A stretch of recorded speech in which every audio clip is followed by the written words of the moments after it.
Hi, welcome back guys. This is your friend, Cabbage Head Fanfics. Back with amazing fanfiction.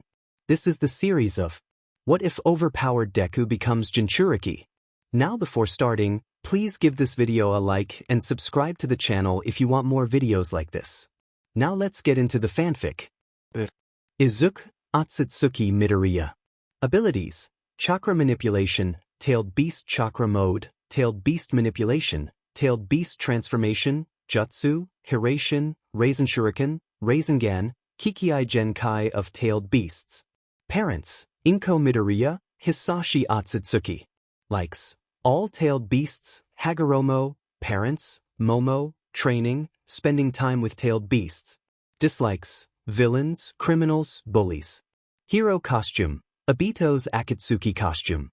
Vigilante Costume: Minato's costume with a white Toby mask. Teacher: Alright, now that you all are third years, you need to focus on your future careers. But I know that you all want to be heroes, right?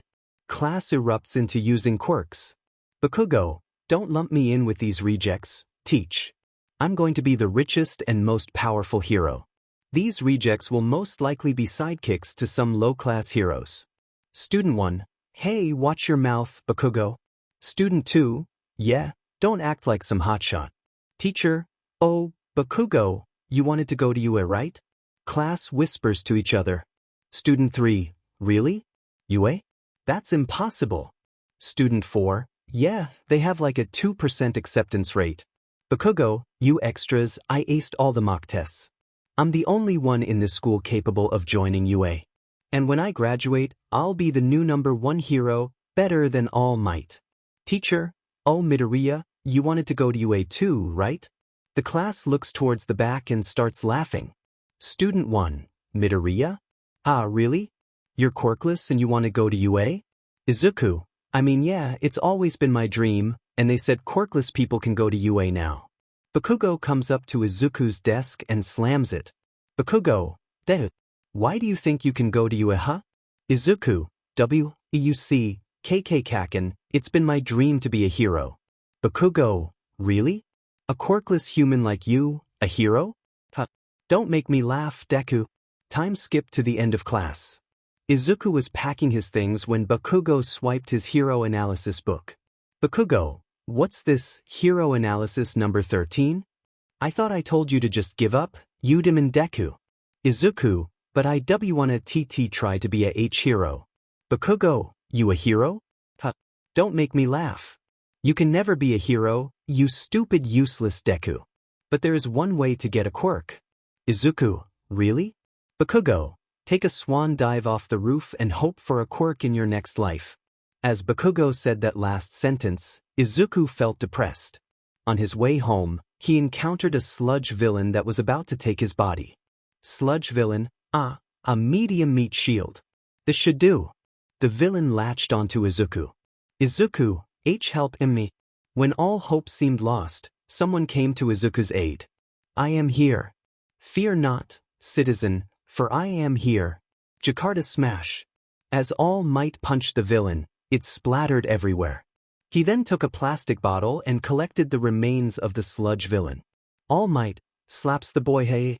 As All Might continued to wake the boy up, Izuku finally started to open his eyes.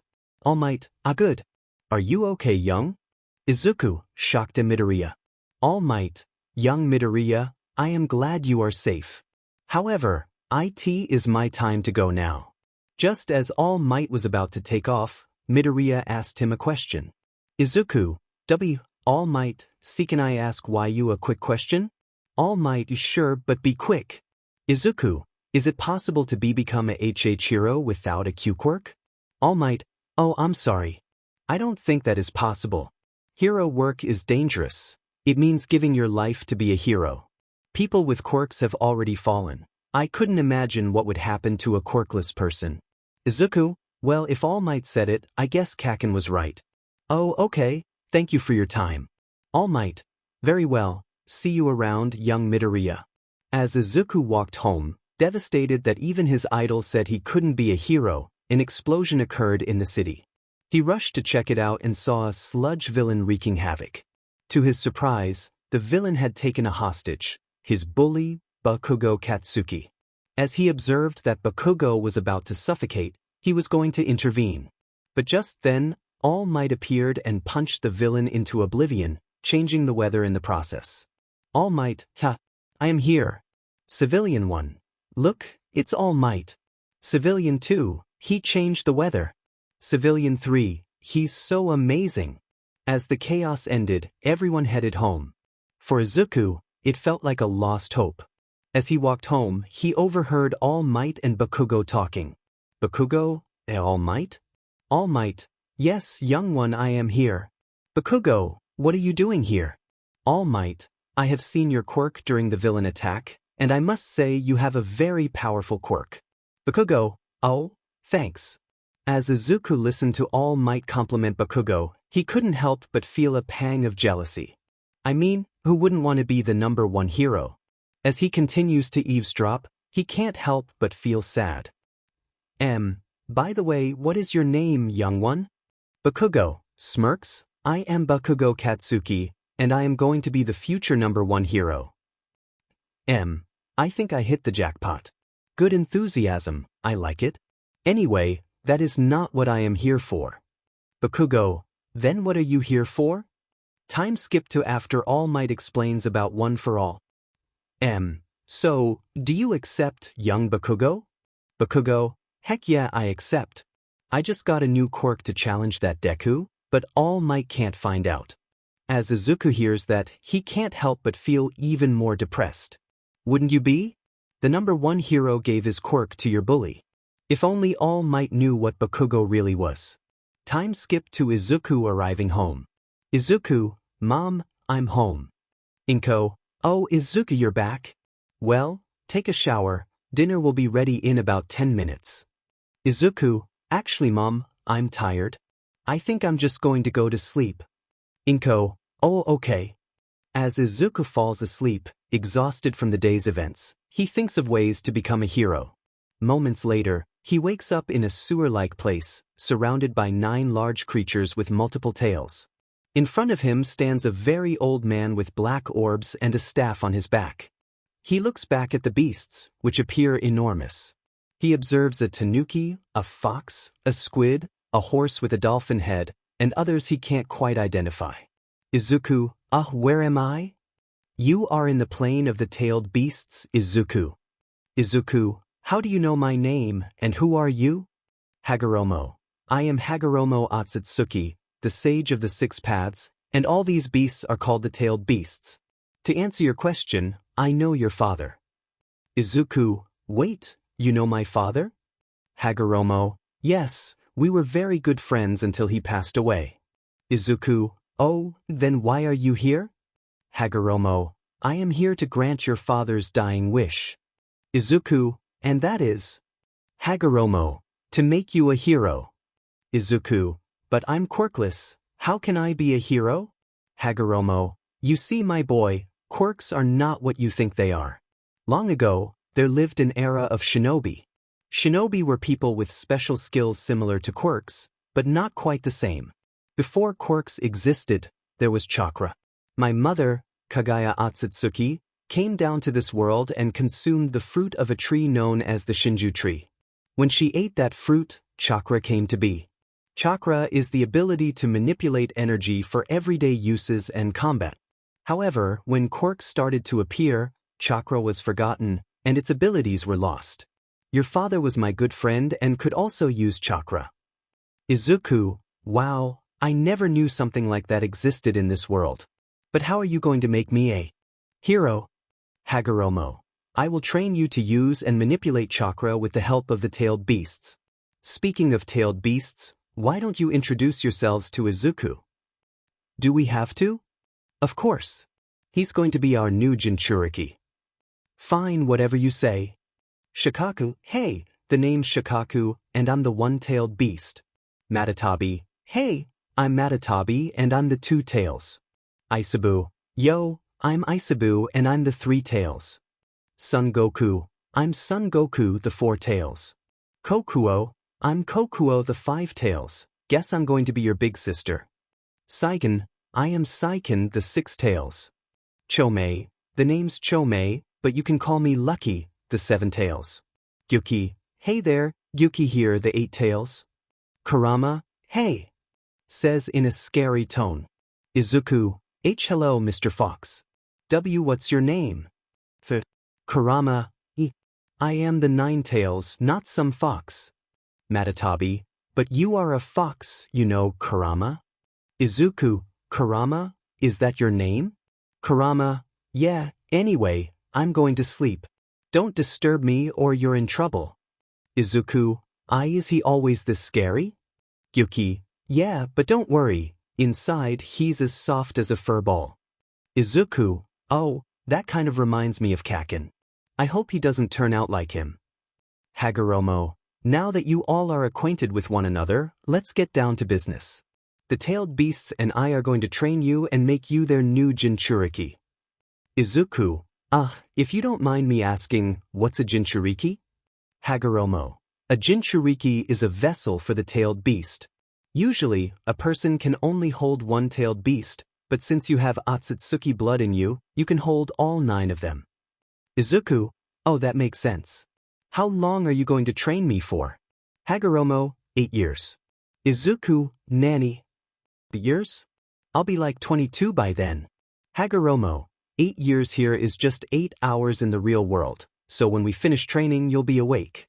Izuku, well then, let's get started. Hagoromo, he reminds me a lot of you, Hisashi. Year 1 to 2. Izuku learns the fundamentals of chakra and discovers he has affinities for all 5 nature transformations. He learns various jutsu associated with these transformations, including Rasengan, Chidori, Water Dragon Jutsu, Majestic Destroyer Flame, Mud Wall, and many more. Year 3 to 4. Izuku learns to utilize Sage Mode and trains with Hagoromo to absorb natural energy, allowing him to use Sage Mode without a time limit. He also learns Sage techniques such as Raisen Shuriken, Deity Gates, Inton Reiha, Sith Lightning, and more. He applies Sage Mode to techniques he already possesses. Year 5 to 6. Izuku trains with the tailed beasts to learn how to use and manipulate their chakra. He can don the tailed beast cloak up to 7 tails and can choose to transform into them.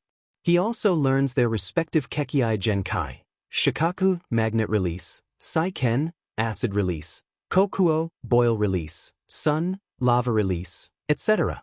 He trains with Kurama to use Kurama Sage Mode. Year 7 to 8. During this year, Izuku learns to be more confident and works on perfecting jutsu like the Flying Thunder God Jutsu and Kirin. He also designs a hero costume with the help of Hagoromo and the other tailed beasts, creating scrolls to summon Kunai and his Akatsuki cloak. Time skip to end of training. Hagoromo, well, Izuku, it looks like you can already use chakra and manipulate it. Surprisingly, you've also gotten along with the tailed beasts. Izuku, thanks, Hagoromo-san. Hagoromo begins to fade away. Hagoromo, I guess my time has come. Izuku, I guess so. But Hagoromo-san, how can I learn more about my father? Hagoromo, I think Inko knows a bit. Izuku, you also knew my mother? Hagoromo, yes, but I didn't know her that well. Good luck on your journey, Izuku. Oh, and take care of the tailed beasts, will you? Izuku, don't worry, I will. Hagoromo fades away. Izuku turns to the tailed beasts. Kurama, he's gone, isn't he? Izuku, yeah, he's. Kokuo, cheer up, Izuku. Remember, you have to be a hero for your father's sake. Izuku, yeah, thanks, Kokuo. Izuku starts to glow a green color. Izuku, what is happening to me? Saiken, relax, Izuku, you're just waking up. Izuku, okay. See you guys. Gyuki, if you ever want to talk to us, just think of your words and we'll hear them. Izuku, okay, see ya. As Izuku wakes up, he realizes it's Saturday and he doesn't need to go to school. He remembers that the entrance exam for UA is in 10 months. Before training for the exam, he wants to learn the truth about his father. Izuku, Mom, can I talk to you? Inko, yeah, honey, sure. Izuku, how did Dad die? Inko is shocked, as she had told him that his father was working overseas. Inko, so, you met Hagoromo, huh? Izuku, why yeah, I did. Inko, I guess there's no hiding it now. Your father, Hisashi, wasn't from here. Izuku, what do you mean, Mom? Inko, your father's name was Hisashi Atsutsuki. Izuku, was he and Hagoromo-san brothers? Inko, no, they were from the same clan.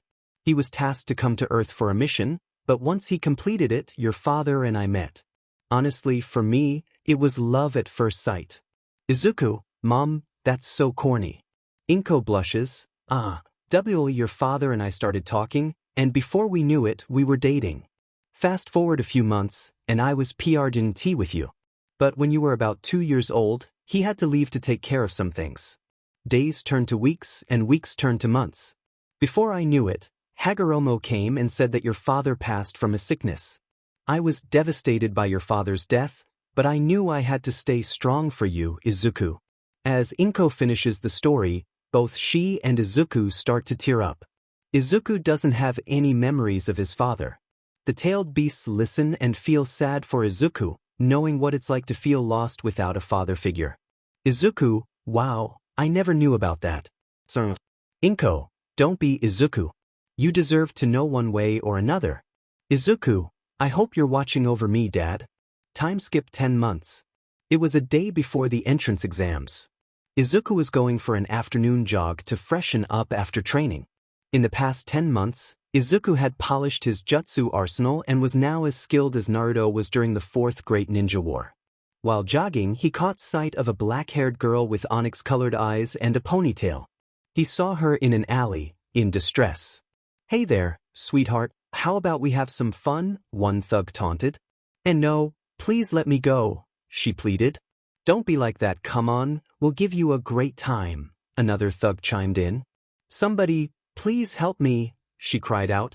As if her prayers had been answered, a three-pronged kunai zipped between the thugs and the girl. A boy appeared, kicking the first thug in the face, causing him to stumble back in pain. Ow, you brat! I'll kill you, the first thug shouted. Try me, the boy replied confidently. The thugs took fighting stances, and so did the boy. The first thug had a quirk that allowed him to turn his fists into stone and charged at him. The boy caught the punch with his bare fists, enhanced with chakra, and retaliated with a swift kick, incapacitating the thug.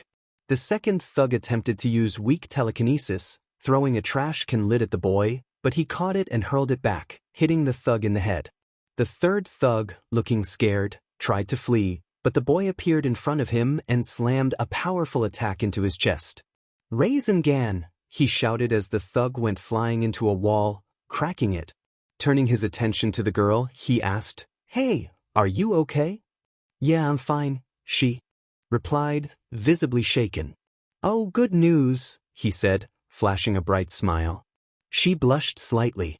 Thank you for saving me. My name is Momo Yaoyorozu. I'm Izuku Midoriya, he introduced himself. Thanks, Midoriya-kun. I have a question, she said.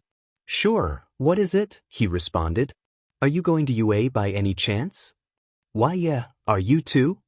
Yeah, I got in by recommendation, she said. Oh, that's nice, he replied. Anyways, I hope you pass the entrance exams tomorrow. I'll be watching, she said with a wink. Izuku blushed again, stammering, Oh, okay. As Momo left, Izuku stood there, flustered. Hey, Izuku, you should hook up with her. She seems great, a voice chimed in. What? I mean, she is great, Izuku admitted. I knew it, the voice laughed. In it, I forgot you could hear my thoughts, Izuku muttered. You know, for once, I agree with you, another voice added. Demen it, don't encourage him. Izuku replied, shaking his head. As he walked home, he had dinner and fell asleep, waiting for the next day. Time skipped to entrance exams. Izuku woke up and got ready for the entrance exam. He said goodbye to his mom and headed to UA. When he arrived, he was amazed by the enormous building in front of him. Oh wow, it's so big, he exclaimed. That's what she said, a voice teased. Are tailed beasts this perverted? Izuku wondered aloud. Some of us are, came the reply. Well, let's get this started, he said, determined. Time skipped to auditorium scene.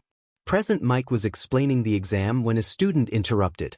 Excuse me, sir, The pamphlet says there are 4 robots, but why are there 3 in the explanation?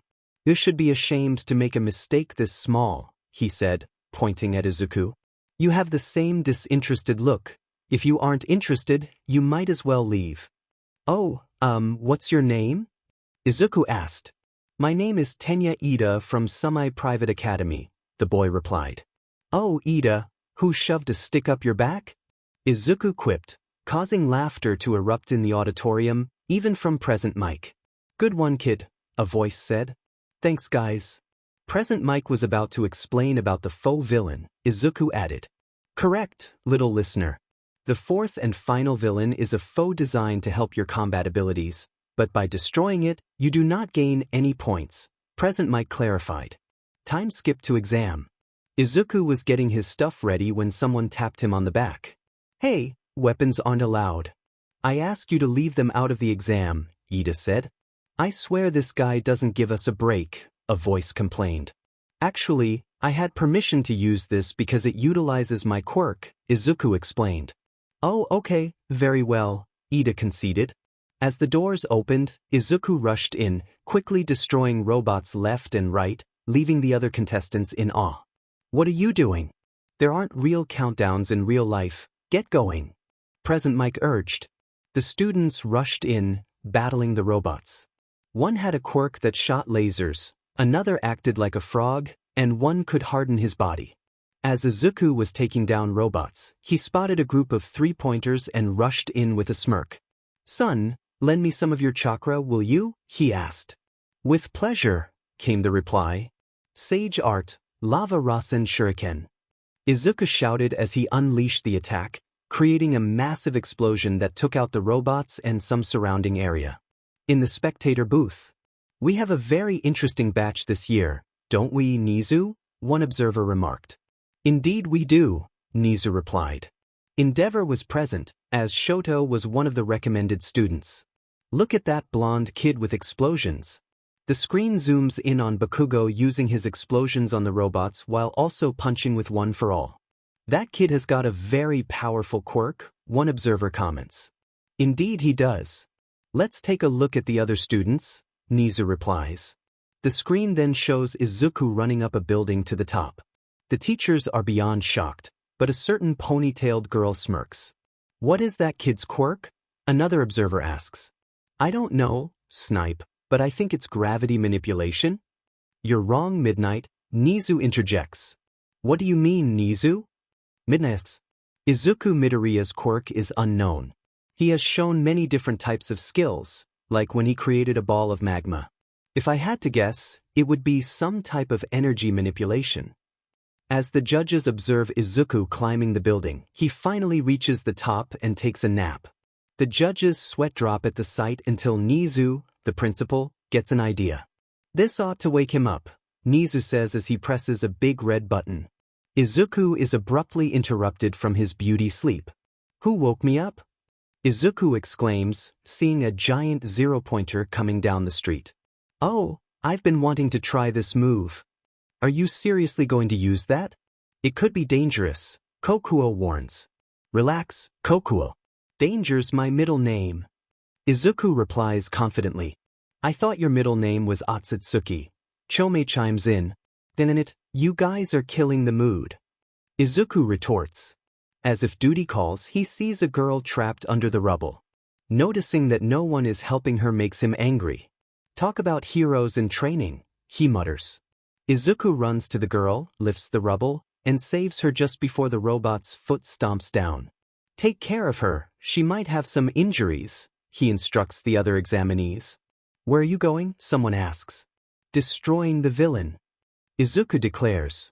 He teleports a few meters in front of the crowd and looks at the robot.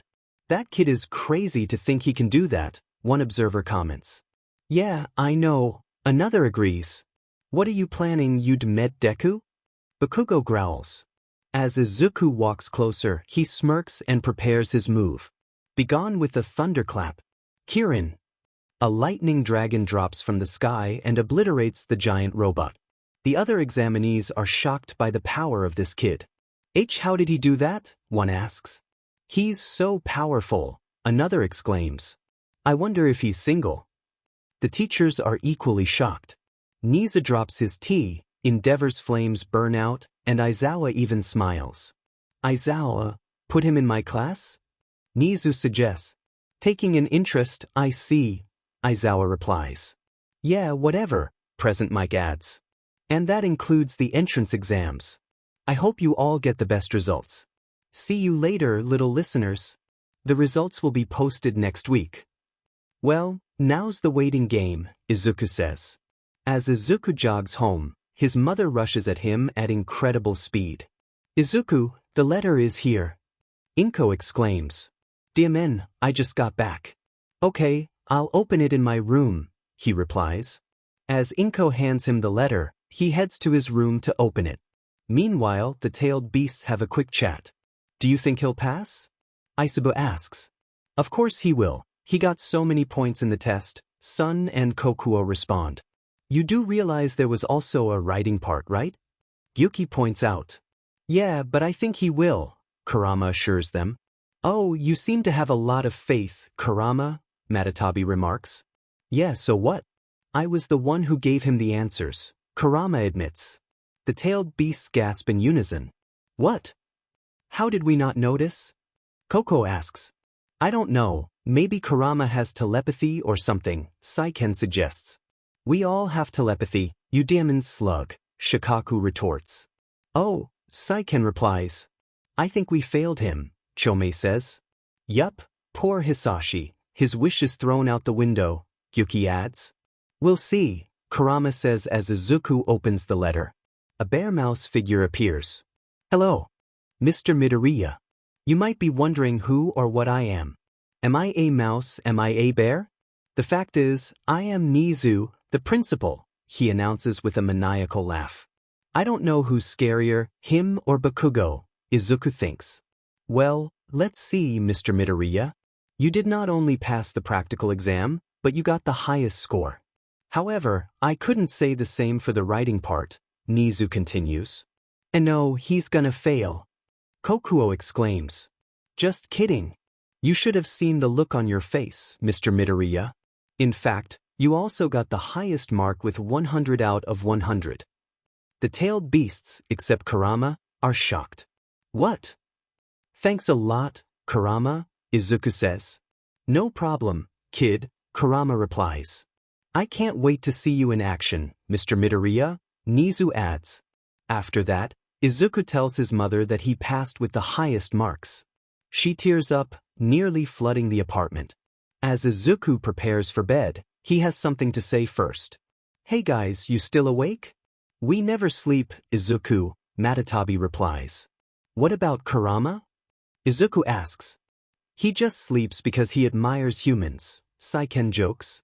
WTF, you damn slug. Kurama retorts. See? Hehe, Saiken laughs. Anyways, I just want to thank you guys, Izuku concludes. Without you or Hagoromo, I would not have made it this far. Kokwa, oh, Izuku, that means a lot to us. Son, yeah, no one ever really thanked us except for our previous Jinchuriki. Shikak, hey look, that fox is crying. Kurama, I'm not. I'm the Nine Tails. Continues to light sob. Izuku, but seriously though, I really want to thank you guys. Chon, don't mention it, Izuku. Isabu, actually, you should thank Hisashi. He and Hagoromo basically took care of us. Think of this as repaying our debt. Izuku, I'll keep it in mind. As Izuku drifts off to sleep, he continues to think about what his first day of school will be like. Time skip to first day. Izuku, I finally made it, Dad, Hagoromo-sen. As Izuku walks into the school, he tries to find class 1A until someone taps him on the shoulder. Momo, hello, Midoriya-kun. Izuku, oh, HHA, Yayarozu-san. Momo, are you trying to find your class? Izuku, actually, what's your class? Momo, I'm in class 1A. Izuku, well, me too. Say, do you want a W walk together? Still blushing. Tailed beast, was. Izuku, shut up. Momo, W what do you mean? Izuku, realizes what he said, oh my god, I'm so sorry. It's just voices in my head. He. Momo, oh okay. For your offer, sure, let's go. As Momo agrees to walk together, Izuku is a blushing mess, while 9 individual entities in his head tease him and encourage him to connect with her. Momo, looks like we are here. From behind the door, he could already hear people screaming at each other. When Izuku opened the door, he saw a sight he thought he would never see, the blue-haired kid from the entrance exam and Bakugo Katsuki. When the blue-haired kid saw Izuku, he immediately ran to him like a child running toward free candy. Lida, hello, I am Lida Tenya. I apologize for my behavior during the entrance exams. Izuku, oh it's okay. I'm Midoriya Izuku. Momo, and I'm Yaoyorozu Momo. Lida, very nice to meet you all. Oh, you're the dragon boy. Izuku, huh? Kokwa, hey look, it's the girl you saved. Izuku, yeah, how are you? I'm great, thanks for asking. My name's Uraraka Achiko. Izuku, Midoriya Izuku. Took you all 8 seconds to shut up since I got here. A caterpillar. Aizawa, my name is Shota Aizawa, your homeroom teacher. Take this and put it on. Meet me in the training field. Time skip to training field. Aizawa, alright, now that you all are here, we will begin with a quirk apprehension test. Achiko, what about orientation? Aizawa, as heroes in training, you don't have time for those. Bakugo, what was your average ball throw in middle school? Bakugo, 69 meters. Aizawa, do it with your quirk. Bakugo, die. Izuku entailed beast, die? As the ball gets launched into the sky, Aizawa's machine starts beeping. Aizawa, now that you all are at UA, we will make sure you guys go plus ultra. Shows 705.5 meters. Wow, that's so cool. This is gonna be fun. Aizawa, fun huh? Well then, last place gets expelled. That's not fair. We just got here. Aizawa, are disasters fair? Power-hungry villains? No, they're not. The class then realizes that it is true. Nothing in the world is fair. 50-meter dash. Izuku went up against Lida for this challenge. Lida, however, it is clear that I have the advantage. May the best man win, Midoriya. Izuku, I hope you don't get your hopes up, Lida. As the starting gun fires, Lida runs with his recipro burst. Izuku just smirks and throws his kunai to the end, teleporting and thus winning the challenge. Izuku, looks like I win, Lida. Lida, chow? I didn't even see you. Izuku, well, let's just say I ended in a flash. Everyone is awestruck by his speed. Bakugo, however, is furious but tries to keep his cool. Bakugo, how did Deku do it? He's supposed to be quirkless. High jump. Izuku infused chakra in his legs and got second behind a guy with a laser. Side-to-side jump. Izuku infused lightning and got second behind a boy with purple ball. Grip test. Izuku infused chakra in his palms and crushed the machine, earning shocked expressions from everyone. Ball throwing. Now it was Izuku's turn. For this one, he wanted to use the tailed beast's power but was afraid it would raise suspicion. So, he decided to use a simple jutsu. Izuku, wind style, gale palm. As Izuku activated the jutsu, the ball was thrown into the sky, breaking some sound barriers and pushing back some of his classmates. What was that? That was so powerful. But one certain explosive boy just lost it. Bakugo, what was that, Deku? You were supposed to be quirkless. Quirkless, but he had a quirk? Then what did he use? As Aizawa was just about to wrap up Bakugo, Izuku gestured that he would handle this. As Bakugo was about to cast an explosion, Izuku caught it and held him back. Bakugo looked into his eyes and saw something he hadn't felt for so long, fear. Inside tailed beast plane. As Bakugo woke up, he didn't recognize the place he was in. Bakugo, where am I, you damn Deku? Kokwa, so, you're the one who bullied Izuku when he was little. Bakugo, who are you? Show yourself. Shikaku, that's not how you're supposed to talk to a tailed beast, you know. Bakugo, I don't care. Show yourselves. Yuki, Dimon, this kid is a handful. Chomen, tell me about it. Saiken, if Izuku hadn't told us not to harm you, you would probably be dead by now. Matatabi, why did you bully him anyway? You didn't look that tough. Son, yeah? Izuku wouldn't have to use our powers to beat you. Isabu, maybe he wouldn't even have to use jutsu to beat him. Kurama, I'm sleeping here. If you want to torture him, do it somewhere else. This voice scared Bakugo. Not like the other voices, this one made him shiver. If voices could kill, he would be dead by now. Now that I'm actually here, you look way weaker. Now do us a favor and just stay away from Izuku, got it? As Bakugo wakes up from his trance, he sees Izuku walking away from him. Anger wells up inside him, and he vows revenge. Aizawa observes, thinking, this kid is something else. Anyways, that's it for today. Just go home or whatever. Time skip to nighttime. As Izuku recalls the events of the day, he thinks, I'll be like this for 3 years, huh? As Izuku sits in class waiting for school to continue, Momo approaches him. Midoriya-kun, what do you think we will be doing today? I don't really know, Yaoyorozu-san. I hope I get to see you do that blue ball thing again. Oh, you mean the Rasengan? Yeah, I didn't actually get the name since. Well, you know. Suddenly, someone speaks up. Hey guys, why don't we introduce ourselves? Yeah, that's a great idea. I'm Mina Ashido, my quirk is acid. I'm Denki Kaminari, my quirk is electricity.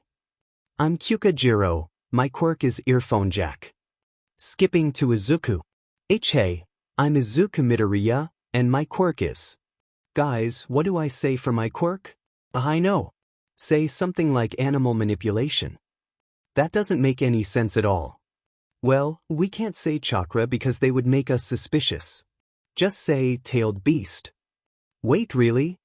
Won't they get afraid? They're heroes in training, right? Then it would be fine. How did you get so wise? Hagoromo taught me some things. Alright, my quirk is called tailed beast. Tailed beast? That's new. Yeah, sounds cool though. Thanks, guys. Suddenly, something bursts through the door. I am coming through the door like a normal person. Look, it's All Might. He really is teaching here. Now we will be doing hero training, but what's hero training without costumes? As All Might presses a button, cases open to reveal hero costumes for everyone. Time skip to training. Alright, you all look fantastic. Where is young Midoriya? That nerd probably decided to chicken out. I wouldn't say that if I were you, Bakugo. As Izuku speaks, everyone turns to see his costume. Wow, nice costume, Midoriya-kun. Yeah, you too, Yaoyorozu-san. I mean, not like I'm a pervert or anything. It's just because you need skin to use your quirk, that's why it's quite nice. Momo is surprised because most boys would just go on being a pervert about her costume, but Midoriya is different. Now that you all look the part, let us get started. We will be doing heroes versus villains. I will be choosing the teams from this box right here. As All Might picks the teams, some seem satisfied, others do not. Alright, first team, Momo Yaoyorozu and Izuku Midoriya versus Bakugo Katsuki and Ida Tenya. Time to put that nerd where he belongs. Young Midoriya, your team will be heroes. Young Bakugo's team is the villains. Time skip to battle. Midoriya-kun, do you have a plan? I do. Bakugo will most likely come to me, so you try to find the bomb. When you find it, contact me and I will go to you. Right, let's do this. Yeah. Heroes, your time is up. Start the battle training. As Izuku and Momo walk to the building, they can already hear Bakugo screaming. Do you come here? Go find the bomb. As Momo complies, Izuku prepares to face Bakugo. Let's settle this once and for all, Deku. I thought Kurama talked some sense into you. Kurahu! As Izuku continues to fight Bakugo, he uses taijutsu while Bakugo attempts to land hits with his explosions, but he is unsuccessful. Why don't you use your quirk? It would have been a waste of energy, you know. As Izuku says this, Bakugo gets enraged and starts throwing explosions. Meanwhile with Momo, Momo thinks Bakugo is really mad right now. As she enters the room, she overhears Ida doing a villain laugh and can't help but laugh, but in the process gives away her position. I hear you have arrived, hero. Come and meet your demise. Momo then calls Izuku. Midoriya-kun, I have found the bomb, but Ida-kun also knows I'm here. Can you stall him for a bit, Yaoyorozu? Sure, I'll try. Thanks, I'll be with you when I finish dealing with Bakugo. As Izuku hangs up, he continues to fight with Bakugo, who is currently raging and throwing explosions left and right. Damn it, Deku. Come fight me seriously. Bakugo shouts. Sure, you asked for it, Izuku replies, catching Bakugo's hands and immobilizing him. He sidesteps and uses a jutsu he knows. Udama Rasengan. Izuku exclaims as he slams the massive Rasengan into Bakugo's abdomen, sending him crashing into a wall and knocking him out. That should take care of that, Izuku says. Why don't you use our powers? Shikaku asks. Well, we don't want Izuku hurting students, now do we? Kokuo replies. Chill, I have a feeling I'm going to have to use one of your powers, Izuku says. Let's hope that feeling is true, Shikaku responds. As Izuku continues to search for Momo, he overhears fighting on the 5th floor. He channels chakra into his legs to run faster and kicks open the door. Yaoyorozu, he calls out. Yeah, a little help here. Momo replies, seeing that Ida is overpowering her. Izuku intervenes by throwing a Hiraishin kunai between them and teleporting, kicking Ida in the face and knocking him out. Well, that should take care of it. You want to do the honors? Izuku asks. Sure, Momo replies, touching the bomb and winning the battle training. Hero team wins. All Might announces, and cheers erupt from the observation room. Izuku goes to pick up Ida. Hey, sorry for the kick, he says. Nonsense, that was one powerful kick. It could probably rival my own, Ida responds. As they walk down the building, they overhear Bakugo's voice. We ain't done, you nerd. My gauntlets allow me to store my sweat and make it explode. Bakugo yells. Young Bakugo, don't do that. He might get hurt. All Might warns. He won't if he dodges, Bakugo retorts. As Bakugo pulls the pin, an explosion strikes toward Izuku and Momo. Izuku doesn't have time to push Momo out of the way, so he takes a risk. Shikaku, he calls. On it. Shikaku replies. As the explosion hits, the people in the observatory are terrified.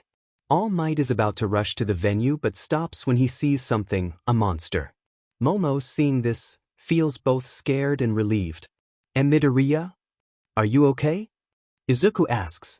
Yeah, I'm fine. What about you? Momo replies. Never better, Izuku assures her. He then undoes the sand wall and uses it to strap Bakugo to a wall. You may hurt me, but if you ever hurt her, I won't hesitate to let the tailed beast tear you apart, Izuku warns. Yeah, tell him, Izuku. Matatabi adds.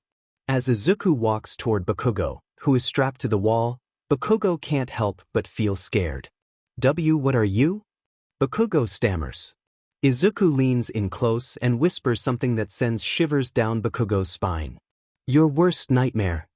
As Izuku tightens the sand's grip on Bakugo, he passes out and drops him. He releases Shikaku's form and walks over to Momo. Midoriya-kun, what was that? She asks. My secret, Izuku replies with a smile. Today, Izuku is on his way to school when he sees reporters in front of the school asking questions about All Might. Hey kid, how good is All Might as a teacher? One reporter asks. Can you move? I'm going to be late for school, Izuku replies. Just answer the question. Another reporter insists. Izuku activates his killer intent to scare the reporters. Look, if you want to ask questions, do it without disturbing the students. As Izuku walks into class, he notices his classmates giving him looks. He thinks it's because of his transformation, but fate has other plans. One of his friends, Kirishima, walks up to him. Hey, Midoriya. Kirishima greets. Yeah. Izuku responds. About the battle training. Kirishima begins. Izuku thinks, here it comes. Dude, that was so manly. What did you turn into? Kirishima exclaims. Izuku and the tailed beast exchange confused looks. Huh, they say in unison. Yeah man, that was so cool. Was it some type of rat? Kaminari asks. Rat? Chill, Shikaku. I really wonder why you and Kurama are so similar, Izuku. Yeah, chill rat, Kurama laughs. What did you say to me, you fox? Shikaku retorts. All right, you two cut it out, Izuku interrupts. What do you mean? Kirishima asks. Oh, nothing. That was not a rat. It was a tanuki, Izuku clarifies. Oh, my bad, Kaminari replies. As the students continue chatting, Aizawa enters and tells them to be quiet. All right, I've reviewed the footage from the battle training. Most of you did pretty well. However, Bakugo, you need to control your anger, or it could be the end of you. Pull something like that again, and consider yourself expelled, Aizawa warns. Bakugo scoffs at Aizawa's comment and continues to daydream. Now, you're going to have to pick a class representative, Aizawa announces. Class 1A reacts with excitement. A normal school activity, someone exclaims. Pick me, you extras. Bakugo shouts. Pick me. Kaminari calls out. No, I'll do it. I'll be the most manly. Kirishima insists. Pick me. I'll make the girls' shorts shorter. Mineta adds, but he gets smacked by Azui's tongue before he can finish. 5 Lita, let us do a vote to determine the class representative. Azui, won't people vote for themselves? Lita, that's why it's the most suitable option. Yaoyorozu, can you make the box? Momo, sure. Time skip to end of vote. Izuku 6. Momo, Lita 3. The rest voted for themselves. Aizawa, alright, Midoriya and Yaoyorozu, come up here for a speech. Izuku, oh why? I just want to say that I'm not used to this position, but I'll try to do my best. Momo, and I'll be there to support you, Midoriya-kun. Smiles.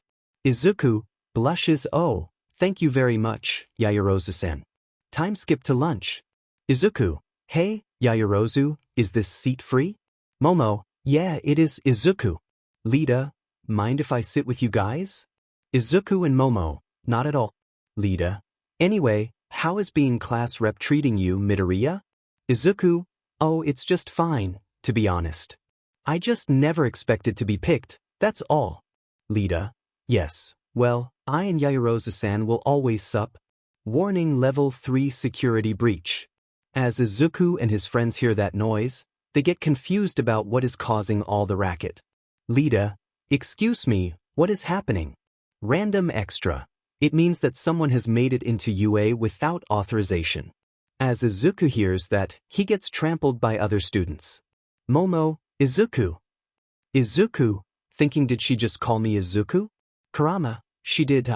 Kokuo, oh, my little brother is all grown up.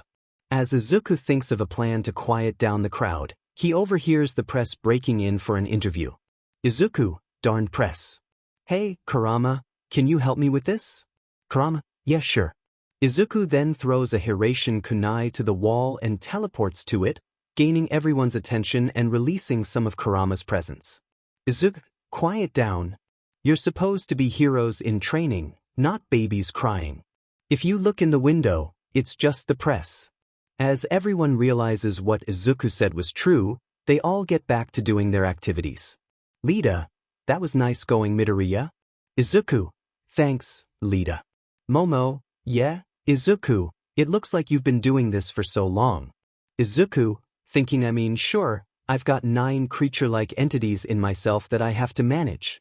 Tailed beasts, we heard that. Time skip to journey to USC. Izuku, alright, everyone, just pick your seats. As everyone gets onto the bus, their journey to the USJ begins. Everyone then begins to chat and talk to one another. Azui, Midoriya-sen, I say everything that's on my mind. Can I ask you a question? Izuku, sure. Azui, what was that thing that you turned into yesterday? Soon, all eyes were on Izuku. Izuku, oh, that was my quirk. Azui, so you can control sand? Jairu, I thought you said it was something about beasts? Izuku, WL. Soon many questions were thrown at Izuku, but he just couldn't answer them all, so he thought of a plan. Izuku, hey, look what's over there. Everyone then looks toward where Izuku was pointing to see nothing at all. Izuku then takes this chance to create a mini Rasengan and uses it on himself, knocking himself out in the process. Momo, Midoriya-kun, there's nothing the. He's passed out. Time skip to USJ. Aizawa, alright we're here. Somebody wake up the problem child. Momo, Midoriya-kun, wake up, we're almost here. Izuku, Momo, 5 more minutes. As Momo blushes at Izuku calling her by her first name, Izuku shoots up and starts to get flustered at what he said. Izuku, what? I'm so sorry. Momo, smiles it's okay Midoriya. You can call me Momo. Izuku, then you can call me Izuku. As they walk out of the bus, they are greeted by the space hero Uraraka and Midoriya start to go into fan mode and begin asking questions. 13. Alright, I know you have a lot of questions, but we're here to do a rescue simulation. But first, let me explain something. My quirk, as you know, is called Black Hole. Even though it is a quirk good for rescue, it is also a quirk that could easily be dangerous. Izuku, similar to Jutsu. 13. What was that? Izuku, oh, never mind, it was just a fly. Very well now as I was say. As 13 is about to finish her sentence, a purple portal opens up in the center of the USJ. I thought All Might was supposed to be here. No matter, let's take care of some students first. Aizawa, 13, protect the kids. Izuku, sensei, you don't have the perfect quirk for combat. How are you going to fight all of those villains? Aizawa, you can't be a hero with just one trick up your sleeve. Aizawa then proceeds to take care of the thugs one by one using hand-to-hand combat. Son Goku, he's pretty good. Izuku, I know. Izuku then goes back to the group of students to regroup. As they are about to exit the USJ, a purple mist appears. Kurogiri, hello, students. I am Kurogiri, and we are the League of Villains. We are here to take down All Might. Bakugo and Kirishima then proceed to attack the villain but simply phase through him. Bakugo, we won't let you do that. I'm going to beat All Might by taking you down first. Shikaku, you should have just taken him out during the battle training. He's such a cocky brat. Izuku, sure is. Kurogiri, with that attitude, I don't think that's possible. Izuku, Lita, go to the school and inform the teachers. Don't hesitate, that's an order. Lita nods and runs off to call for help. Kurogiri, teach no matter. We will take you down before the heroes arrive. He begins to disperse the students one by one. As Izuku falls into the flood zone, he throws a Hirashin kunai to the deck of the boat, teleporting to safety. He sees Mineta and Tsu in the water, in danger from the villains. Manifesting Kurama's chakra arm, he grabs both of them. Mineta/Tsu, thanks, Midoriya. Izuku, no problem guys. Tsu, do you have a plan? Izuku, I'm thinking about it. What are your quirks? Tsu, I can do anything a frog can do except eat flies. Mineta, I can use these sticky ball and throw them, sticking to anything they touch. Izuku, alright I got it. Tsu, grab Mineta and jump as high as you can. Mineta, when I give the signal, throw a bunch of your ball at the villains. Tsu, alright. Mineta, got it. Izuku, now grab him and jump. Tsu grabs Mineta and jumps high, putting Izuku's plan into action.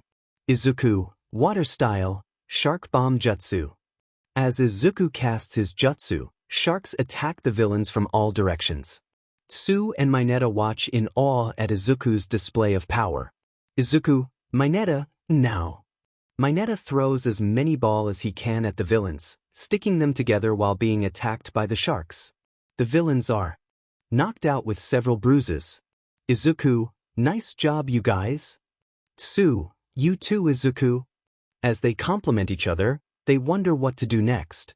Izuku, I think we should find others and help them. Mineta, all right let's go. They start their journey to the mountain range zone, where Izuku uses Sage Mode to sense the presence of most villains.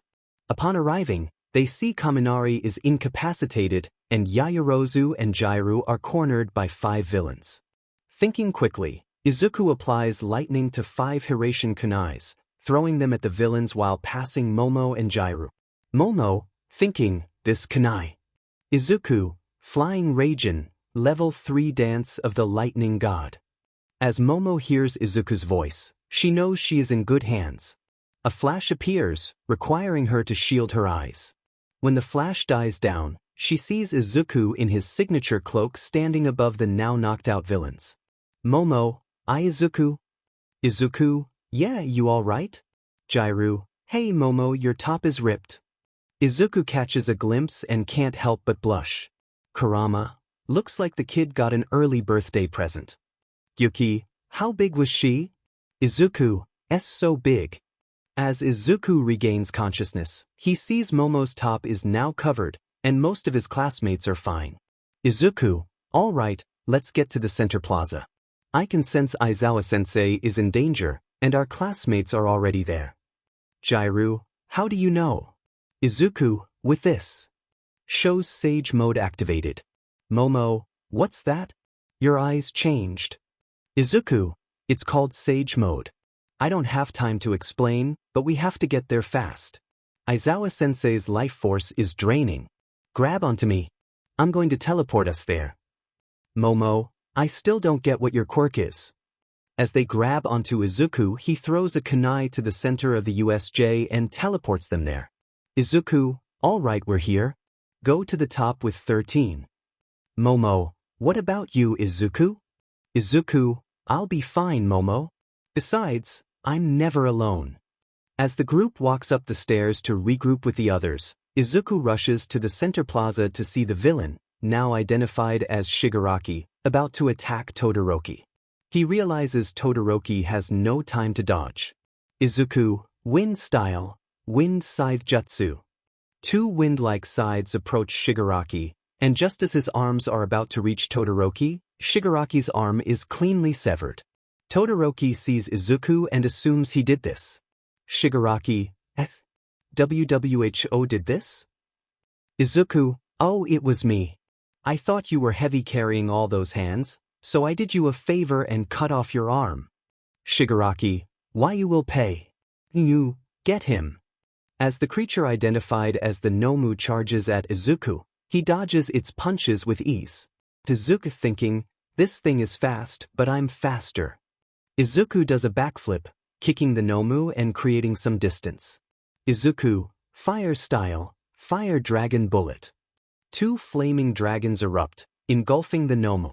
Izuku hears the Nomu shriek in pain, and the class watching from the sidelines is astonished by his power. Siro, when can he do that?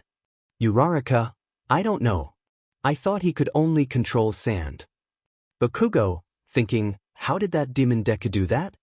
As everyone observes, Todoroki is also amazed by Izuku's firepower.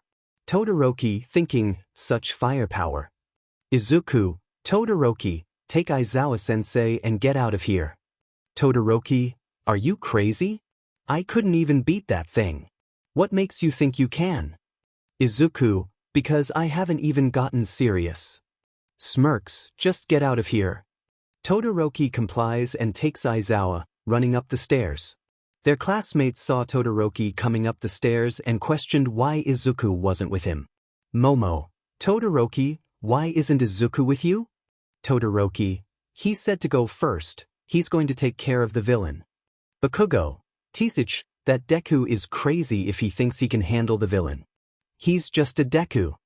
Momo, might I remind you, Bakugo, Izuku is the one who defeated you in the battle training, making you pass out.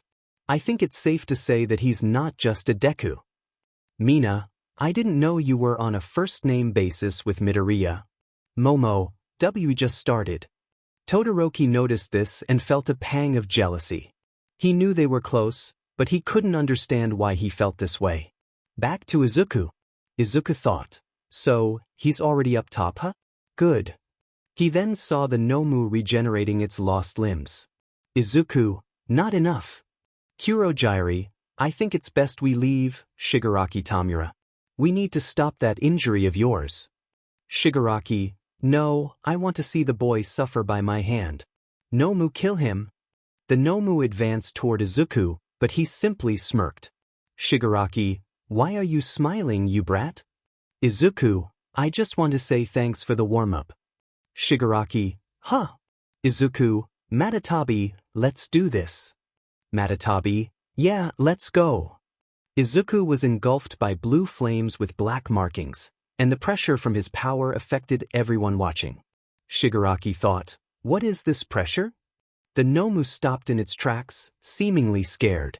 A weapon made to kill All Might was frightened.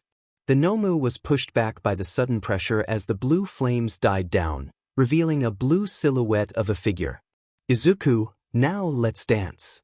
The class watched in awe as Izuku powered up, captivated by his raw power. "Tokoyami, the flames are so bright, dark shadow won't even come out." "Sato, maybe he could rival Endeavor with those flames." Todoroki flinched at this comment, knowing his flames weren't as powerful as his father's, yet here was his classmate, seemingly more powerful. "Momo, Izuku." "Back to Izuku." Shigaraki, maybe you've gotten stronger, but that won't matter. The Nomu has 2 quirks, hyper-regeneration and shock absorption. You can't possibly beat him. "Izuku, even with one hand, you still speak like a child. How about I make you limbless?" Shigaraki felt a twinge of fear at Izuku's tone. Just before Izuku could rush at Shigaraki, the Nomu appeared right in front of him and threw a punch, creating a shockwave. Class 1A, Midoriya. As the dust settled, everyone feared for their classmates' safety, wondering what would happen next. Shigaraki smiled, believing he had won. Shigaraki, "Echi, that's what you get, you brat." "Izuku, I have to say, this thing is powerful." Shocked expressions were evident, even from the Nomu. Shigaraki knew this kid wasn't normal. One punch from the Nomu should have killed him. Shigaraki, how are you alive? As the dust cleared, Izuku was seen holding up one hand, blocking the Nomu's punch. "Izuku, simple, because I have things to protect." A giant blue hand materialized from his back and punched the Nomu, sending it crashing into the walls of the UF. Shigaraki, impossible. "Nomu, get up." The Nomu got up and charged at Izuku. Just as it was about to throw a punch, Izuku dodged and kicked the Nomu in the head, sending it back. "Izuku, I haven't had this much fun in so long." "Yuki, man, I wanted to go out and fight." "Son, yeah, me too." "Izuku, sorry you guys. Maybe some other time." The Nomu charged at Izuku again, but he dodged once more. This continued for a solid 10 minutes, with each of them throwing punches and kicks at each other.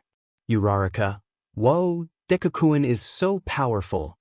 Mina, "Yeah, he could probably beat All Might in a fight." Todoroki, "I highly doubt that."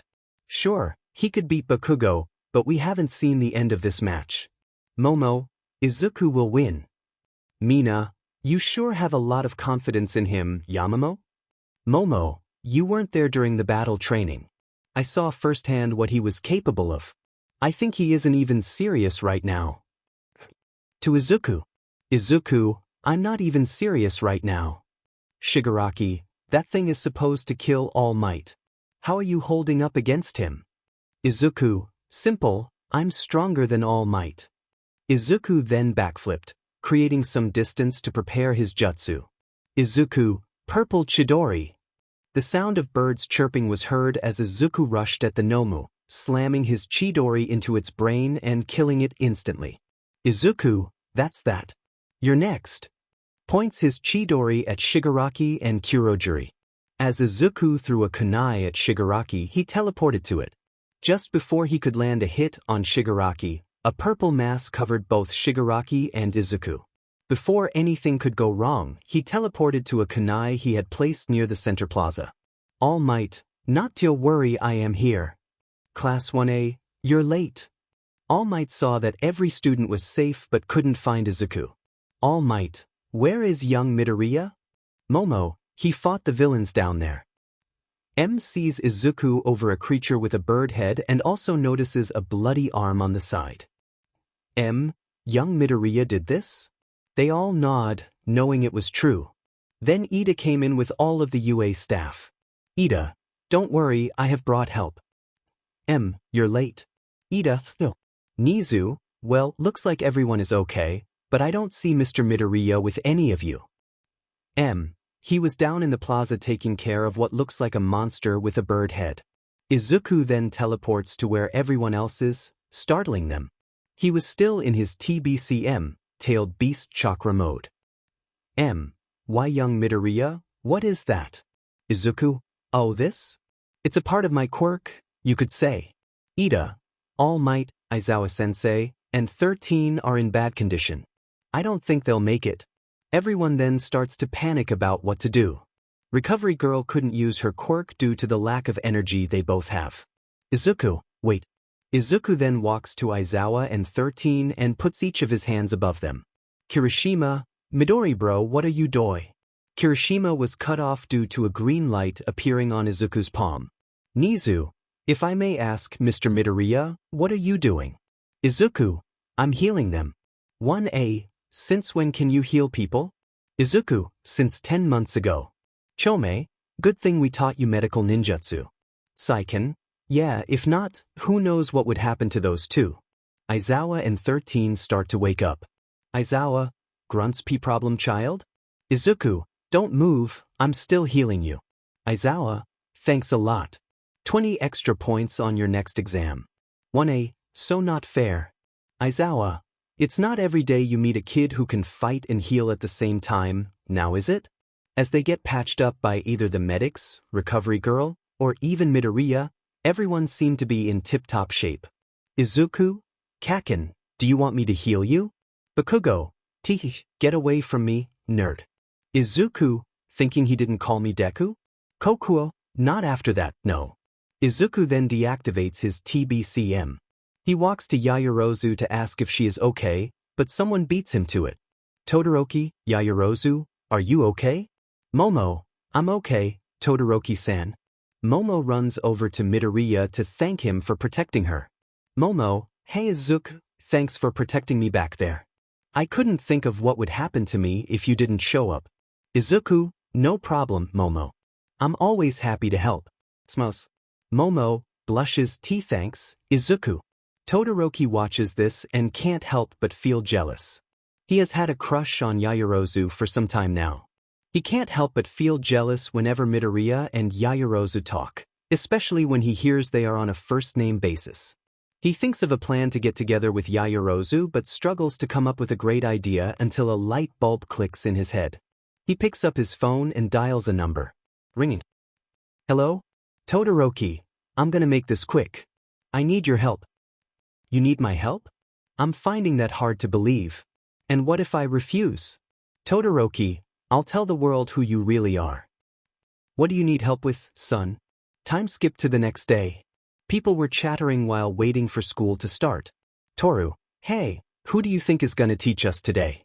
Jiru, I don't think it's Aizawa-sensei, though. He's probably still recovering. As if Jiru jinxed herself, a mummified Aizawa walked through the door, earning gasps and shocked expressions from everybody. Mina, Aizawa-sensei, aren't you supposed to be recovering? Toru, yeah, you got pretty banged up in the USJ. Aizawa, my health is none of your concern. What's important now is your futures as heroes. More importantly, your fight isn't over. Mineta, do you have to fight more V-villains? Aizawa, no, the UA Sports Festival is coming, and you need to be ready. This is your first step to becoming a hero because most heroes will be scouting at this festival, so make sure to give it your all. What? Since Aizawa, oh yeah, you're free for the next week. Use this time to prepare for the festival. Time skipped to the end of school. Izuku was packing his bags when someone tapped him on the shoulder. Ida, Midoriya, Uraraka and I are going to the train station. We were hoping you could join us. Izuku, sure, Ida. As they opened the door to walk out of the class, they saw a lot of people blocking their way.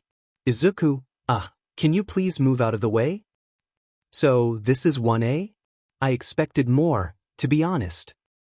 So, this is the class that got attacked by villains. We people from the general department classes wanted to scout for what our competition is. But it probably doesn't look like much. Izuku, what does that have to do with us? Shinso, my name is Hitoshi Shinso, and the teachers will consider transferring us to the hero course. Consider this a declaration of war. Izuku, whatever, just please move. Just then Momo walks to the door. Momo, excuse me, But my friend asked politely, so may you please move?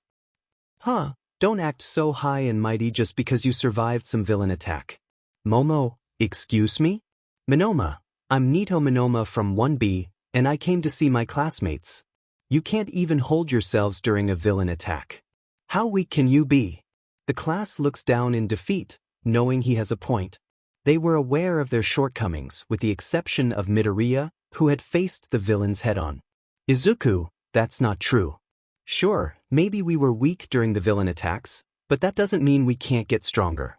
You haven't experienced it yourself, have you? What gives you the right to say that? The others stood in shock, realizing the truth in Izuku's words. Whispers spread through the group, and Izuku smirked, knowing he had won the argument. As he turned to walk away, Monoma shouted after him. Monoma, don't walk away from me. As Monoma attempted to punch him, Izuku tilted his head, grabbed his hand, and slammed him against the wall. He then pulled out his kunai, earning shocked expressions from everyone around. Infused with black and white lightning, he held it up to Monoma's throat. Izuku, never talk down to me or my friends again. Monoma, you one a scum. Let's see what happens when your own power is used against you. Monoma touched Izuku's shoulder, hoping to temporarily copy his powers, but nothing happened. Monoma, I am possible.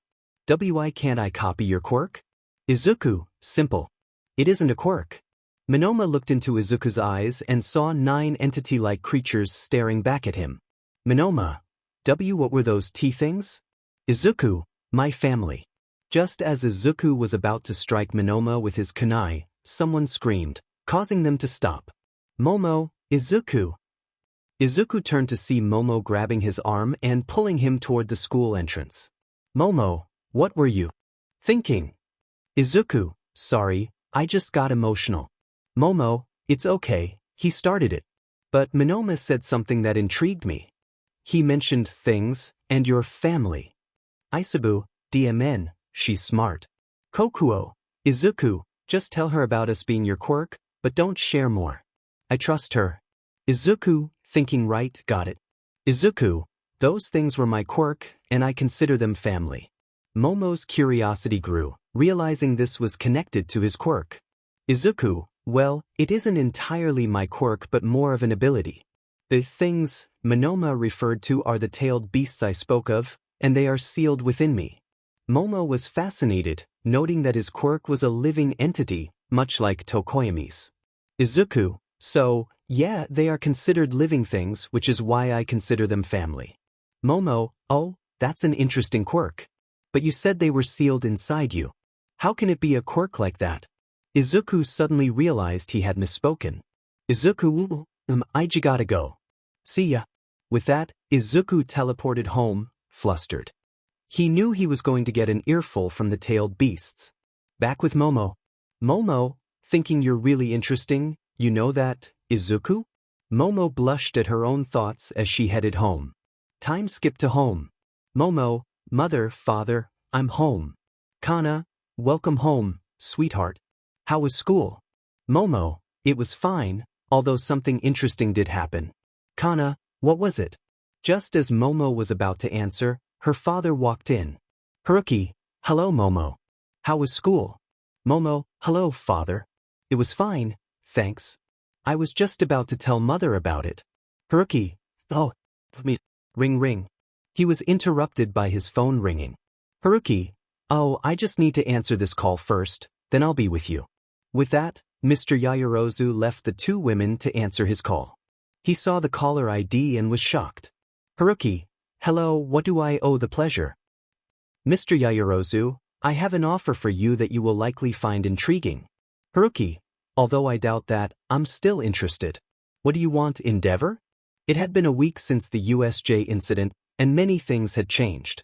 The students moved into the dorms for better supervision and safety. They had been training hard for the upcoming sports festival. The most noticeable change was in Momo and Todoroki. Izuku thought they were just good friends, but their first name basis bothered him, especially since Momo had been avoiding him for reasons unknown. Izuku, thinking why is Momo avoiding me? Shikaku, I don't know. Maybe she got together with Icy Hot? Izuku, Does living with Bakugo under the same roof really influence you? Shikaku, I mean, it's a good nickname. Izuku, I just don't get it. First, she talks to me every day, now she's avoiding me. Chom, give it time, Izuku. I'm sure she's just good friends with Todoroki. Maybe you should confess to her after the sports festival. Izuku, but what if she's already with Todoroki? Kokuo, then we take Momo for ourselves. Izuku. Kokuo, what? Izuku, Dimon, Bakugo really did influence you all. Anyway, I'm going to sleep. Good night, you guys. The next day, everyone was in the locker room getting ready for the sports festival. Kaminari, the day is finally here, huh? Ida, yes it is. Many heroes will be watching, so we have to put on a good show. The mood shifted when Todoroki approached Midoriya. Todoroki, Midoriya, you may have taken down the Nomu at the USJ that no one else could, but I will beat you and prove I'm the strongest in this class. Izuku, sure then, you better use your fire side. Todoroki, I will never use his power. Izuku, it's your funeral. After the confrontation, everyone walked to the arena to start the sports festival. Midnight, the MC for the event, came up to the stage. Midnight, hello, welcome to the UA Sports Festival for the first years. Will Izuku Midoriya come up to the stage to give his speech? Izuku stepped up to the mic. Izuku, I just want to say, after an inspiring speech, the crowd started cheering for his speech because it was so inspiring. The heroes were also tearing up as they watched Izuku. Midnight, for the first event, we will be doing an obstacle race. Everyone, get into starting position. As everyone got ready for the race, Midnight started the countdown. Midnight, go! At the starting signal, everyone began to run. However, Todoroki saw this as a moment to freeze the ground, leaving everyone stuck. Izuku jumped just before the ice caught him.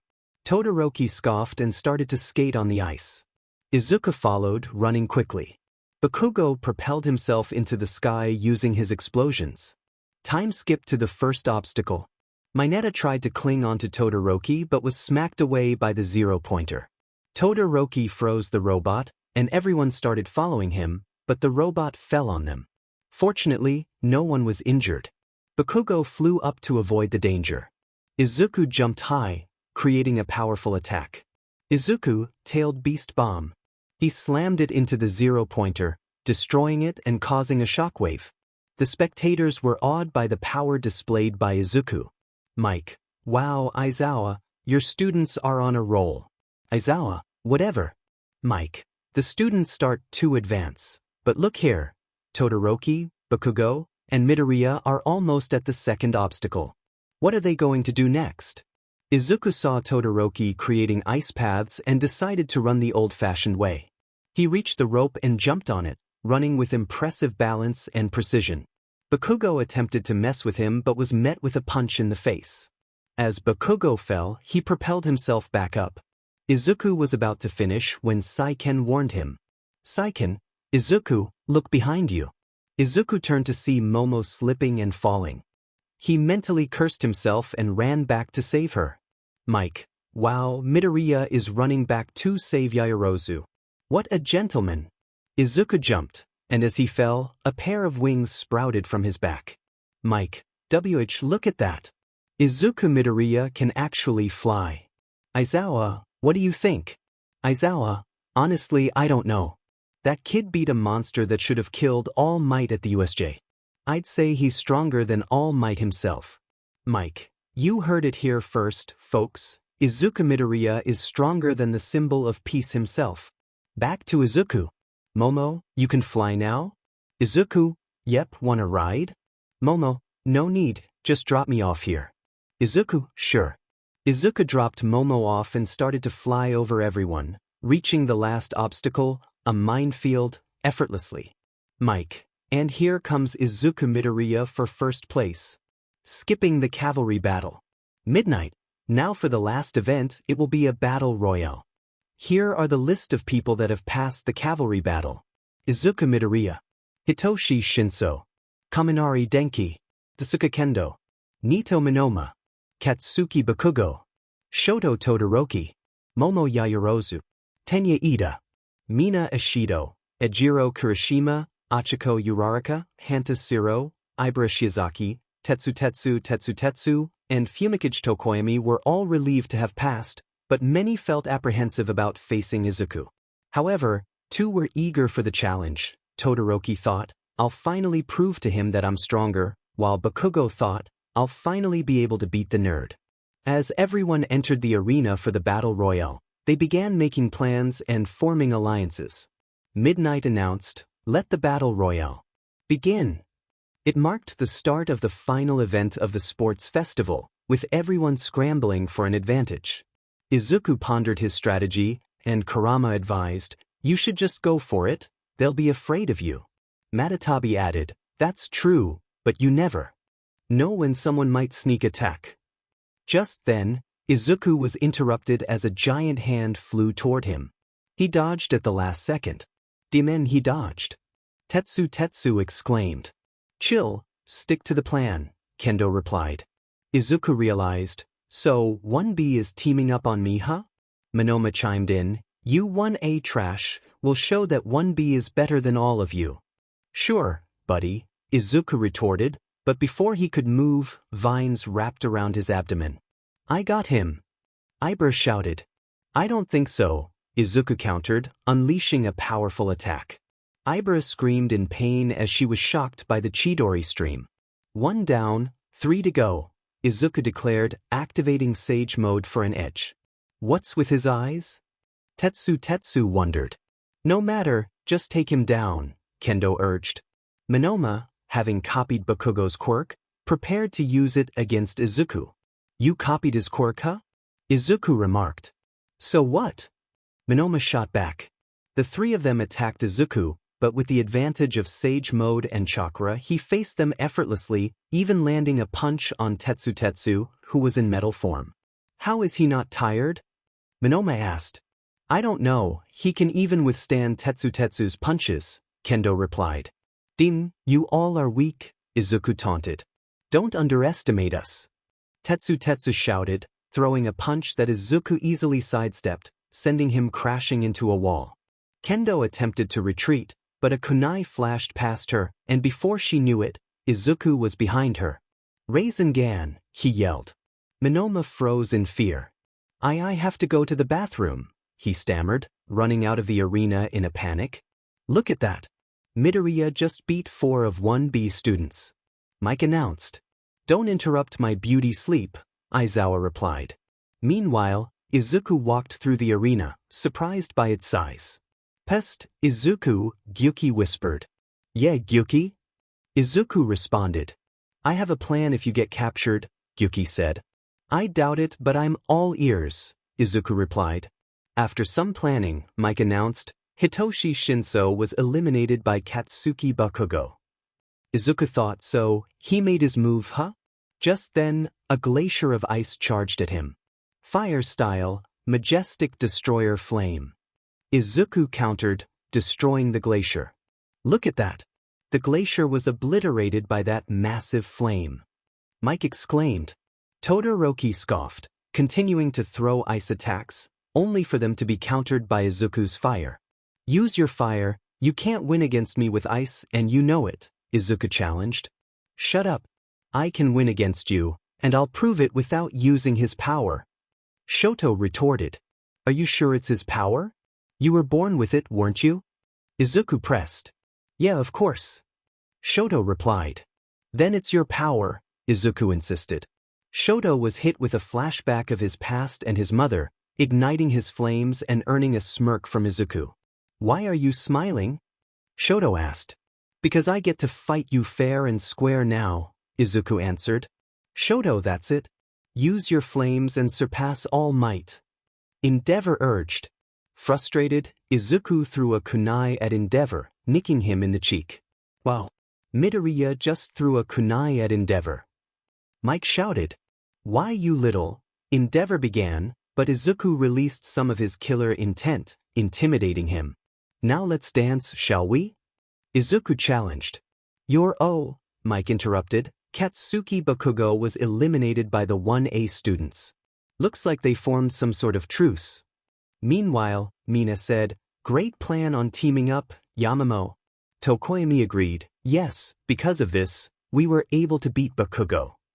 But we're not done yet, there's still Todoroki and Midoriya. They will be hard to handle," Ida warned.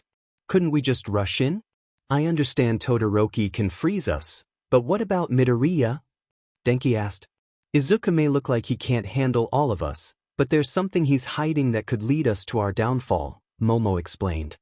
"He's that OP, huh?" Kirishima remarked. "What do we do now?" Uraraka asked. "Gather around, I have a plan just in case something like this happens," Momo instructed.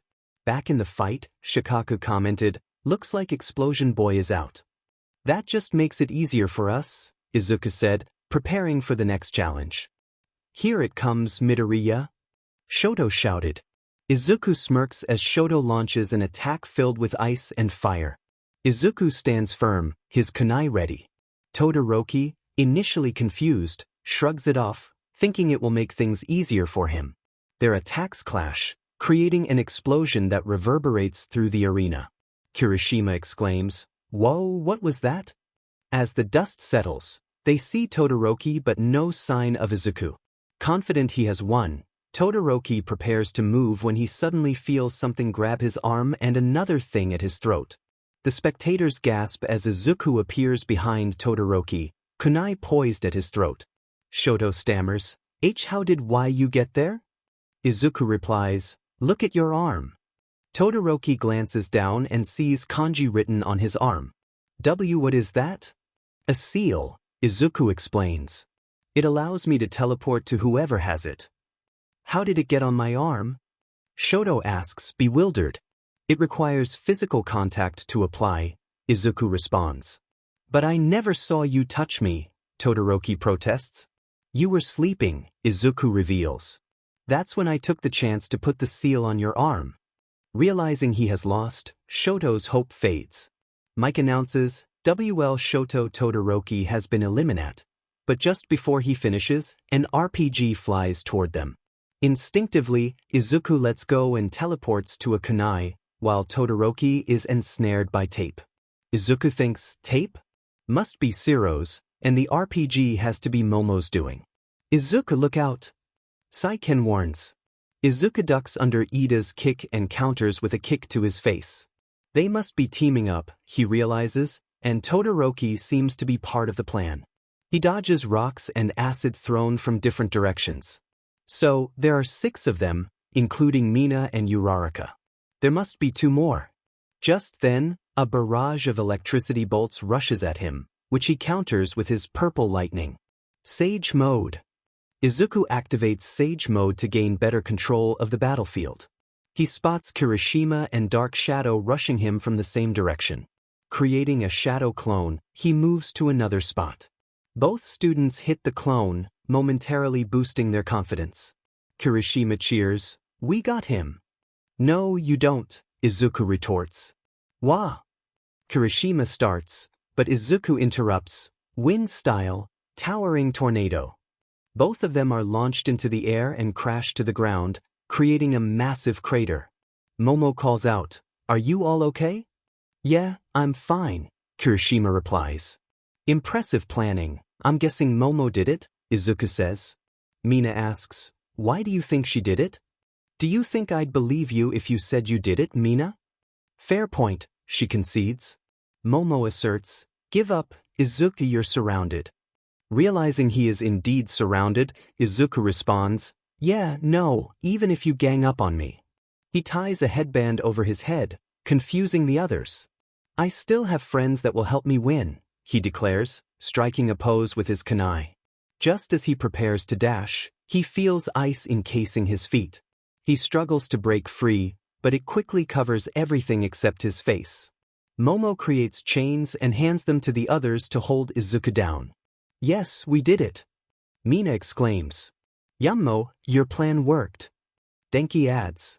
Shoto seizes the moment to tease Izuku. "Great job, babe," he says, pecking Momo on the lips, causing gasps from their classmates. Izuku feels crushed inside. Why did he do that? Izuku thinks.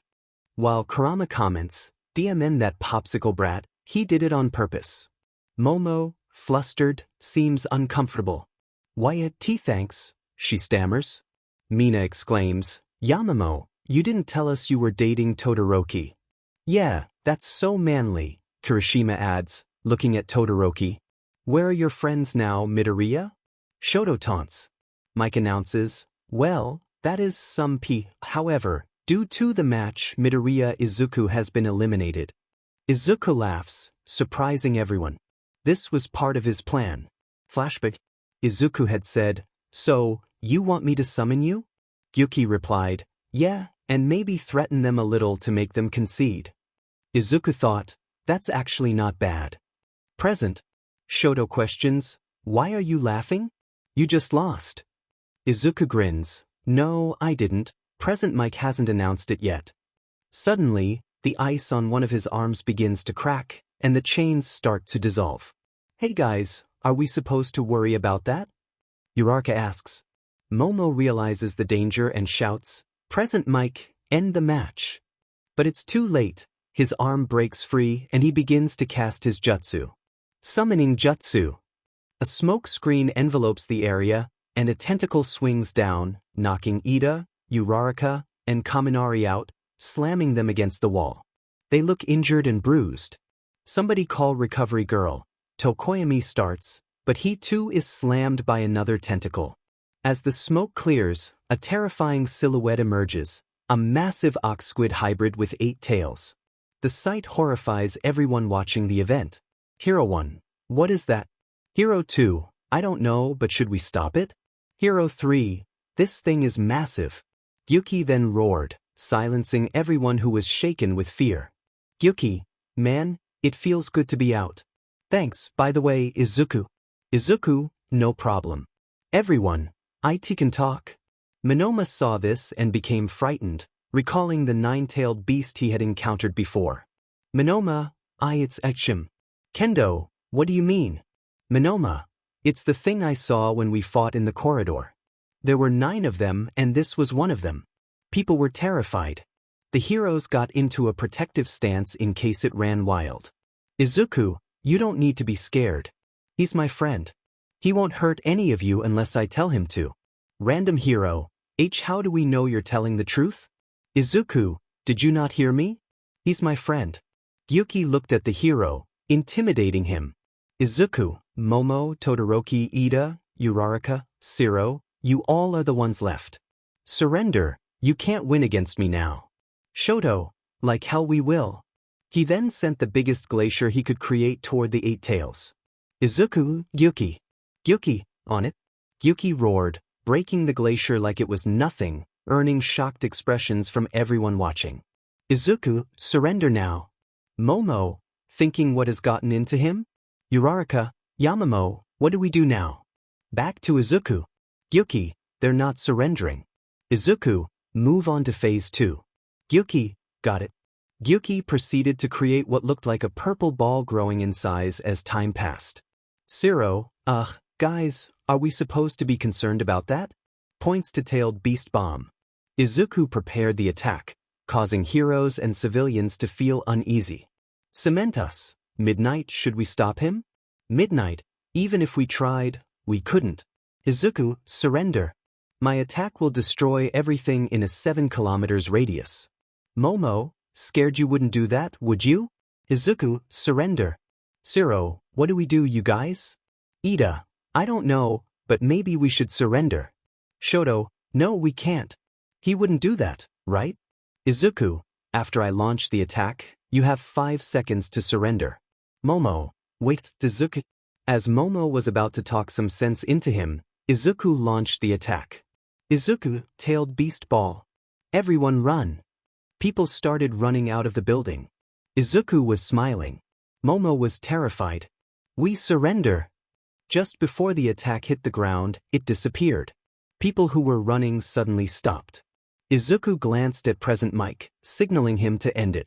Mike, the winner is Midoriya. As present Mike announced it, people weren't clapping. Instead, they were scared of him. Who wouldn't be? He had just threatened their lives. Izuku, thanks for your help, Gyuki. Gyuki, no problem, Izuku. Izuku then desummoned Yuki. Now on the ground, Izuku faced his classmates. Izuku, good game. Smiles. They were silent. Todoroki was fuming, but Momo was terrified of him. Shoto, what was that for? Izuku, what? Shoto, you threatened us, so we surrendered, so we lost. Izuku, sometimes as heroes, you will be faced with difficult choices. I was just testing to see if you were up to it. Ida, Midoriya, that was not a good way to test it. You could have killed us and yourself. Izuku, oh, sorry, I forgot to say, I wouldn't have died. Only you all would have died. Shiro, still, what if Yaoyorozu didn't surrender? You would have gone to jail. Izuku, oh, that was just a logical ruse. I wasn't actually going to do it. Just before my attack hit the ground, I would have done the same thing. They were all dumbfounded. They had fallen for his bait of surrendering. Izuku, of course, I never intended for you all to surrender. I was just playing with you. But I never thought you would actually do it. They were sad, some were angry, but they couldn't ask for a second round as they knew the difference in power between them now. Uraraka, Deku, what happened to the attack? Izuku, look at the moon. People all over the world were confused by what he said but complied. They looked to the moon, and what they saw terrified them. Roughly 45% of the moon had been destroyed. The government was soon notified of the destruction, and soon NASA, then the whole world, received word that a boy had destroyed the moon. Yes, ladies and gentlemen, Izuku Midoriya destroyed 35% of the moon. Izuku, if you're asking how I did it, I teleported the attack to the moon. Momo, wouldn't you need a kunai on the moon then? Izuku, yep. Shiro, then how did you do it? Izuku, I have my ways. Flashback. At NASA headquarters. Random guy. Okay, how did the moon get destroyed? Random astronaut. I wonder why Izuku asked me to place a kunai on the moon when I went there? It was after the sports festival. Izuku was crowned champion, and everything seemed great, right? It was the opposite. People were scared and started to hate him because of the stunt he pulled. Even NASA was mad at him for destroying the moon. However, it wasn't a crime, as the moon wasn't anyone's property. Izuku was walking back to the dorms, heartbroken by what he had witnessed. The tailed beasts were trying to comfort him because they felt bad. Kurama, hey kid, it's okay. There are plenty of fish in the sea. Koku, yeah? Izuku, it's fine, honestly. Son, I just want to punch that guy. Izuku, tearing up, I just don't get it. What did he do to make her fall for him? I don't think I can even face myself right now. Shikaku, why don't you leave UA and become a vigilante? Izuku and the rest, what? Shikaku, I mean you said it yourself, you can't face yourself right now. Izuku, but all my hard work will go to waste if I do that. Matatabi, Izuku, there are times in life when you have to do what you have to do. Izuku, you're right, I guess. Aisabu, and if you do, we'll help you. We're family, aren't we? Izuku, yeah we are. So how do we leave UA? Chom, how about a fake death? Izuku, how do I do that? Yuki, what if we create a shadow clone and channel some chakra into it so it can last a long time? Izuku, right. In dorm room. Izuku, shadow clone jutsu. A shadow clone appears and starts to get on with the plan. Izuku, right now, I'm going to stab you with a chidori. Shadow clone, Roger, Roger. Izuku proceeds to stab the clone, which falls to the ground. Izuku, alright, it's done. Kurama, you know if you do this, there's no going back? Izuku, I know, that's why I'm doing it. Izuku then climbs out of the window to begin his new life. Time skip. Everyone was gathered in the common room discussing the events of the day. Kirishima, I never expected Midoribro to destroy the moon or try to take us all down. Jairu, yeah, I thought he was bluffing, but it turns out he wasn't. Uraraka, I can't believe we fell for his trick. Shiro, yeah, well, at least we know the power difference between us. Sato, but what was that giant creature? Denki, is it his quirk? Momo, he said his quirk is tailed beast, right? That thing had 8 tails. So, I think there's more. Mina, whoa, seriously? Ojiro, I don't know, but if it's true, he could possibly be stronger than All Might. Bakugo, That damned Deku isn't stronger than All Might. I'll beat him and prove I'm the #1 hero. Hagakure, Bakugo, you got clapped by Momo and the others while Midoriya won against them.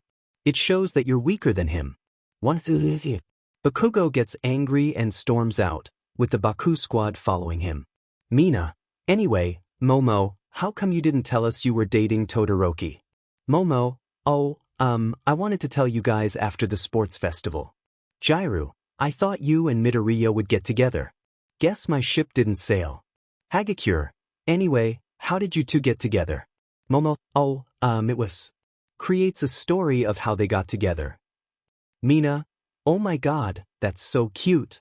Jiraiya, yeah, I never thought Todoroki was the charmer type. Momo, and me neither. Anyway, I'm going to check up on Izuku. As Momo walks to Izuku's room, she doesn't hear anything and thinks he might be asleep. Momo, maybe a peek wouldn't hurt. As she opens the door, she is met with a sight that shocks her. Izuku is lying on the ground. Momo, Izuku?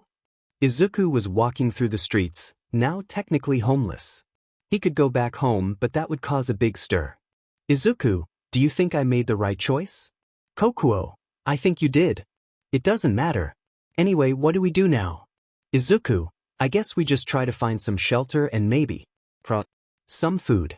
Izuku was searching for a place to stay.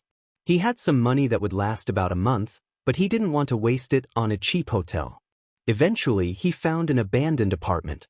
It had everything he needed but required some fixing.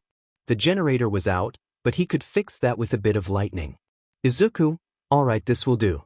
Kurama, how are you going to live here? There aren't even any lights. Izuku, I'll try to turn on the generator with my lightning style and see if it works. Meanwhile in Yue, everyone was mourning.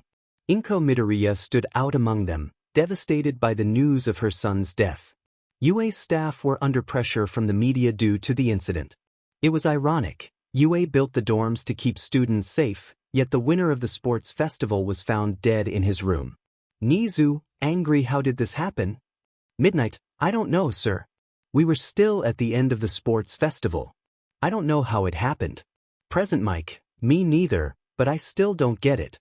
First, the gate of the school gets disintegrated, now a student is dead. Ectoplasm, how do we know it's not suicide? Cementos, why would Midoriya kill himself? He won the sports festival, right? Aizawa was deeply affected. His own problem child was gone, and he felt helpless. Aizawa, sobbing, if only I was there, I could have stopped it. Fine. There, Aizawa. We'll find whoever did this and make them pay. With the students, Kirishima, how did this happen? Mina, I don't know, we were talking in the common area, and then when Momo went to check on him, that happened. Uraraka, Deku is really gone? Momo, as much as I hate to admit it, he probably is. Even though we treated his wound, he likely would have died from blood loss. Jiraiya, I have a hard time believing this, though. I mean, Yue has sensors to detect intruders. But we didn't hear any alarms. Denki, maybe the guy had a warp quirk. Jiraiya, even if he did, Midoriya should have put up a fight. Heck, he should have won. We saw what he did to the Nomu. I doubt a normal villain could kill him. Sato, that makes sense. Bakugo, so you're saying that the nerd killed himself? Toru, you're actually interested? I thought you hated Midoriya. Bakugo, of course I am. I may hate the nerd with all my heart, but if a villain could have killed him, that means he's probably really strong. Shoto, I may have to agree with Bakugo. Izuku managed to beat all of us, yet he probably could have summoned his friends to help him. Jiraiya. Everyone retreated to their respective rooms, except Momo. She went to Izuku's room to reminisce. Momo, thinking, oh, Izuku, why did you have to go? Please wake me up from this horrible dream. Momo then cried through the night, unable to sleep. Somewhere else. Shigaraki, have you heard the news? Shigaraki, no, I haven't. You better see it. Shigaraki turned on the news, shocked yet pleased by what he saw. Reporter, breaking news. Izuku Midoriya, the boy who won the sports festival and destroyed 35% of the moon, was found dead in his dorm room. I wonder what Yue has to say about their prodigy being found dead. Shigaraki, Ho ho, Christmas came early. It had been a week since the incident. The funeral took place in the UA fields. Everyone mourned the loss of their friend, including heroes who recognized his power during the sports festival. Izuku had learned some new tricks. He discovered he could summon all the tailed beasts in a pet-like size, as he felt lonely being alone. He noticed that the tailed beasts enjoyed eating human food, each with their own preferences. It was nighttime, and Izuku and the tailed beasts were having dinner.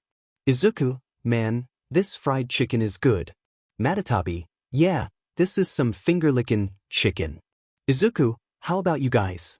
Yuki, my salmon tastes great. Son, my banana tastes so sweet. Shikaku, it would be better if the fox didn't keep stealing my berries. Kurama, we're supposed to share. Shikaku, but you're taking everything. Izuku, calm down everyone. I have more in the kitchen. Kurama and Shikaku exchanged glances and raced to the kitchen, knocking over pans and pots in their haste. Izuku, those two never change. Isabu, hey, Izuku, when are you going to start your vigilantism? We can't wait to start kicking butt. Izuku, yeah, you're right. I can't use my hero costume because then I would get noticed. But I don't have any other clothes to use. Saiken, how about you go back to your house to grab some clothes? Izuku, are you crazy? My mom would notice. Saiken, then we go late at night when your mom is asleep. We go in and out. Izuku, sure. In the 1A dorms, Momo was in her bedroom, still grieving the loss of her friend. It had been a few days since the funeral, but she couldn't move past it. She didn't want to admit it, but she had feelings for Izuku. Her hopes were dashed when her parents agreed to an arranged marriage with Endeavor's son, Shoto Todoroki. Momo, crying Izu, please, I can't lose you. Just then, a knock was heard at her door.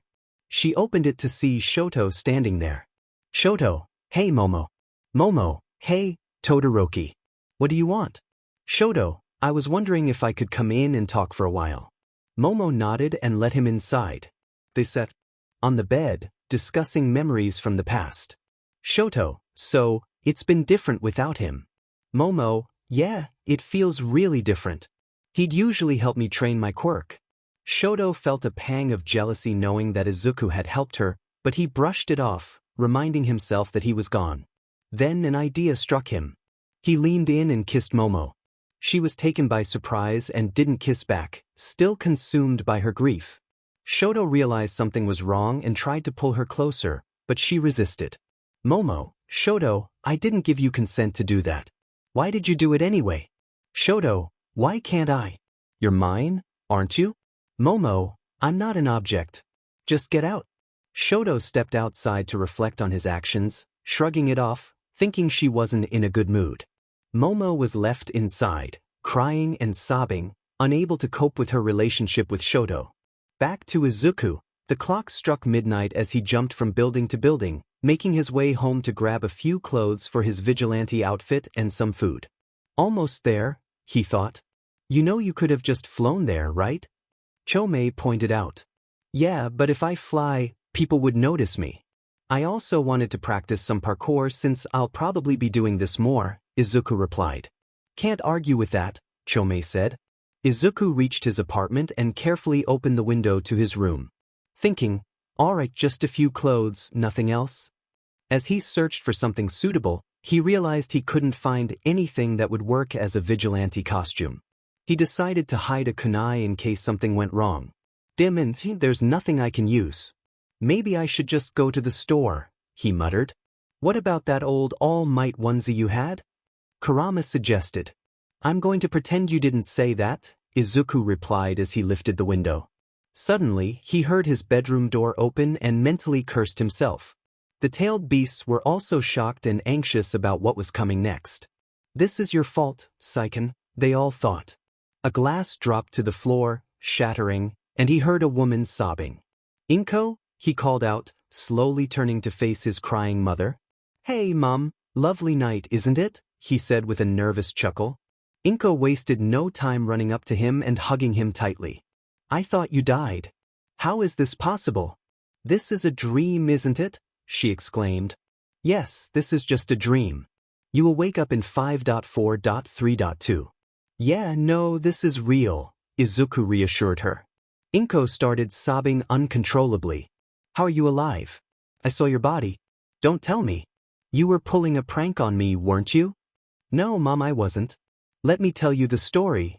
After sharing his tale, Izuku added, So, that is why I'm here.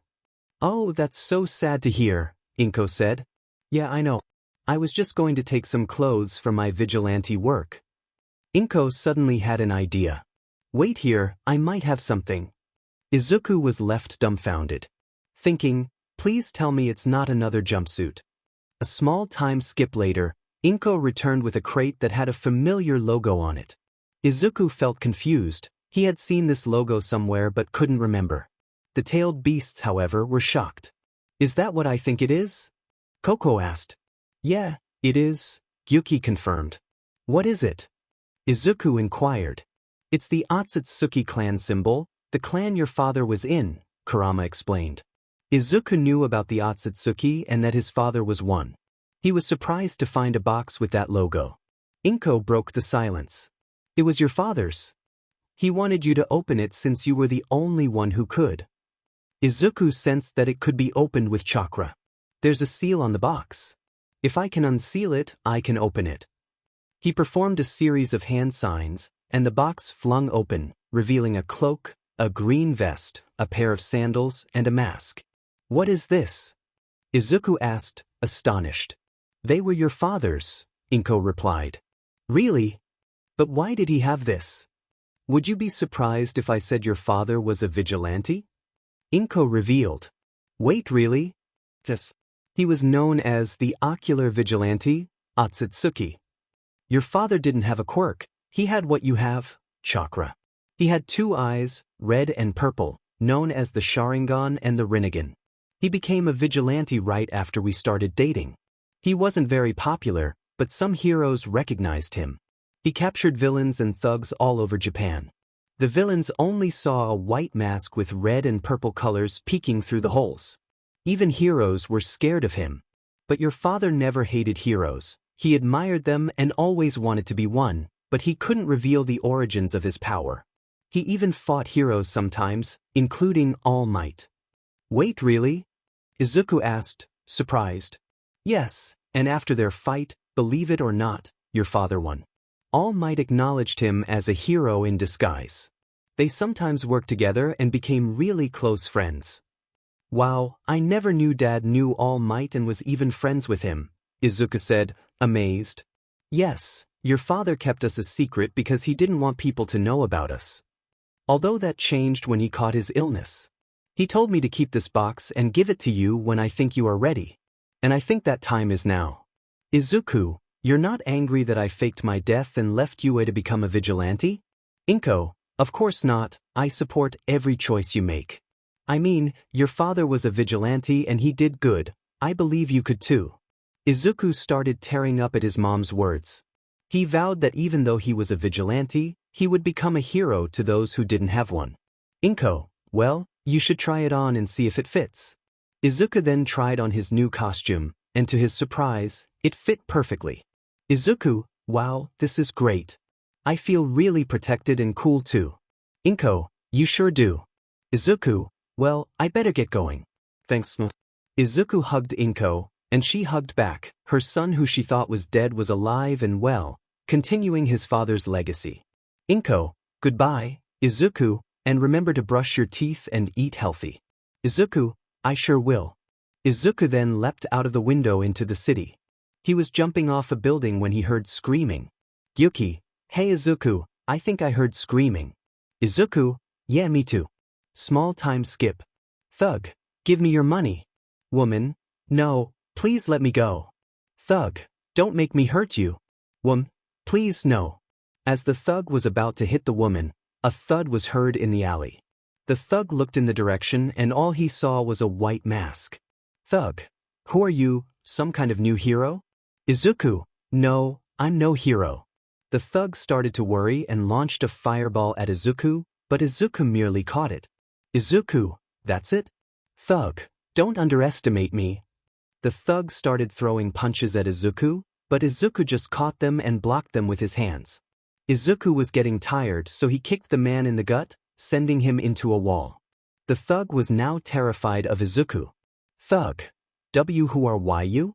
Izuku then created a swirling energy in his palm. Izuku, I'm Atsutsuki. Rasengan. It had been a week since Izuku made his debut as Atsutsuki. The news stations were going crazy. At first, Izuku did it as a sneaky operation so he didn't draw too much attention. But that all changed when he met Edgeshot while he was stopping an illegal drag deal. Flashback. Izuku, man, those guys were such a handful. Stop right there. Izuku will Edgeshot. Edgeshot. So, you're the rumored vigilante. You know there have been sightings of a white-masked vigilante from the criminals you caught, but we haven't been able to identify. Izuku, yeah, I'm not surprised. It's nice to meet a fellow ninja, you know? Edgeshot. I can't tell by the sound of your voice, but judging by your size, you must be at least 16 years old. Izuku, have you ever heard the term, don't judge a book by its cover? Shit, more than you know. They then ran at each other, exchanging punches and kicks. After a while, Edgeshot took this seriously and used his quirk to appear behind Izuku and attempted to punch him. Izuku, however, used a substitution technique and appeared behind Edgeshot, kicking him to create some distance. Izuku, why don't we take it up a notch? Pulls out kunai. Edgeshot, fine by me.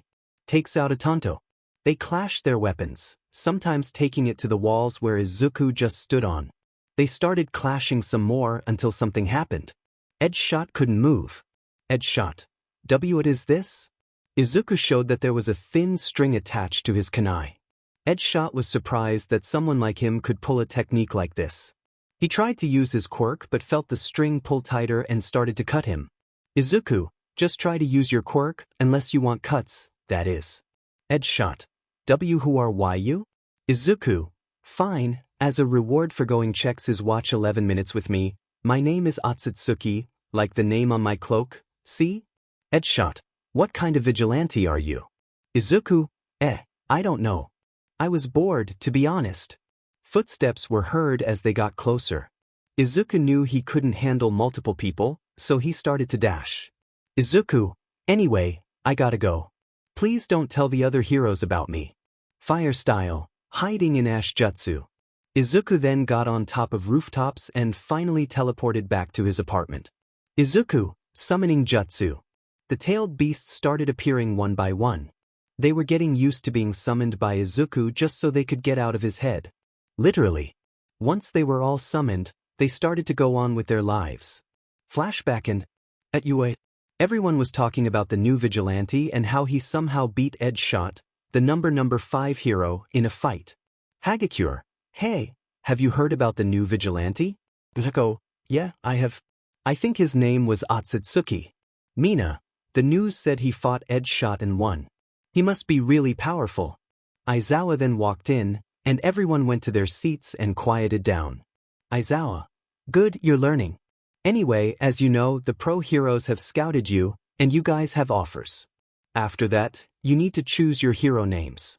Offers. Shodo Todoroki 3560. Katsuki Bakugo 2930. Momo Yaoyorozu 2810. Fumikage Tokoyami 1289. The rest 50 to 300. Whoa, look at those offers. Momo, hey, Mr. Aizawa, how many offers did Midoriya get before he, you know? Aizawa, oh, problem child, he got 10k offers. Everyone, what? Mineta, H's 10k. Shoto, how is that possible? Aizawa, well, every hero that saw him sent him an offer, including Hawks, Edgeshot, Ryukyu, and even Endeavor. Todoroki was frustrated, knowing that even in death, Midoriya was still better than him. Even his father sent him an offer to his agency. Aizawa, anyway, now you have to choose your hero name with midnight. Time skip to the end of school. Zero, why can't I shake the fact that Midoriya getting 10k offers feels kind of off? Kaminari, you're just jealous a dead person can get more offers than you. Just then, a kid from Class 1B came to ruin the mood. Monoma, ho, what's this, Class 1A? We finally showed we are superior now that your powerhouse is gone. Kirishima, hey. We're still pretty tough even though Midoriya isn't with us anymore. Monoma, that Midoriya kid. For a guy who won the sports festival, he must be weak. Heck, even if he couldn't defeat a simple villain, he should have deserved to die. The students were about to pounce on him, but someone beat them to it. Bakugo, you copycat.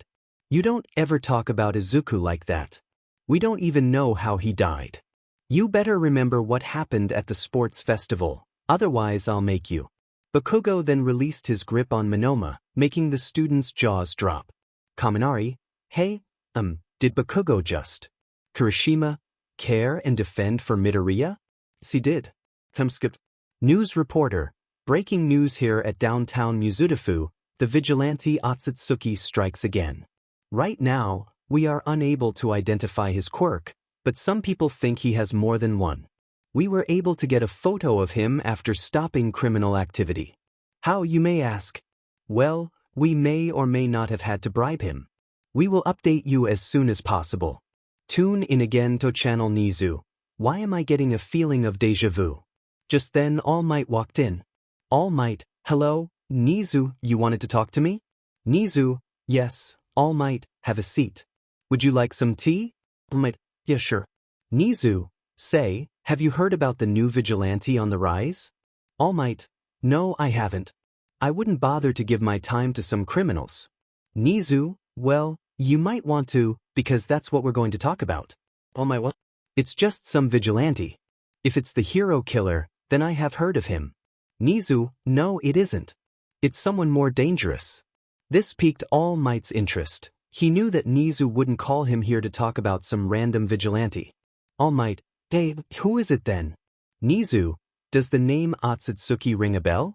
All Might dropped his teacup upon hearing that name, but it wasn't out of fear. Nizu saw this and smirked. Nizu, so you do?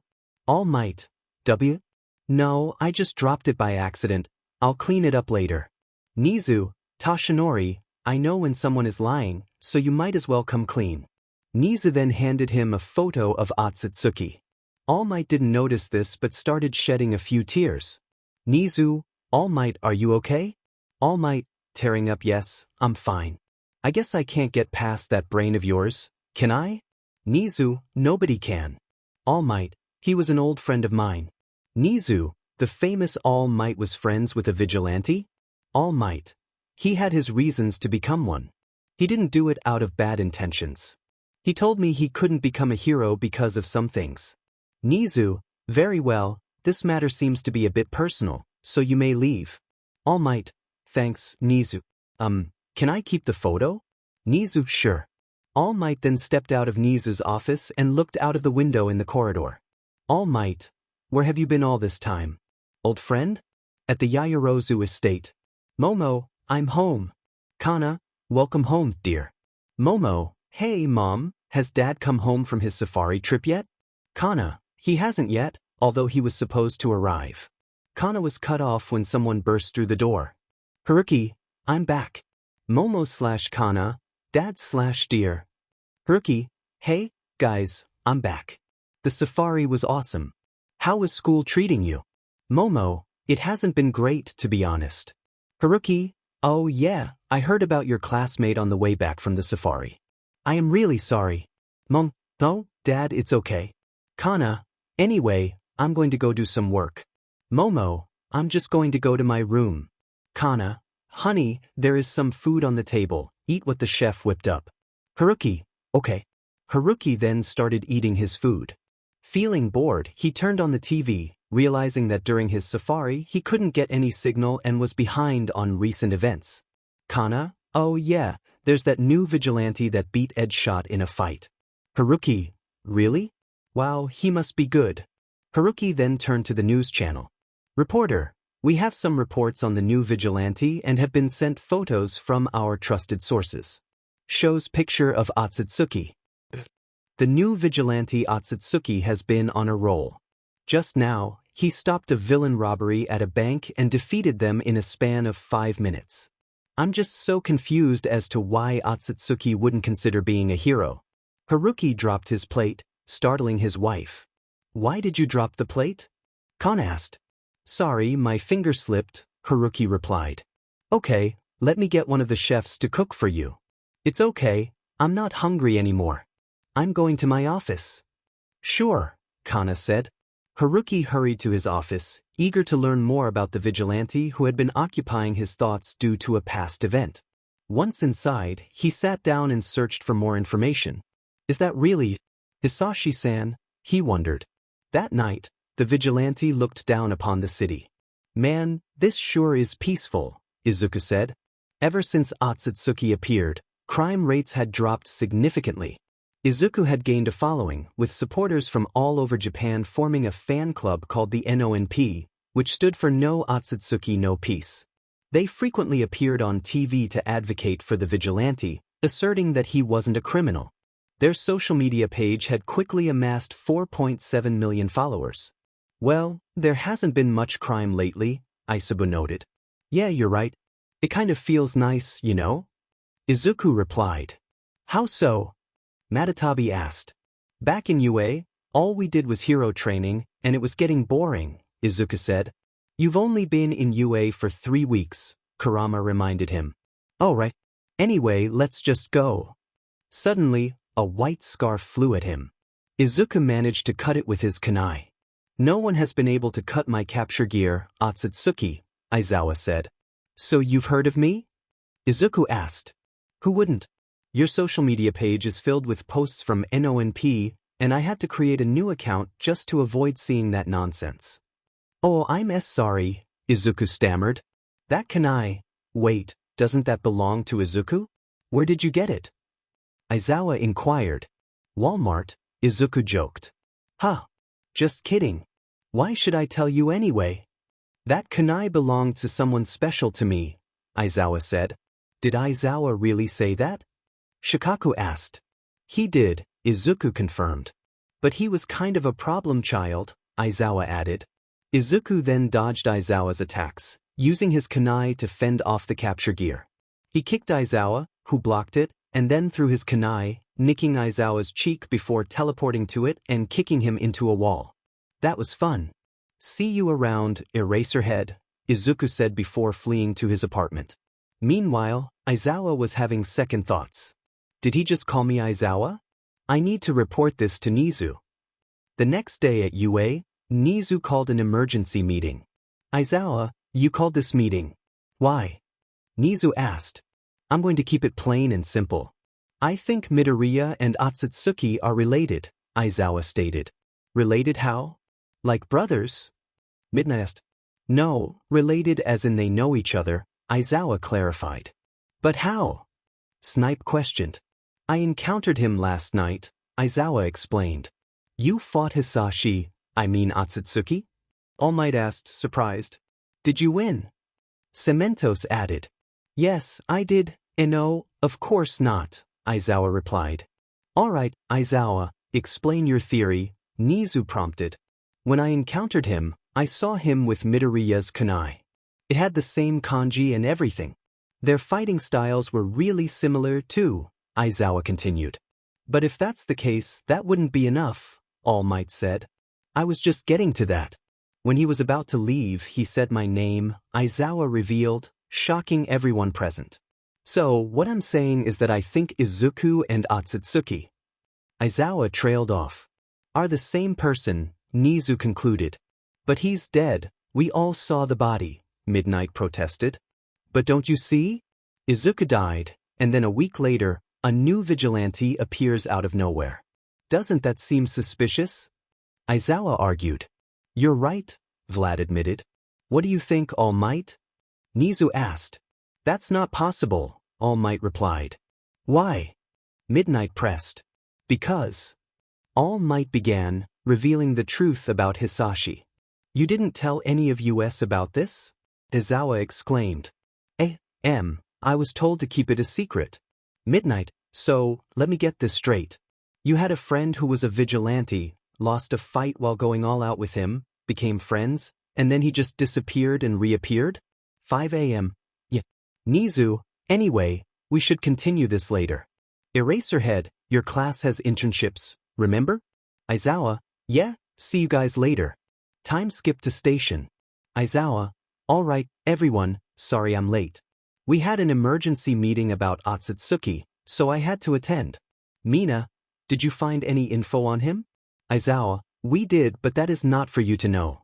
Now get on the train. Everyone then got on the train to their respective internships. Time skipped to Stain Arc. Izuku was currently running on top of rooftops. Hosu was in flames, with Nomus rampaging around the city. Izuku, the League of Villains must be behind this. Chome? Yeah, where did they get so many Nomus anyway? Izuku, I don't know. Izuku then spotted heroes overwhelmed by a Nomu. Izuku, Sage Art, Magnet-style Rasengan. He slammed it into the Nomu, destroying it. He stood there facing the heroes, who were scared knowing who he was. Hero 1. Tetsuo Atsutsuki. Hero 2. Should we stop him? Izuku, look, I'm not here to cause any problems. I may be a vigilante, but now we have to secure the city first.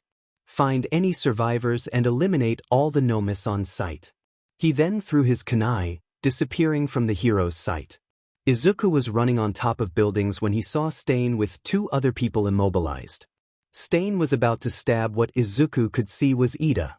Stain, this is your end, fake. As Stain was about to swing his blade, a figure zoomed past them, leaving a trace of wind, followed by the sound of clashing metal. We then see Stain clashing his sword with Izuku and his kunai. Stain, it's truly an honor, Atsutsuki. Izuku, the pleasure's all mine, Stain. Ida, why are all of you here? Get out. This fight is with me. He did this to my brother. Izuku, look, kid, you don't expect to win against Stain with those boosters of yours. You lack both skill and experience, so if I hadn't shown up, you'd be dead. Now just shut up and let me deal with him. Stain, why do you insist on protecting the fakes? Izuku, because it's the right thing to do. They ran at each other, clashing weapons. Izuku took some more kunais and started throwing them at Stain, who dodged them. Ida, be careful. He has a paralysis quirk that allows him to immobilize people by digesting their blood. Izuku, so all I have to do is maintain some distance. Izuku jumped back but was met with a knife to the cheek, startling him. The knife was attached to a string, and Stain pulled it back. Stain, all good things must come to an end. As Stain digested the blood, he saw that Izuku was paralyzed. But then Izuku poofed, causing confusion. Stain, a clone? Izuku looked up here. Izuku was about to axe kick him, but Stain moved back just in time. Ida, Atsutsuki, how many quirks does this guy have? Stain, you're a good fighter and have a good heart. Tell me, why don't you become a hero instead? Izuku, not telling you. Stain scowled and started to run at him while throwing shurikens. Izuku dodged and deflected some back at Stain, who also dodged. Izuku, I'll finish this now. Onyx Chidori stream. Black lightning started to flow and struck Stain. Izuku, now. Sage Art, Intan Reiha. Stain screamed in agony and fell down. Unconscious. Izuku, it's okay, he's fine. Think. No, he's probably dead. Then Izuku saw a wave of fire come his way but was able to counter it. Izuku, Earth Style, Mud Wall. The smoke cleared, and there stood Todoroki. Shoto, Ida, are you okay? Ida, yeah, Atsutsuki took care of Stain. Shoto, so you're Atsutsuki? Izuku, what about it? Shoto, I'll be the one to defeat. As Shoto was about to finish his sentence, Izuku teleported behind him using the seal placed on him and kicked him, sending him into a wall. Izuku, sorry, didn't catch that. Shoto was knocked out cold due to the kick and the impact. Ida, how did he one-shot Todoroki? The only other person to do that was. More heroes started to arrive, and Izuku sensed them.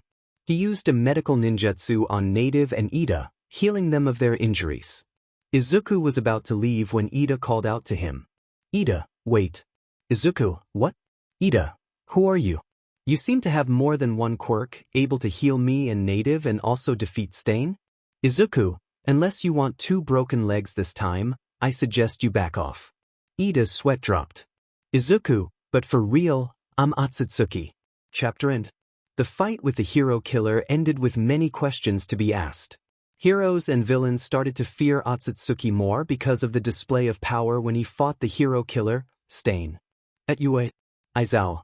Alright, now that the hero internships have ended, you have to get ready for the end-of-term exams that will be held in a few weeks. Kaminari. Man, this is going to be such a drag. Mina, tell me about it. Mineta. You guys just need to study more. Mina/Kaminari. I thought you were one of us. Mineta. I may be a pervert, but I still study.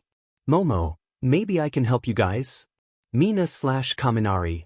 Yamamoto, our savior. Jiru. I'm also having problems with quadratic equations. Can you help me with that too? Momo. Yes, of course. I'll tell my mother to prepare the Great Hall. Oh, and what kind of tea do you like? Kaminari. Normal peasant tea would be fine. Shoto overheard this conversation and decided to take advantage of it. Shoto. Oh, hey Momo, I need some help with something. Can you help me with that too? Momo. Oh, hey Shoto. What do you need help with? Is it physics or biology? If so, I can help. Shoto. Oh no, it's something deeper. Meanwhile, Izuku was stopping a mugging between an elderly woman and a young man. Izuku. Hey man, it's not right to rob an elderly, you know. Man. What the hell? Wait, why you're Atsutsuki. Please spare me. I promise I won't mug again. I even promise not to stalk on Midnight's social media page. Izuku. You what? Man? Actually, I promise to go to church more. Izuku. Alright, now what you're gonna do is give the purse back to the woman and leave. Man. Alright, whatever you say, man. The man then proceeded to run after giving back the purse. Woman. Thank you so much, young man. Izuku. No problem. Woman. Oh, I forgot. Can I have an autograph? Izuku. What? Woman. Oh, you see, my grandson really admires you, so I thought I'd get a signature, if that's okay with you? Izuku. Sure, here you go. Woman. Thank you so much. The woman then took the pen and paper to get Izuku's signature. Izuku. Well, I gotta go now. By the way, don't tell the heroes. Woman.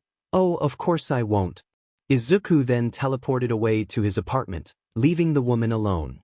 Woman. I'm gonna tell the villains. The woman then revealed a teenage girl in a school uniform. Toga. Tomura-kun will be so proud. Time skip. Toga. I'm back. Shigaraki. Took you long enough. So, did you get it? Toga. I did. Shigaraki. Good, give it to me. Toga. Here you go. Shigaraki then took the pen and gave it to Kurojiri. Shigaraki. Give this to sensei. Kurojiri. Yes, young MSTR. Kurojiri then warped to his MSDR's secret hideout. Kurojiri. Esther, I have gotten what you asked for. But with this, we can scan for his fingerprint and determine his real identity. You may leave, Kurojiri. Kurojiri. Yes, sensei. The unidentified man then started his research on the pen using the fingerprint from Toga. Ho, Atsutsuki, I didn't expect you to be this young. Especially to be the late Izuku Midoriya. We see Mina, Jiru, Denki, Shoto, Ojiro, and Siro outside of Momo's mansion. Momo, everyone you may enter. Mina, this house is amazing. Siro, yeah wow. Todoroki, you sure are lucky to have Momo as your girlfriend. Shoto, HM. Everyone then went to the hall to study. Shortly after, Yaoyorozu entered with a tray of tea and cakes. Momo, let's get started, shall we? Time skip. Everyone was tired after studying for about 2 hours with Momo tutoring each of them. Momo, alright, everyone, I'm going to the restroom for a moment. Momo left, which made Todoroki smirk. He followed her without anyone noticing, as they thought he was just going to the restroom too. Momo was on her way when she felt her wrist being grabbed and was pinned to a wall. Shoto, alright, why have you been avoiding me? Momo, what? And no, I have not been avoiding you. Shoto, really? Because every time I want to talk to you, you suddenly leave, or every time I ask you on a date, you decline. Momo, I was busy on those days. Shoto, really? Momo, I'm your boyfriend, aren't I? Momo, yes, but I really needed some time for myself lately. Shoto, what? Is it because of that a-hole's death? Momo, First of all, Izuku isn't an a-hole, he's a good friend. You know he's the reason I got far in the sports festival. And it isn't because of his death either. You know what? I'm done. Shoto, where do you think you're going? Momo, to get some fresh air. Momo left an angry Todoroki alone in the halls. Instead of getting fresh air, she went to her father's office. When she opened it, she was surprised to see lots of papers scattered and a board near a table. Upon closer inspection, she could see that it was all related to the Vigilante Atsutsuki. Momo, why is Dad so interested in that guy? Haruki, oh Momo, I didn't see you there. Momo, hey Dad, I want to tell you something. Haruki, oh what is it? Momo, I want you to cancel the arranged marriage between me and Shoto. Haruki was surprised at the sudden request. He always thought that Momo liked Todoroki but was skeptical nonetheless. Haruki, why is that? Momo, well, I don't like him, Dad. He's so possessive of me and sometimes makes me uncomfortable. So can you cancel it? Haruki, I'm sorry I can't. Momo, but I told you that I didn't like him, and he's making me uncomfortable. Haruki, I wish I could. Momo, what do you mean you wish you could? Haruki, I made a deal with Endeavor. Flashback. Haruki's POV. A fire happened in my company. The fire was raging fast, and most of the people had been evacuated. Only I was left. I was scared knowing that if I died, I wouldn't get to see my wife and my daughter, who is currently 5 years old. As I was waiting for my end, someone grabbed me and took me outside, safe from the fire. I looked and saw the number 2 hero, Endeavor. Thank you for saving my life, I said. Whatever, Endeavor replied. Is there anything I can do for you? I asked. You're Haruki Yaoyorozu, right? He said. Yes, I am, I confirmed. Do you have a daughter? He asked. Yes, I do, I replied. I want your daughter to get into an arranged marriage with my son, Endeavor stated. What? I stammered. Did I stutter? He shot back. No, I said. Good, he concluded. Flashback and, so you see, even if I wanted to, I couldn't. I would look like a fool, and Endeavor would probably tell the media, I explained. Oh, Momo said. I'm sorry, Momo. I should not have been so careless, I added. It's okay. Besides, if Endeavor didn't save you, you wouldn't be here right now, Momo reassured me. Thank you for understanding, Momo, I said. All right, I guess I gotta go back to tutoring, she said. Sure, dear, I replied as Momo left, leaving me to my work. Atsutsuki, are you really Hisashi-san? I wondered. Class 1A was seen near a bus getting ready for their training camp. They had finished their finals and received satisfying results, except for 2 students. Mina and Kaminari had struggled in the practical test, losing to none other than Principal Nizu himself, a mouse with a reputation for being a formidable opponent. The students were now on a bus driving near the edge of a cliff. Nothing bad could happen, right? Aizawa-sensei, what are we doing here? So you asked. Why yeah, I really need the bathroom, Mineta added. Just then, 3 people emerged from a black limousine. Rock on with these sparkling gazes, one of them exclaimed. We've come to lend a paw and help, another chimed in. Coming out of nowhere. Stingingly cute and cat-like. Wild pussycats, they announced. Aizawa introduced them. These are the wild pussycats. They'll be helping with your training. My name is Mandalay, one said. My name is Pixie Bob, another introduced herself. Originally, there are 4 of us, but 2 of them will join you tomorrow when you start your training. Oh, but sensei, why are we stopping here? The camp is still far away, right? Jair asked. It is, Aizawa confirmed.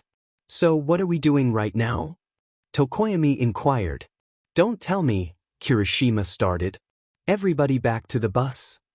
Kaminari shouted.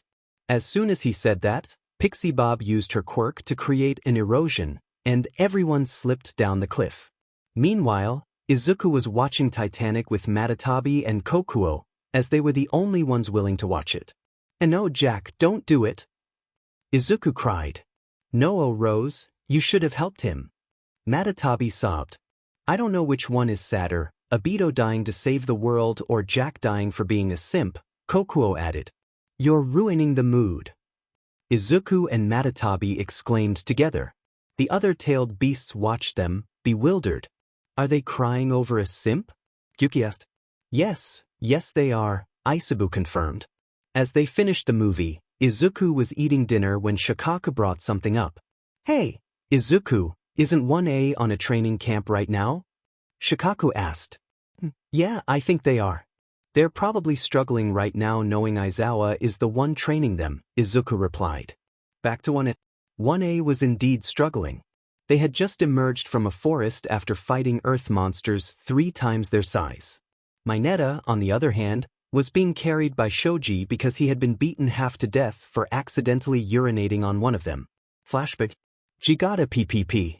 It's gonna blow. Mineta exclaimed in desperation. He made the unfortunate choice to relieve himself on a rock, which led to a massive earth monster rising from the ground and roaring. The class had only one word for Mineta: Latum. Flashback and, anyway, what do we have to do now? Bakugo asked. Well, you have to make your own dinner, Mandalay replied. No, the class groaned. But then you could bathe in the hot springs, Pixie Bob added. Yewah, they cheered. Time skipped to the next day. The next day, Class 1A had been training non-stop to improve their quirks. Class 1B was also present, including the 2 remaining members of the Wild Pussycats, now identified as Tiger and Ragdoll. Man, this training is exhausting me, Kaminari complained. Tell me about it, it's so hard. Mina agreed. Yeah, my elbows are sore, Siro added. Well, we must not slack off. We have to get stronger. Remember, this is also for Midoriya. We'll be the heroes in his place, Lita reminded them. Yeah, the class cheered. Time skipped to nighttime. Everyone was out in the field for a test of courage. It had been going well, considering that most people who walked here got scared. The only ones who weren't scared were Bakugo and Todoroki, who were just confused by the jump scares. Izuku was on his way to the training camp venue, intending to observe his classmates and their progress with their quirks. As he entered the forest, he noticed a pink mist and blue flames, predicting that the villains were up to something. Meanwhile, Class 1A was in a dire situation, fighting off an unexpected attack from villains. Mandalay, Pixie Bob, and Tiger were engaged in battle with Magna and Spinner. Let's show these heroes what the League of Villains can do. Spinner shouted. Magna nodded in agreement, and the heroes found themselves overpowered. Pixie Bob was struck by a pillar from Magna, rendering her unconscious. Tiger, I need some help here. Mandalay called out. On it. Tiger rushed to her aid, delivering a powerful kick to Spinner, knocking the wind out of him. Spinner! Magna yelled, using his quirk to slam the heroes together, leaving them bruised.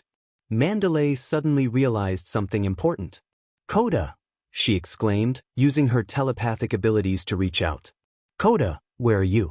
If you can hear this, please find Koda. Unbeknownst to her, Izuku was listening in. Meanwhile, Aizawa and Vlad King were engaged in a battle with Dabi, who was unleashing blue flames. Aizawa quickly erased Dabi's quirk, allowing Vlad King to restrain him. What's your game here? Aizawa demanded. You'd like to know, Dabi replied with a smirk. We're here to retrieve something. And what's that? Vlad asked. Now that's my little secret, Dabi said, transforming into mud, revealing he was a clone. The real Dabi was still out there, plotting. Back to Izuku, he was sprinting through the trees when he spotted a boy. Hey, are you Koda? Izuku called out. Yeah, what if Koda stammered, fear washing over him as he recognized Izuku. You're Atsutsuki, Koda exclaimed. I am, Izuku confirmed. What are you doing here? I came to find you after receiving a message, Izuku explained. Why did you do it? Koda asked. Sigh, I may not look like it, but I was a hero in training. Something bad happened, and I became a vigilante to continue that dream. Oh, okay, Koda replied. Now come on, Izuku urged. Just as they were about to leave, footsteps echoed nearby, and Izuku tensed up. Ho ho ho, what do we have here? A voice taunted. Before the figure could approach, Izuku created a Rasengan and slammed it into Muscular, sending him back. He was fast. You're Atsutsuki, right? Muscular said, sizing him up. I am, Izuku replied. Good, I'm Muscular. I'll be the one to end your life. I get that a lot, Izuku said, preparing for a fight. Muscular covered himself in muscle fibers, enhancing his strength and launching a barrage of punches. Izuku dodged while ensuring Kota stayed safe. Damen, this is hard. I have to protect Kota while fighting Muscular, he thought. Izuku attempted to cut through Muscular's fibers with his kunai, but they quickly regenerated. So this is the infamous Atsutsuki. I'm kind of disappointed, to be honest, Muscular taunted. You'll regret that, Izuku replied confidently. And why is that? Muscular sneered. Because you'll be dead in the next 10 seconds. With that, Izuku performed the multi-shadow clone jutsu, creating about 1,000 clones. Muscular was taken aback. I don't need jutsu to get rid of people like you, Izuku declared. The clones began to swarm Muscular, launching a flurry of punches and kicks. The original Izuku then delivered a powerful axe kick, sending Muscular crashing into the ground, unconscious. You all right? Izuku asked Kota. Yes, Kota replied, relieved. All right, get on my back, Izuku instructed. Kota climbed on, and just as they were about to escape, a voice crackled through Muscular's communication device. Dabi, Muscular, did you get Bakugo? Izuku, ever the protector, responded, Muscular's not here right now.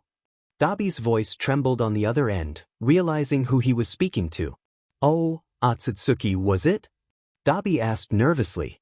Yeah, tell me why you want Katsuki Bakugo? Izuku demanded. We're hoping to turn him into a villain, Dabi replied. Izuku was shocked but knew Bakugo's stubbornness could make it possible. That's dumb. You're dumb, Izuku retorted before crushing the radio and sprinting toward the other heroes. As he ran, he encountered Aizawa, who initially tensed but relaxed upon seeing Kota. Give me the kid, Atsutsuki, Aizawa ordered. Relax, I just saved him from a villain called Muscular, Izuku explained. Why would I trust you? Aizawa challenged. Because you should. I could take you all out right now, but I don't want to, Izuku replied, earning Aizawa's cautious trust. Here, take the kid. I'm going to find the others, Aizawa said, taking Kota to safety. Izuku handed Aizawa a kunai, a teleporter for the students he would encounter, and continued running. In the distance, he saw metal knives and explosions, signaling the chaos ahead. Bakugo and Shoto were currently fighting a villain known as Moonfish, who could produce blade-like materials from his teeth that extended in length. They were having difficulty dodging the attacks, unable to use their quirks due to legal restrictions. Why can't we use our quirks? Bakugo exclaimed. We can't as much as I want to, Shoto replied. As they dodged the blades, Bakugo accidentally tripped on a rock and fell. A blade was heading for him, and he braced for impact when a voice rang out. Flying Raijin Howl Dance Super Circle Level 3. A person stood in front of Bakugo in a defensive position. Shoto and Bakugo's eyes widened as Atsutsuki appeared.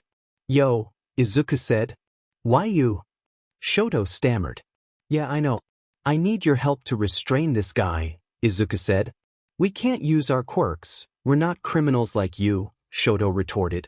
Listen, I could take you out right now, but I'm feeling nice. Besides, I'll take responsibility, Izuku replied. Fine, Shoto conceded. All right, Peppermint, you distract him using your quirk, and C4, you create explosions to hit him, Izuku instructed. Now we're talking, Bakugo said, starting to use his explosions while Shoto produced ice and fire to distract Moonfish. Izuku prepared his jutsu, needing a clear opening to avoid hitting his teammates. All right, scatter, Izuku commanded. Bakugo and Shoto moved aside, giving Izuku the chance he needed. Wind style, Raisin Shuriken.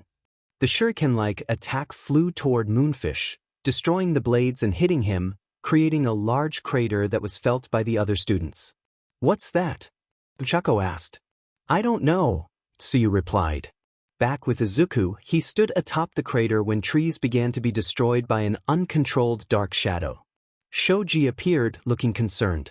Todoroki, Bakugo, And Atsutsuki? He asked. Long story. What's this? Izuku inquired. Our friend Tokoyami's quirk went berserk and managed to cut off my hand, Shoji explained. Does it have any weaknesses? Izuku asked. I think light should do, Shoji replied. Got it? Fire style, exploding storm.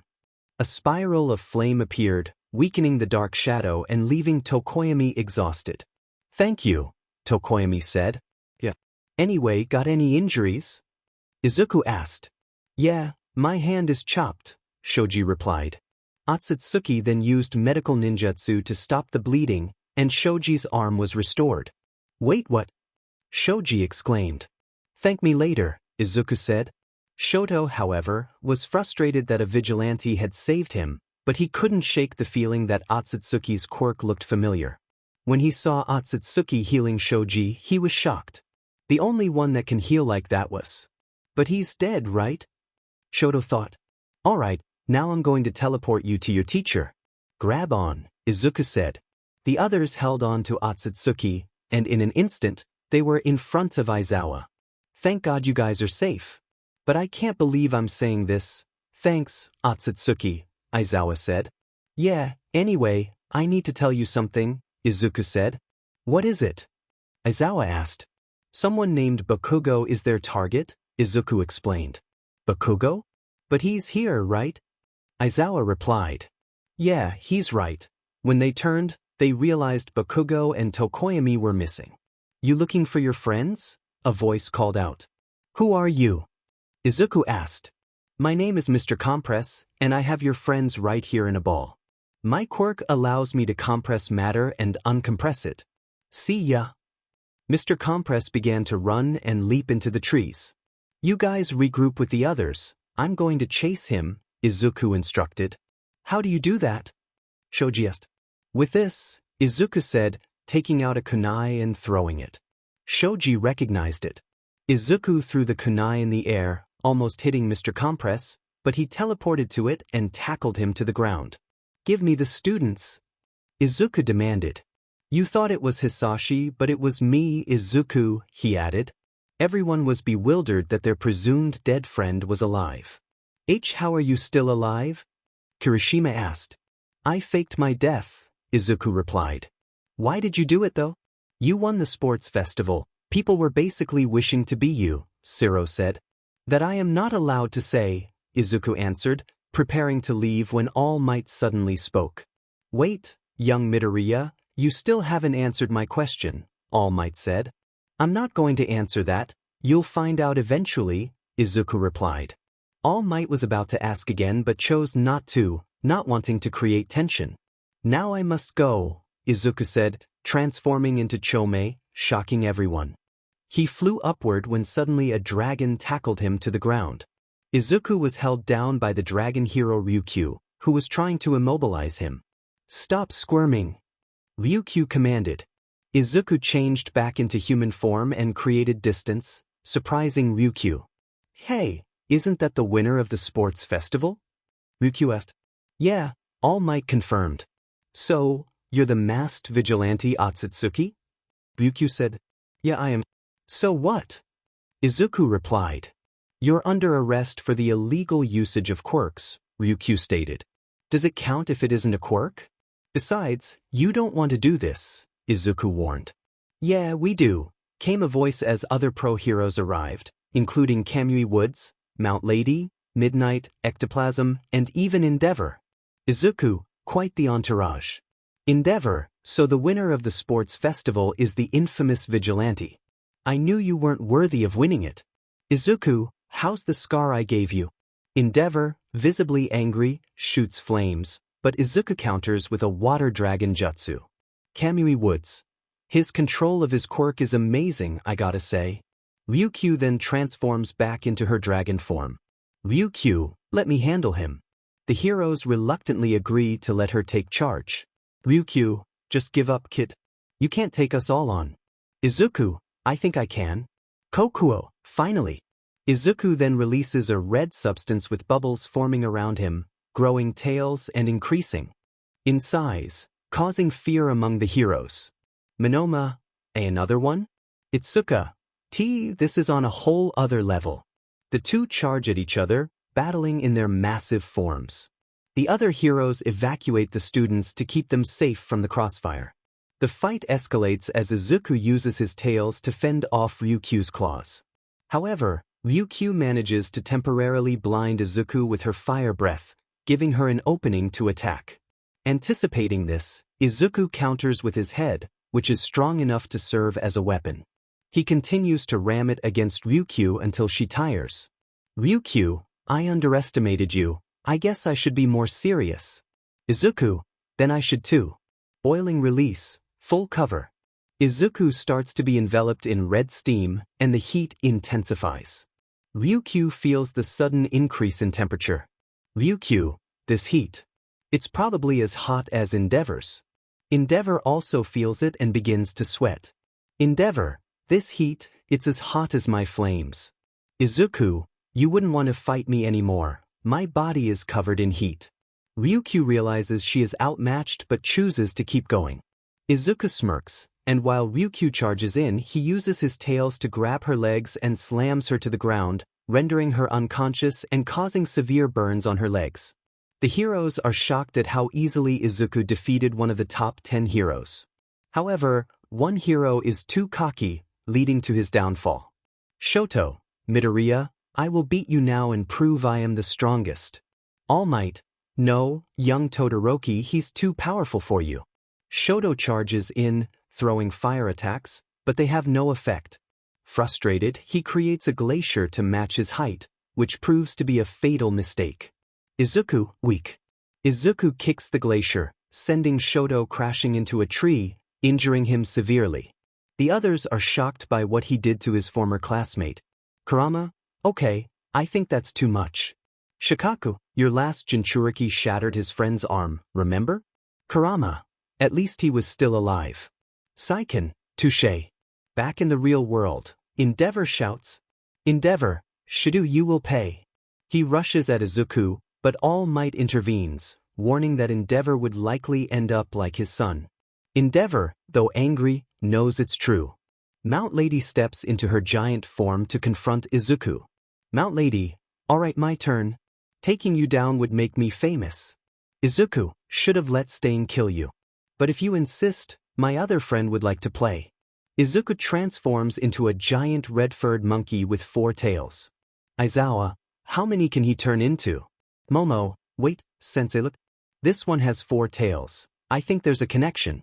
So far, we've seen 5, including this one. Denki, you're right. There was a tanuki, an ox-octopus hybrid, a blue fire cat, a dolphin-horse hybrid, and this giant red monkey. Honestly, they look cool. Back to Izuku. He stands off against Mount Lady, and they charge at each other. In his new form, Izuku excels in taijutsu, while Mount Lady struggles to counter. Izuku, you're weak, all you rely on is your size to fight. Mount Lady continues to charge but proves ineffective as Izuku kicks her down. Lava style, Magma Ball.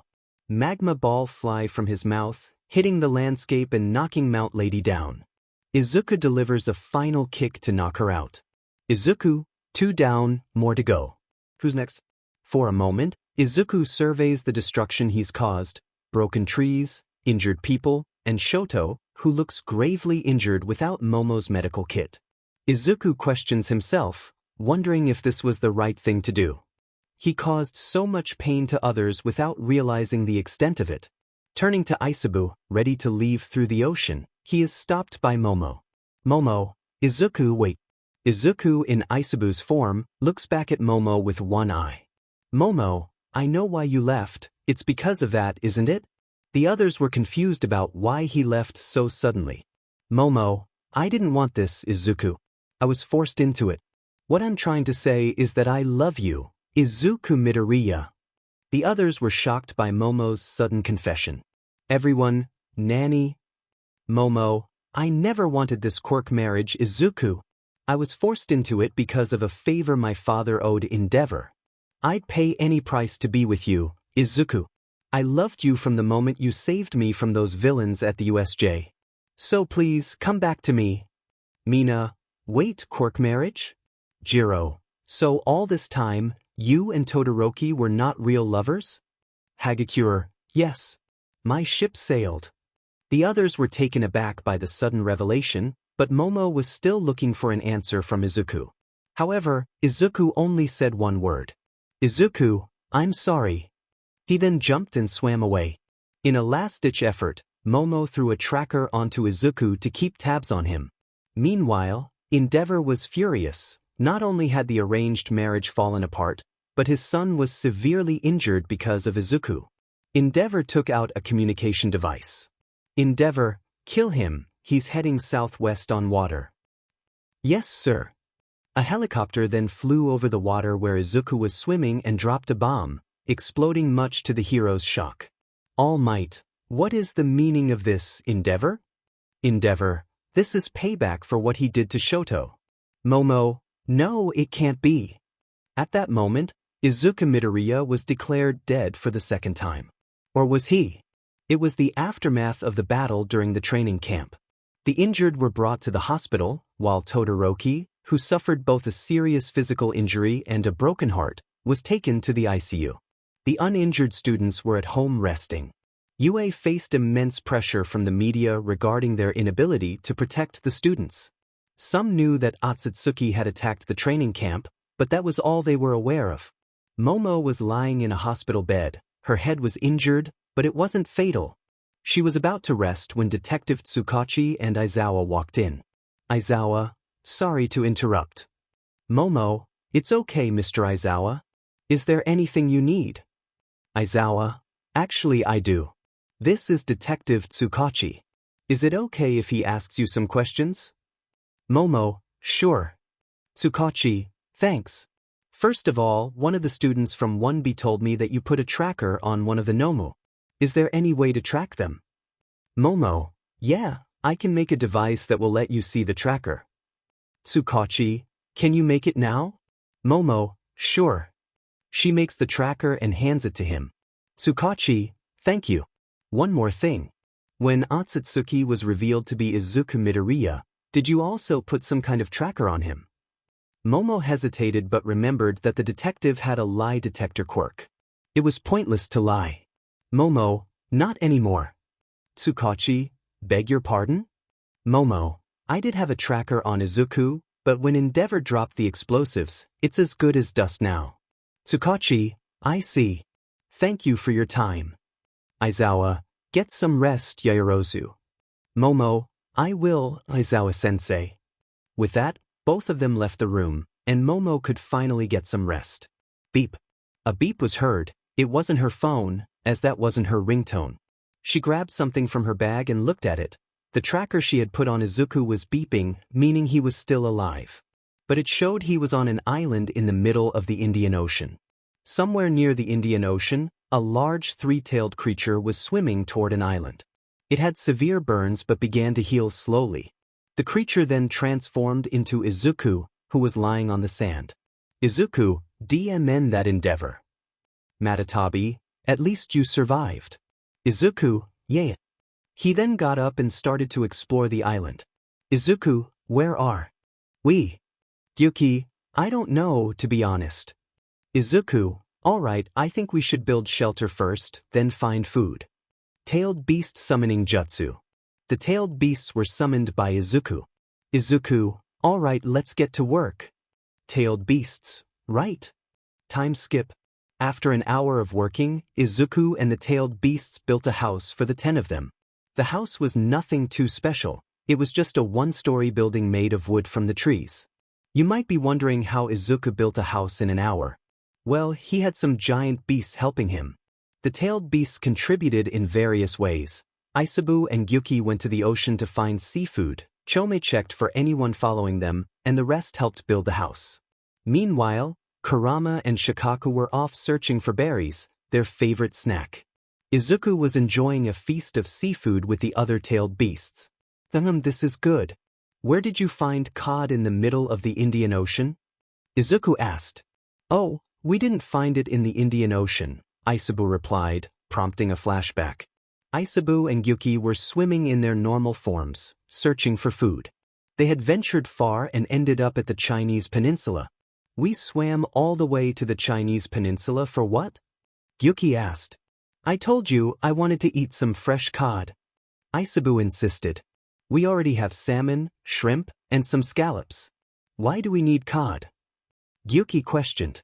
I need it, Gyuki. Izuku exclaimed. Alright geez. Anyway, where are we going to find the cod? Gyuki asked. Look there. Izuku pointed, and Gyuki saw a woman selling a bunch of cod. You're going to steal?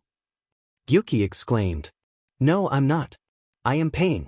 Just not with money, Izuku replied, swimming to the shore and transforming into his smaller form. He slid to the market stand and took half of the cod without the lady noticing. When she turned her back, she discovered half of her cod was missing, along with a note that read, In exchange for the protection of the fish in the ocean, I took half of your cod for payment, the 3 tails Izuku. The woman muttered, I should stop with the meth. Flashbackins. So let me get this straight. You took a woman's fish that she caught herself in exchange for protecting the fish in the ocean. Izuku asked. Yes, Izuku admitted. Okay, Izuku replied. Wait, you're not mad? Izuku asked. Oh, I am, but since I do vigilantism, I technically committed a crime too, so we have something in common, Izuku said. Okay. The next day with Momo. Momo was with her friends Kirishima, Ida, and Achiko. What? They exclaimed, shocked by Momo's revelation that Izuku was alive. But how? We saw what Endeavor did. Izuku should have been dead. Kirishima protested. He isn't.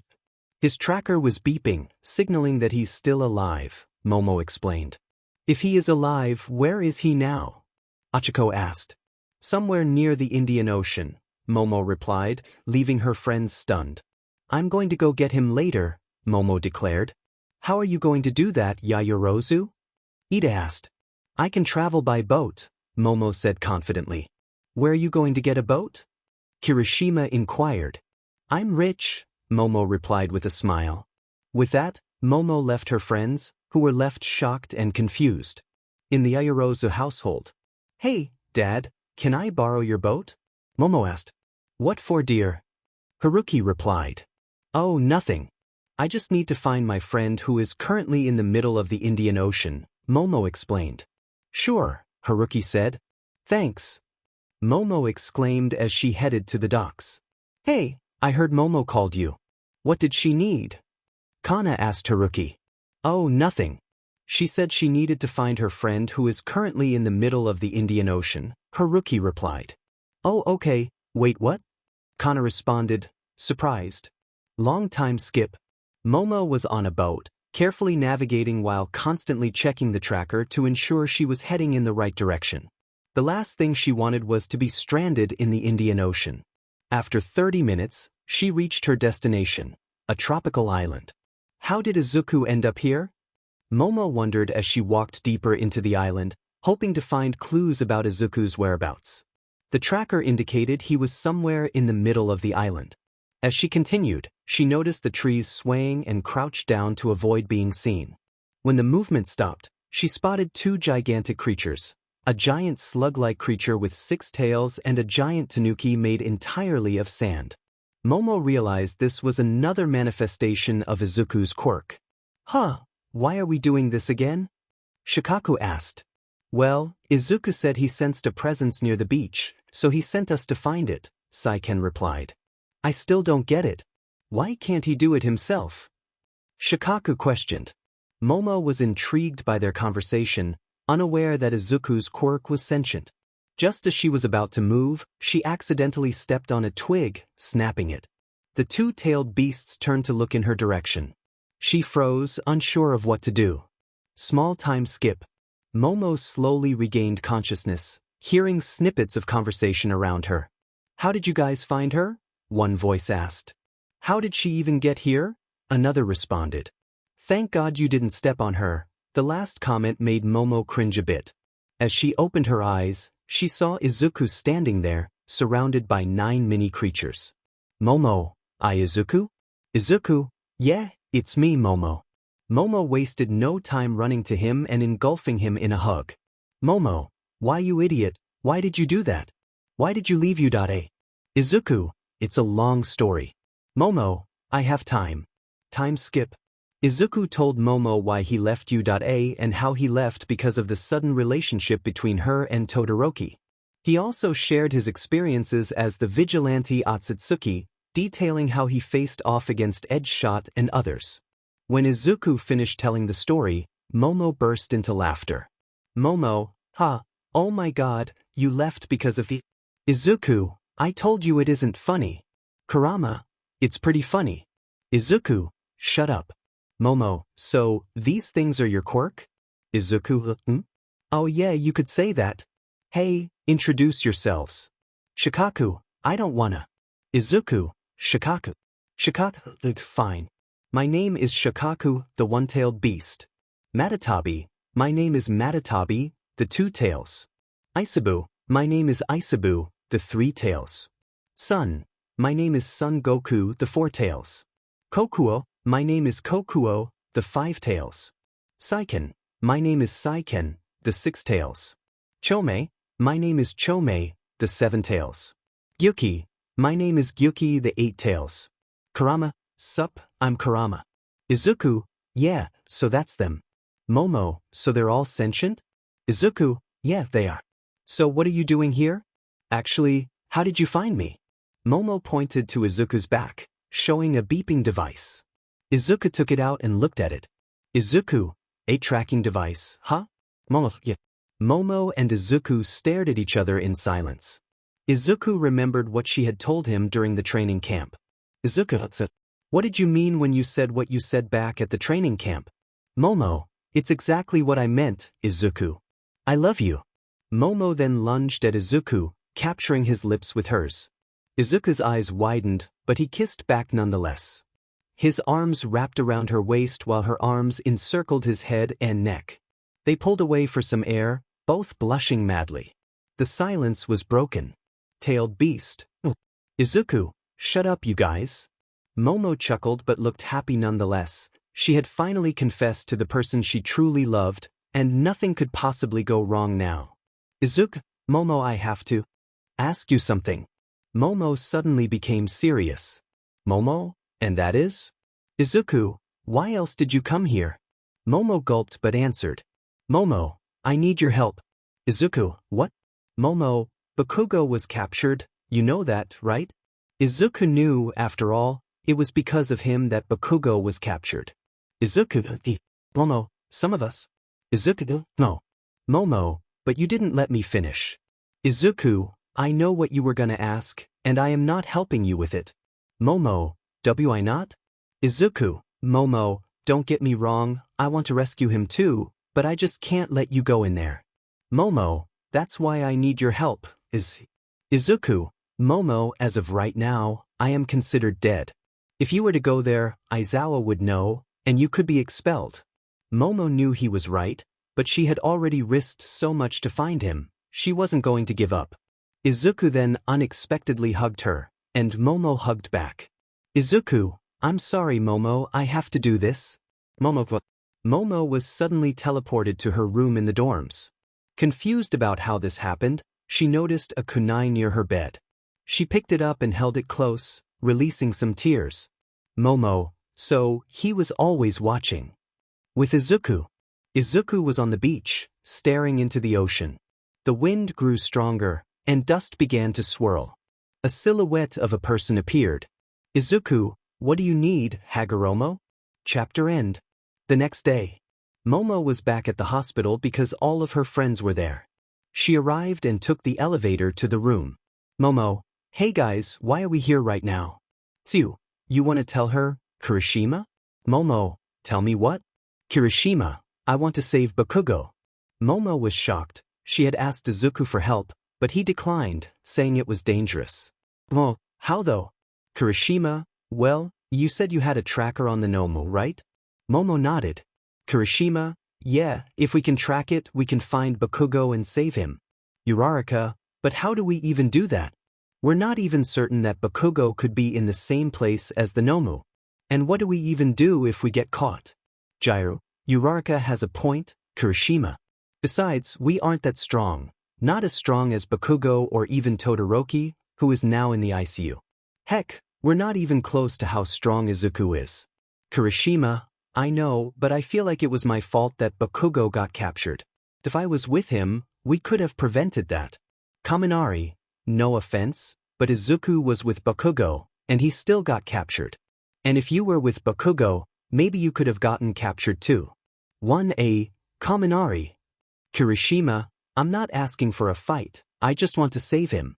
Lida then steps forward. Lida, Kirishima, I can't allow this. As class rep, I will not oversee this. Kirishima, if you guys won't go, then I'll go by myself. Zero, dude, I know you want to save Bakugo. We all do. But you have to stop playing the hero. Kirishima, but we are heroes. Tsuyu, in training. Kirishima, I don't care what you guys say. If you want to join, meet me outside the hospital at 8 p.m. Everyone left the hospital except Momo, who wanted to get something to drink from the nearby vending machine.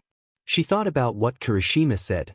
Momo was walking while considering whether she should join or not when she heard a faint voice. Shoto, Momo. She looked to her left and saw Shoto, who was covered in bandages except for his mouth. Momo walked in, feeling bad for him. No matter how much of a JRK he was still her classmate. Momo, hey Shoto. Shoto, guess I lost, huh? That Midoriya grew really strong. Momo, yeah he did. Shoto, so how is everyone? Momo, they're all fine, well, except you, that is. Chuckle. Shoto, hee. Cough anyway, I want to ask you something. Momo, sure, what is it? Shoto, are you even into me? Momo panicked, searching for the right answer. Momo, you see. Shoto, just answer it, Momo. I heard what you said back at the training camp. Momo, oh you did? Shoto, yeah I did. I just don't know why you liked him so much. Momo, Izuku saved my life. Shoto, what? Momo, it was before the UA entrance exams. I was pulled into an alley by 3 thugs, and Izuku saved me. I thought it was just a 1 in a million occurrence, but then I found out he went to UA, and everything just went uphill from there. Shoto, he really is amazing, huh? Momo, yeah he is. But I mean we can… Shoto, no it's okay. Can you please leave now, Momo? I need some time to myself. Momo, oh, see ya. Momo then left Shoto alone in his room. Shoto, why, damn it. Time skip. It was now 8 p.m. Momo arrived at the hospital and saw Kirishima, Uraraka, Kaminari, and surprisingly, Lida. Momo, so, are we the ones who'll participate in this? Lida, yes, I will stop any of you who try to engage in battle. Our motive here is to only rescue Bakugo. All right? With the heroes. Tsukachi, alright, from the intel we got from a UA student and my nearby spies, there are 2 possible league hideouts. Team All Might will infiltrate the west one while Team Best Jeanist will infiltrate the north one. Got it? Heroes, got it. Endeavor, I still don't get why I have to get involved in UA's mess. All Might, don't be like that, Endeavor. Gran Torino, I don't even know why you called me, Toshinori. I was in the middle of watching something. All Might, Gran Torino, you're a big help. Time skip. The League of Villains was gathered around Bakugo, who was tied to a chair. Shigaraki, so, Bakugo, known for being a hothead but also a smart tactician, most of the time. I'm only going to offer this once. Join the League of Villains. Twice, yeah join us. Wait what? Dabi. Oi, Shigaraki, what do you mean? Shigaraki, just like I said. He would be a great asset to the team. So, what do you say? Bakugo, never. I'm done making bad decisions. Shigaraki, oh bad decisions? If I'm not mistaken, you used to bully Midoriya, right? Bakugo was shocked. How did he know this? Bakugo, I did.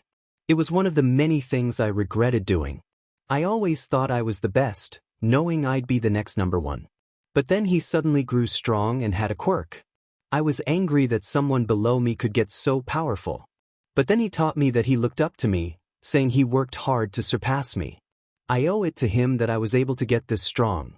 Suddenly, orange lightning flickered, and the hinges of the door broke. The villains were shocked and readied their quirks and weapons. Bakugo, That's why, in his honor, I'll go beyond plus ultra. Keep in mind Bakugo doesn't know Atsutsuki is Izuku. Bakugo then broke free and attacked the villains.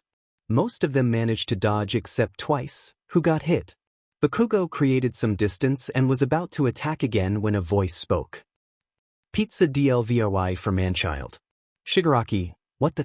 Then, in a second, All Might broke in through the door. All Might, your reign ends here, League of Villains. Just then, the wall broke, and Kamui Woods and Gran Torino burst in. Kamui Woods, chain prison. Wood chains flew from his arm and wrapped around the villains, preventing their escape. Gran Torino, we got you now, Tamura Shigaraki, Kurojiri, Toga Himiko, Spinner, Mr. Compress, Dabi, Magna. Meanwhile, with the gang, Momo and the others were already at the location, currently spying on the building, but nothing seemed to be wrong. Kirishima, hey guys, maybe we should get a better look. The others agreed and did so. Kirishima climbed onto Ida's shoulder to get a better view with his night vision goggles. He saw that Bakugo wasn't there but noticed something else. Uraraka, do you see him, Kirishima? Kirishima, no, I don't, but you gotta see this. Uraraka then climbed onto Ida's shoulder to see, and to say she was shocked was an understatement. Kaminari? Well? Uraraka, Momo, Kaminari, and Ida were shocked. The Nomu they had faced were being produced at the warehouse they were spying on. Just then, a loud sound was heard, and the students looked to their side to see a giant Mount Lady smashing her hand on the building. The heroes in training quickly took cover. Mount Lady was picking up the Nomu one by one and immobilizing them. Mount Lady, why can't I just go with All Might? Best Genist, you're needed here. Besides, you wouldn't be ideal to fight villains. Mount Lady, hey, I can fight just fine. Best Genist, you got K.O.D by Atsutsuki 2 days ago. Mount Lady, well, he was as big as me anyway. Best Genist, whatever. They continued to raid the warehouse when a voice spoke. So many heroes in one place, so many quirks. Best Genist instinctively wrapped all the threads he could around the figure, keeping him in place. The man soon became visible, wearing a black suit and an industrial mask. Best Genist, who are you? Foe, my name is All. What? Meanwhile, All Might and the others had finished rounding up all the villains and were about to head to another location when suddenly, a gray goo started to fill the villains' mouths, and they were warped away. The heroes were trying to figure out what happened when Nomu started to appear. Gran Torino, go, All Might will handle this. Back to Kamino. The students stood behind a wall, scared of what they had just witnessed. The heroes were all taken down, and just then, the League of Villains suddenly appeared with Bakugo. Kirishima wanted to go retrieve him, but Ida held him back. Ida, we can't, you saw what he did. Kirishima reluctantly agreed, knowing he wasn't as strong as the mysterious villain. Suddenly, All Might came flying down. All Might, all for one. The foe, so you came All Might. All Might punched AFO, but the punch rebounded back to him. AFO, Kinetic Booster X2, Spring-like Limbs X3. Such fun combinations to choose from. All Might kept throwing punches at AFO. Suddenly, AFO threw a piece of rubble towards a nearby civilian, and All Might wasn't able to reach it in time. All Might, no. Gran Torino appeared, kicking the rubble away. Gran Torino, focus on the fight, Tashinori. All Might, right? All Might continued to fight AFO while blocking his attacks. AFO kept throwing air cannons at him, but All Might easily dodged. AFO, why don't we step it up a notch? Rivets. AFO sent black and red rivets towards All Might, grabbing him and sending him towards a news helicopter that was filming the fight. Luckily, Gran Torino was there to kick him out of the way, saving the helicopter. AFO, oh, if it isn't Shimura's friend. All Might, keep that name out of your mouth. All Might then punched AFO, but he teleported Gran Torino in front of him, causing the punch to connect with him instead. All Might, I'm sorry. All Might then pulled Gran Torino out of the way and punched AFO again. All Might, Detroit Smash. This time, AFO used Impact Recoil on All Might, sending Gran Torino flying. With Bakugo. Bakugo was fighting the League of Villains one by one. With one for all and his explosions, he could take them on, but they were starting to overwhelm him. Bakugo, I can't let Handyman touch me. Suddenly, a flying Gran Torino kicked Shigaraki away. Gran Torino, are you okay? Bakugo, Then the wall broke, and out came Ida, Uraraka, and Kirishima in a cavalry position. A few minutes ago. Momo, I have a plan. Kirishima, let's hear it. Momo, first, Kirishima, you will harden yourself. Ida will grab onto you to propel himself. Uraraka will also grab onto you guys so she can make you weightless. Then, Kirishima, you will call out to Bakugo because you're the one who has built up a steady friendship with him. While that happens, Kaminari will produce 1.3 million volts to distract them, and I will make a smoke bomb to blind the villains, grabbing Kaminari and escaping. Uraraka, great plan, Yamamoto. Back to reality. Kirishima was floating thanks to Uraraka's zero gravity. Kirishima, come on. Bakugo then exploded himself to fly towards Kirishima, propelling them further. While the villains were distracted, Kaminari appeared. Kaminari, take this, dirtbags. 1.3 million volts. The villains were all shocked by the electricity. Momo then threw a smoke grenade, and they escaped. All Might, man, what a drag. Tamura, new, after them. Defo, no, Tamura, let them go. Now you must go. It's okay to fail, you can try again. Kurojiri, yes, sensei. Kurojiri then warped all the villains except AFO away, leaving him to fight All Might. Now then, before AFO could finish his sentence, All Might zoomed towards him. AFO, no time for warp. All Might, take this, AFO. All Might punched AFO square in the face. All Might, I don't like how you manipulate people and use them for your own good. That's why I'll stop you right here and now. AFO, you know, I heard the exact same words from the predecessor of One for All, Nana Shimura. All Might, keep that name out of your mouth. All Might goes in for another punch, but AFO uses an air cannon to send All Might back. Civilian, please, All Might. AFO notices this and smirks. All Might catches on to his intentions. All Might, no. All for one, don't do it. AFO, too late, hero. AFO then sends an air cannon towards the civilian. Thankfully, All Might is able to intercept it, but at the cost of revealing his secret. News reporter, looks like All Might was able to save the civilian, but wait, who is that? The news reporter gets a closer look and becomes shocked. News reporter, oh my god, that's All Might. But why does he look like that? All Might, this is bad. AFO, look at you, All Might. So weak, so fragile. All Might, I may look like this, but know this, I'll stop you. AFO, who, such spirit. Maybe I should tone it down a little. You know, All Might, Tamura Shigaraki is Nana Shimura's grandson. At that exact moment, All Might falls to his knees in shock and failure. All Might, how could I? My MSDR's own grandson. Suddenly, the ground shakes. Some think it's an earthquake, but then something emerges from the ground. A giant creature made of earth. All Might, it is that?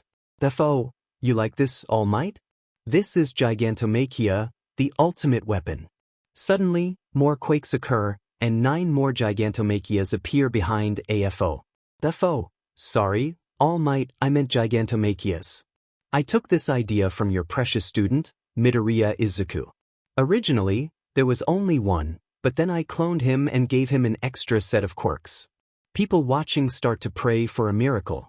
They know All Might is powerful, but this exceeds his powers. AFO, now, All Might, this is your Armageddon. Somewhere near the Indian Ocean minutes ago, we see Izuku walking towards his cabin. When he enters, he sees all the tailed beasts watching TV. It seems they're watching All Might fighting AFO. Kokuo, DMN, he is getting beat up. Matatabi, yeah, I know. Shikaka, why are the bad guys always wearing masks? Kurama, because they're the bad guys, idiot. Izuku shrugs off the fight, but a few minutes later, Kokuo starts to scream. The tailed beasts look at her and then back at the screen to see a skinny All Might. Izuku is shocked at the reveal but shrugs it off until a giant creature rises from the ground. Shikaku, that monster copyduce. If that wasn't enough, 9 more start to show up. Izuku is about to go to sleep when Kurama calls. Kurama, are you not going to do anything? Izuku, HM? Kurama, are you not going to do anything? Izuku, why would they want a vigilante to save them? They'd probably just send me to jail. Kurama, I know, it's just. Many people could die. Izuku. Kurama, Sayuno. Izuku, let me tell you something. Izuku, what is it, Kurama? Kurama, I know how you feel, to be shunned by society because of who you are. People don't like you because you're a vigilante. Izuku, why are you telling me this? Kurama, because I've felt it before.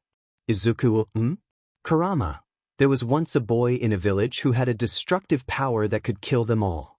The boy was shunned from society, bullied, and called names. He just wanted to be acknowledged because he never had a choice in his life. He controlled the power within him and was more powerful than the village leader. He could have destroyed them all for the abuse they caused, but he didn't. He still wanted to be acknowledged. When a threat emerged that destroyed the village, he helped defeat it, eventually gaining the acknowledgement he wanted for so long. Izuku, why are you telling me this? Kurama, because that destructive power was me. Izuku soon realizes what Kurama means. Power can lead to corruption, but it can also lead to something else. Kurama, I want you to know that you determine who you are, not your power, not your actions, but you. Izuku then walks to a closet, opening it and grabbing something. Kurama, now, Izuku, let me ask you. What do you want to do? Izuku doesn't respond but does something else. Kurama, hey, that's what I thought. Back to Kamino. Momo watches with fear of what will happen. She does the unthinkable and runs towards the danger. Kaminari tries to stop her, but she throws money at him, proving once again that money can buy happiness. Momo then takes out Izuku's kunai that she brought. She runs until she reaches the place, looking over and throwing the kunai. With All Might a few minutes ago. Therefore, how does it feel, All Might, to finally lose? All Might, even if I die, all for one, there will be a new symbol of peace that will rise. Therefore, like hell there will be. I'm the strongest being in the world right now, All Might. All Might says nothing, which irritates AFO. Therefore, Gigantomachia, kill him. Gigantomachia marches towards All Might to finish him off. All Might and Momo were thinking about the same thing in that moment. Momo, please. All Might, help me. Gigantomachia raised his legs, ready to strike All Might. Momo and All Might shouted, Izuku! Just then, kunai landed, and before Gigantomachia could attack, piles of smoke appeared. For All for One, this caused confusion, but for Momo and All Might, it brought relief. Suddenly, 9 tails were visible, slamming down on Gigantomachia, defeating it. The onlookers were confused and scared, fearing another threat, but for certain UA students, this was their salvation. As the smoke dissipated, giant figures appeared alongside a masked person, Izuku, clad in his vigilante costume. All for One stood there, shocked, while Izuku smirked behind his mask, the tailed beasts ready to fight.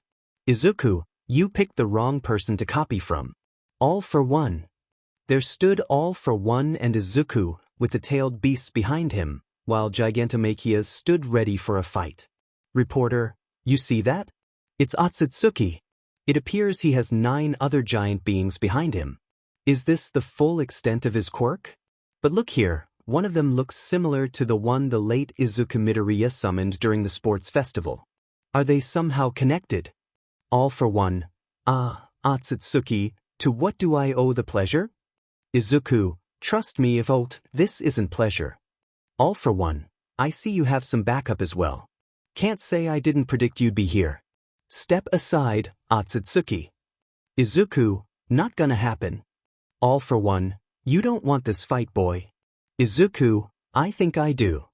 All for One, Gigantomachias, you know what to do. The Gigantomachia began to advance. Izuku, keep them at bay. Tailed beasts, right? All for One charged his quirks one by one, sending projectiles in Izuku's direction. Izuku dodged them or sent them back with his wind release. The tailed beasts also fought the Gigantomachia and began evacuating nearby civilians. All for One then engaged Izuku in hand-to-hand combat. Izuku was surprised at how skilled All for One was, enhanced by his strength-boosting quirks. Meanwhile, Kurama was fighting a Gigantomachia alongside Shikaku, Sun, and Matatabi. The others were busy evacuating civilians, with Chome tasked with getting Momo and All Might to safety. Gyuki, on the other hand, was causing destruction. Kurama: these guys are tough. Sun: Cage, but this is really fun. Lava style, lava fist. Sun covered his hands in lava, punching the Gigantomachia repeatedly. Sun: Oi. Shikaku: for once, I agree. Shikaku used his tails to try to land a hit, but his slower punches allowed the Gigantomachia to strike back. Matatabi: Shikaku. Kurama: Teeth-tailed beast ball. Kurama launched a medium-sized tailed beast ball at the Gigantomachia, creating a crater upon impact. He thought it was finished, but was shocked when the Gigantomachia regenerated. Kurama: what? Back to All for One, Izuku was equally shocked. No one had ever tanked a tailed beast ball, even a medium-sized one. All for One, these aren't ordinary Gigantomachia. I've given them the same quirks, one being cell reformation. When they lose a limb, their body cells reform. It isn't regeneration, they just reform using the same cells and tissue. Izuku: gotta say, that's pretty impressive. Izuku vanished, appearing in front of All for One instantly. Izuku: but you should have given it to yourself. Chidori. Izuku slashed All for One's arms clean off and kicked him away into a stone wall. Blood poured from his wounds. Izuku was about to finish him off when he heard laughter. All for One: ha! I may not have it, but the regeneration quirks I have within me are enough. His arms began to reform. All for One: let's start the real fight now. Regroup. All the Gigantomachia began to regroup, and the tailed beasts also returned to regroup with the others. Chome: what are they doing? Saiken: I don't know, but it looks like they're getting ready for an attack. All for One: I must say you have grown really strong. Izuku Midoriya. The tailed beasts were shocked. How did All for One figure out Atsutsuki's real identity? The news chopper caught on to what All for One was saying. Reporter: Izuku Midoriya, the UA student who was murdered? You heard it here, folks. The villain claims Atsutsuki is Izuku Midoriya, but is this true? One person watching the fight was more confused than shocked. Haruki: so it isn't Hisashi, but then who could it be? No, it can't be him, can it? People watching were also shocked at the reveal, but some didn't believe his words. Those who knew could only watch as events unfolded. Kokuo: Izuku. Then, in an unexpected move, Izuku took off his mask for the world to see his face. Reporter: WHID looks to be correct. The vigilante Atsutsuki is indeed the late Izuku Midoriya, but how can this be? Bakugo, who was watching, was shocked at the revelation that his supposed dead friend had returned. Bakugo: Izuku. Back to the battle. All for One: Izuku Midoriya, the UA student who cheated death. I must thank you. When UA put the blame on my League of Villains, we became more famous. Now I'll show you what I have been doing all these years. Izuku: you should be careful of what you say, AFO. Defo, and why is that? Izuku: because just like you, nobody cared who I was until I put on the mask. Izuku then charged his chakra, creating enough pressure to send shockwaves. Isabu: Izuku, are you? Izuku: the only power I haven't used from. Is you, Kurama? Kurama: you got it, kid. Suddenly, the ground broke as Izuku gathered chakra, his body glowing with an orange light and changing his appearance. Izuku: let's do this. Tailed beast: yeah. Reporter: look here, folks. Looks like a big fight is about to occur. Which side will prevail? FO and Izuku rushed at each other, the tailed beasts and Gigantomachia behind them. They punched each other, their fists connecting. AFO kept throwing punches and projectiles while Izuku countered by creating extra arms from his back and using chakra attacks to neutralize AFO's strikes. FO, this kid. He really is his son. I can use that to my advantage. Most of the tailed beasts were enjoying themselves, having not been in battle since the Fourth Great Ninja War. Sun was fighting one of the titans with his bare fists, while the others were getting tired of his non-stop cheering. Isabu, Demon IT, you demon monkey, stop screaming. Some, like Isabu, struggled due to his lack of legs, making it hard to maneuver. Son, whatever you DMN. Isabu, what do you mean I ain't EPW? Isabu got punched unexpectedly. Isabu, oh that type of duck. Chomei, Isabu. Isabu, I'm okay gosh. Chomei, one of the tailed beasts, also faced difficulties. Even as the Seven Tails, he couldn't fight a Gigantomachia alone due to his short arms. However, with his defensive features, he could withstand attacks thanks to his armor. Meanwhile, Izuku was holding his own against AFO, but little did he know AFO had a plan. AFO, you fight really well. Just like Hisashi Atsutsuki. Izuku froze, as did the tailed beasts present, while the Gigantomachias held back at AFO's command. Izuku, what? AFO, you heard me. Kurama, how do you know that name? AFO, why wouldn't I? Izuku, how do you know? I was the one who killed him, after all. Izuku's fists clenched in shock. Yuki, that's impossible. Hisashi-san died from a sickness. If you fought him, there's no way you would have won. FO, oh, he was sick alright, really sick. But he was still the strongest person I have ever faced. Shikaku, that doesn't answer our question. AFO, maybe I'm not the one to answer it, because I wasn't the only one present during our fight. Izuku and the others were taken aback. Izuku, what do you mean? AFO, why don't you answer the question? All Might? Izuku looked towards All Might, who was watching from the sidelines, his expression filled with grief, signaling it was true. AFO, how do you feel now, Midoriya? Or should I say Atsutsuki? Izuku, no, that's not possible. AFO, oh, but it is.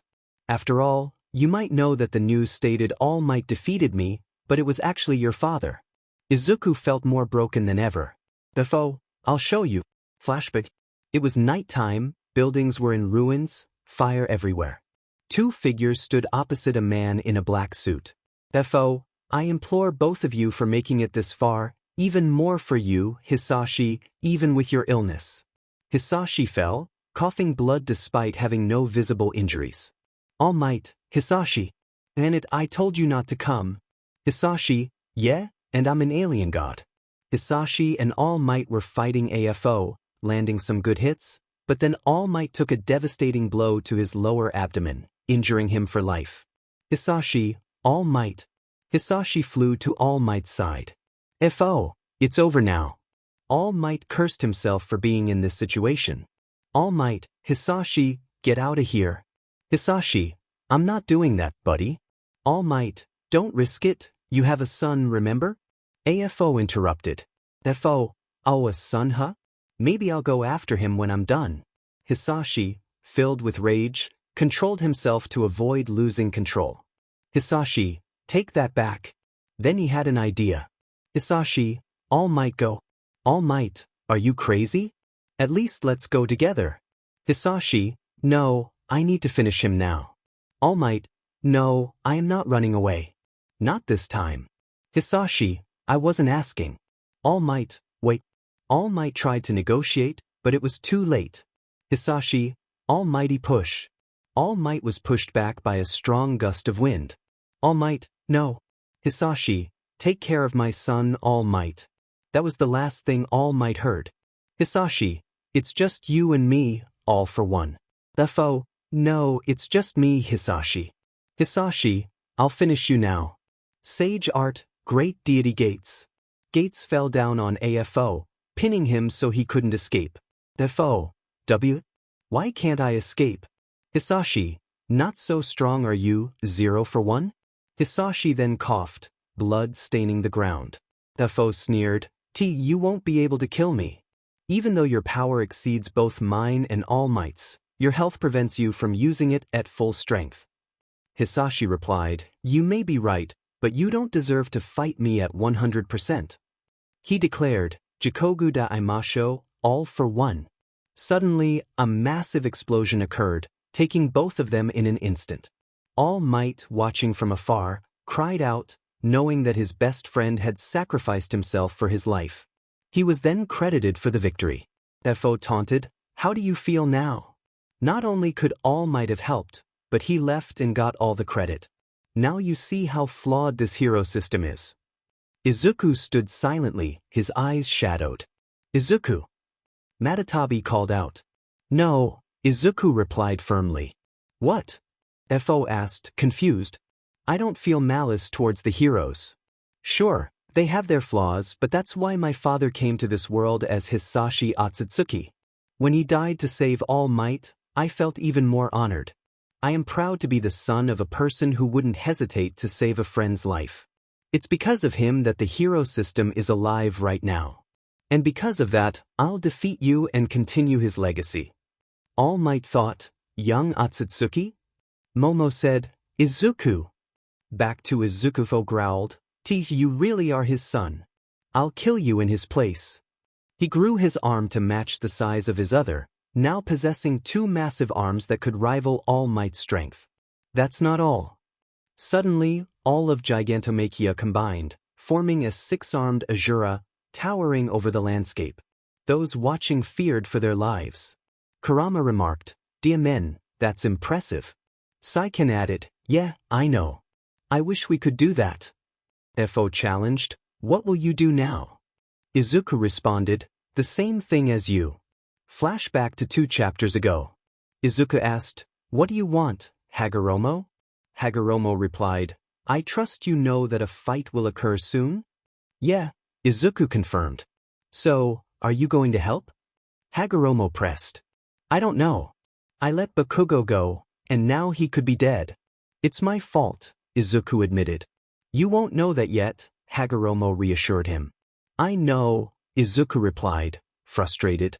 Hagoromo continued, look, I know you're upset about letting him go, but if you hadn't, who knows what could have happened? Izuku fell silent. Guess I should at least do this if you choose to help, Hagoromo said. What? Izuku asked, but before he could respond, Hagoromo placed his hands on Izuku's head. A golden light enveloped them before fading. What did you do? Izuku felt a surge of strength he hadn't experienced since gaining the tailed beast's powers. I gave you your power, Hagoromo explained. What? Izuku was taken aback. When you were born, your father took your powers, knowing his time was limited, and entrusted them to me, Hagoromo revealed. Why? Izuku exclaimed, anger rising as he realized he had been stripped of his power. Because your father had many enemies. If they discovered another person with his powers, you and your mother would be in danger. He instructed me to give them back to you at the right time. What are they, anyway? Izuku asked. You gained the same dojutsu as your father, the 6 Tomo Rinnegan and the eternal Mangekyo Sharingan. Wow, but I feel stronger in other ways, like I have some of your powers too, Izuku noted. You do, Hagoromo confirmed. Wait, what? Izuku was puzzled. I gave you my remaining powers, allowing you to gain sixpaths Sage Mode. You are now the strongest person in shinobi history. But if you gave me your remaining power, that means you. Izuku trailed off. Yes, Izuku, I will die, Hagoromo stated. Wait, you tricked me into this? Izuku accused. Ha, you caught me, Hagoromo chuckled. Shut up, this isn't funny. Izuku shouted. I'm sorry, Hagoromo said sincerely. Why, Hagoromo? I could have done it with the tailed beast power in mine. Why give me yours? Izuku questioned. Because I owed Hisashi a lot. He asked me to protect you and trusted me with your power. Knowing you grew into a great person, I felt I had to help you somehow. But you already did by giving me the powers of the tailed beast, Izuku argued. I didn't do that, Hagoromo clarified. Then who did? Izuku pressed. The tailed beasts themselves. They were close with Hisashi because he treated them like family. When they realized you were his son, they immediately wanted you to be their next Jinchuriki. Izuku realized that everything he thought Hagoromo had done for him was not entirely true. As Hagoromo began to dissolve into light, signaling his time was up, he said, "Well, looks like my time is up." "No, no, no. Wait, I can use Edo Tensei on you too." Izuku protested. "No, Izuku. I have lived too long. It's time for this old soul to rest," Hagoromo replied. "If that's what you want, then sure," Izuku conceded. "Thank you, Izuku," Hagoromo said. "You're welcome, Dadgoromo," Izuku replied, a bittersweet smile on his face as Hagoromo finally dissolved. Flashback ends. Izuku then began to weave signs, transforming as light shone down upon him. "Thank you, Hagoromo-san," he said, becoming visible once more. With a purple ringed eye and a red eye featuring a unique pattern, FO stood there, intimidated. But because a powerful being had just appeared before him. Chapter 12. Two individuals, now considered the strongest humans, prepared to confront AFO. "FO, good job, you made it this far. But you'll die now." "Izuku, I don't think I will." "AFO, even with that power-up, you're still no match for Gigantomachia." "Izuku, you might want to reconsider your words." "AFO, why is that?" "Izuku, I'm not the only one who is going to power up." Summoning Jutsu, Ghetto Statue. A large brown statue rose from the ground, towering like the tailed beast. "Kurama, Izuku, are you?" "Izuku, I am. I assume you're fine with it." Son Goku, "Hell yeah, we are." The other tailed beasts agreed, and Izuku nodded. "AFO, another one. How is that a power-up?" Izuku, "Oh, it isn't here to fight." Izuku weaved more signs, and chains emerged from the statue's mouth, wrapping around the beasts. "Kurama, I hate this process." Suddenly, the beasts were pulled toward the ghetto statue. After a moment, the statue glowed, and when the light faded, a new foe emerged. 10 tails, ah. This new form of the tailed beast appeared larger, with 6 arms and a third eye on its head. The foe, now this is a worthy challenge. Both sides charged at each other. The 10 tails rushed to confront Gigantomachia while Izuku faced AFO. Izuku fought in close combat with his staff, while AFO, now with 2 large arms, skillfully avoided Izuku's strikes. In long-range combat, Izuku used the Rinnegan's Azura path to launch missiles at AFO, but AFO shielded himself with his defensive quirks. Izuku then created 8 shadow clones, each performing a Rasengan jutsu. Izuku, Sage Art, Super-Tailed Beast Jinchuriki. The clones hurled the attack at AFO. Realizing the danger, FO commanded Gigantomachia to shield him. While it worked, it left an opening for the 10 tails to strike with its tail, knocking Gigantomachia down. The 10 tails prepared for the final blow, but unexpectedly, Gigantomachia unleashed a laser beam, sending the beast tumbling backward. "Izuku, you're copying Godzilla now?" FO, "I told you once, Atsutsuki. You cannot defeat me." Izuku thought, he's right, it's like he can counter every one of my moves. But then he got an idea. "Izuku, Inferno style, Amaterasu arrow." A large arrow of black flames shot toward AFO. He attempted to dispel it with his water quirks, but it was as hot as the surface of the sun. The arrow struck AFO's arm, causing him to scream in agony as it severed his limb. "FO, Arg, what did you do?" "Izuku, like hell I'll tell you." AFO tried to regenerate his arm but failed. "FO, why can't I regenerate my arm?" Izuku pointed to AFO's shoulder, where a black rod was lodged. "Izuku, that rod disables any quirk activity." Izuku opened his hands, sending more black rods toward AFO, but they all missed. "FO, you missed." Izuku smirked, activating his Rinnegan. "Izuku, a Meno Tajikara." He suched places with the rod, catching AFO off guard. "FO, what?" Before AFO could react, Izuku kicked him back, causing him to cough up blood. As AFO struggled to regain his composure, purple chains erupted from the ground, wrapping around him. FO glared at Izuku, who was smirking. Izuku pulled back his hand, causing the chains to drag AFO closer. Once within reach, he unleashed a jutsu. Izuku, almighty push. FO was launched far back, crashing into debris. FO, you've got more tricks than I expected. AFO began to pull out the rod, losing more blood in the process, but his healing quirks minimized the damage. FO, don't think you've won yet? Gigantomachia retreated to AFO's side, who climbed onto its head, leaving Izuku on the ground. Without needing assistance, Izuku flickered to the top of the 10 tails. FO, not bad, but don't think you've won yet. Gigantomachia's body grew thicker, donning armor, and swords sprouted from its hands. 10 tails, that's one big boy. Izuku, it is. FO, surrender now, boy. Even with your big pet, you can't defeat Gigantomachia. Izuku, we'll see about that. Both sides charged at each other, preparing for a fierce battle. The 10 tails and Gigantomachia exchanged blows, and though they were similar in size, Gigantomachia's mobility gave it the edge.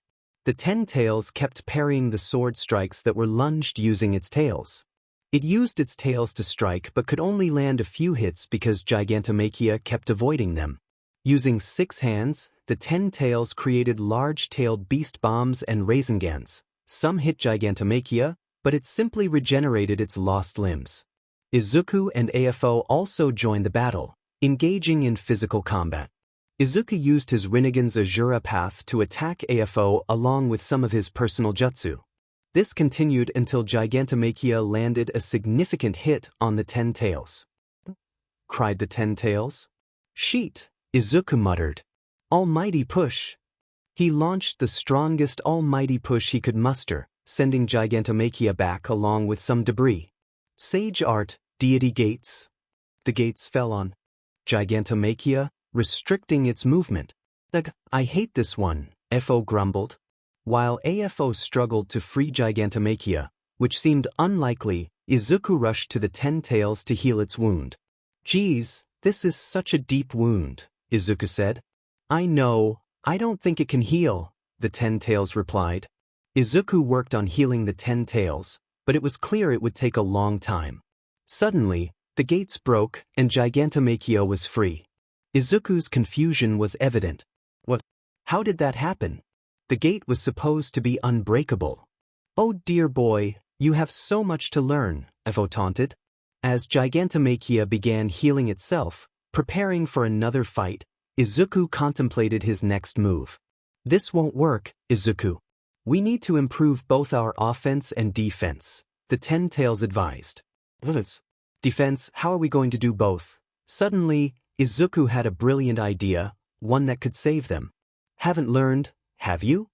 AFO sneered. I only learn from the best, and you're definitely not on that list, Izuku shot back. AFO, enraged, commanded Gigantomachia to advance. Izuku? The 10 tails warned. Wait a minute, Izuku said as AFO rushed closer. A bit more. Finally, Gigantomachia was less than 10 meters away.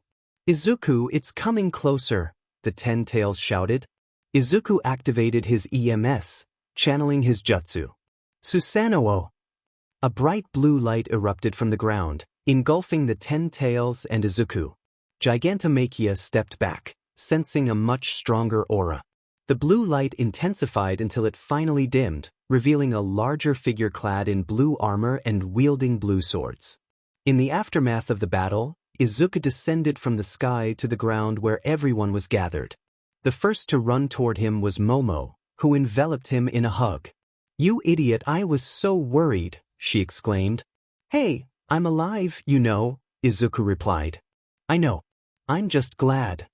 Momo wiped her tears and smiled. Izuku smiled back and unexpectedly pulled her in for a kiss. They shared a moment until All Might cleared his throat. Could you please take your business elsewhere? He said with a smile. Oh, sorry, Izuku replied, and All Might hugged him unexpectedly. Thank you for everything, young Midoriya, All Might said. You're welcome, All Might. You have the gratitude of all the heroes. We wouldn't have been able to defeat AFO without you. Thanks, All Might, but I need to talk to some people now. Yes, please do. Izuku made his way toward the tailed beasts, who were now looking at him in the center. Hi, he said. Do you have anything else to say? Kurama asked. No. Are you sure, kid? Shikaku pressed. Pretty sure. Pretty sure. Chome echoed.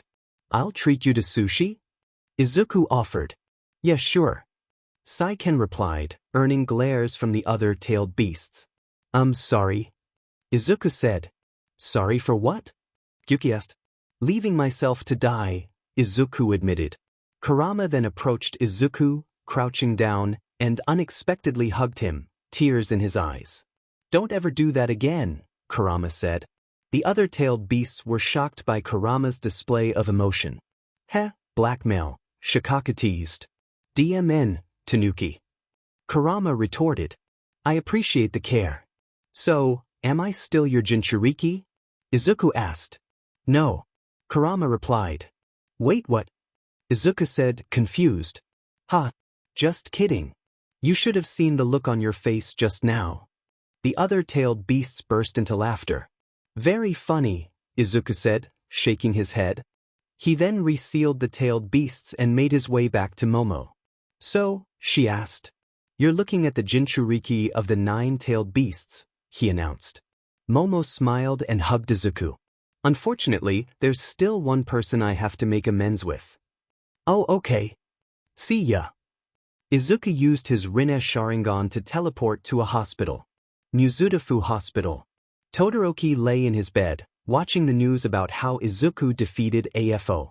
After witnessing the fight, he realized that Izuku was truly the perfect person for Momo. He sighed as he prepared to sleep again, but then a portal appeared, and out came Izuku. Midoriya. Todoroki said. Hey, Todoroki, Izuku replied. Silence fell over them as they stared at each other. Izuku noticed the machines strapped to Todoroki's body. Izuku, how are you feeling? Todoroki, how do you think? They shared a small laugh before Izuku began to speak again. Izuku, look, I'm sorry. Shoto, Izuku, Shoto, if someone has to apologize, it is definitely me. I was a selfish person who only wanted what I wanted. And the payment was this. Izuku, Shoto, well, I guess you're hailed as the hero now, huh? Izuku, I guess so. Shoto, well, what are you doing here? Izuku, I came to say sorry. Shoto, what? Shoto was about to speak again, but Izuku cut him off. Izuku, if I had controlled my emotions, you would not have been in this situation. Shoto, listen, Izuku, I charged towards you because I was selfish. I thought that having this strong quirk could best anyone, but sometimes things aren't always what they seem. Izuku then realized what he could do to help Shoto. Izuku, wait, I have an idea. Shoto, what? Izuku just stayed silent and weaved a sign. Izuku, Naraka path. Suddenly, a figure rose from the ground, giving off a purple smoke. Shoto was initially afraid, but Izuku reassured him that it was not a threat. Shoto, Midoriya, I know you're a god and all, but what in the world is that? Izuku, oh him? This is the king of hell, Yama. Shoto, what is he doing here? Izuku, it's going to heal you. Shoto, how? The healing technique you used on Aizawa couldn't heal me in an instant. Izuku, who said that I'm going to heal you? Shoto picked up the clue quickly and shuddered. Shoto, no. I'd rather wait than get healed by some chanting. Izuku then walked over to Shoto. Izuku, relax. It's not going to hurt. Shoto seemed to calm down a bit. That is until Izuku walked over to his life support machine. Izuku, but you might have to die first. Shoto, wait, Izuku, that's my life support machine. Oh. Izuku moved his hand towards the plug. Shoto, Izuku. Unplug. Shoto's heart monitor beeped, and the line was flat. Izuku made sure to turn down the volume so no commotion would be caused. Izuku, also, I needed to charge my phone. Izuku then picked up Shoto's body and carried him to Yama. Izuku, open wide. Yama's mouth opened, allowing Izuku to leave Shoto's body inside. After a solid 5 seconds, Yama's mouth opened, and out came Shoto. Izuku, you know, it would be more dramatic if your name was Lazarus. Shoto, I'm alive. Izuku, yeah, I told you. Shodo, wait, why did you unplug my life support machine? Izuku, I needed to charge my phone. Shodo, you know what? I've seen more than I'm supposed to. Time skip. After this whole ordeal, Izuku explained to the doctors what had happened. To be honest, after the doctors heard what Izuku did, they started to rethink their lives as doctors. Everyone then went home to their dorms. Momo and Izuku could finally live their lives as a peaceful couple. It was then announced by the Prime Minister of Japan that Izuku was named a national hero, and the day he defeated AFO would be crowned as a new national holiday named the Day of the Ten-Tailed Hero. Izuku was then given an award by the Hero Association and the Emperor of Japan, Naruhito. Time skip. It was nighttime in a room where two people were sharing a moment.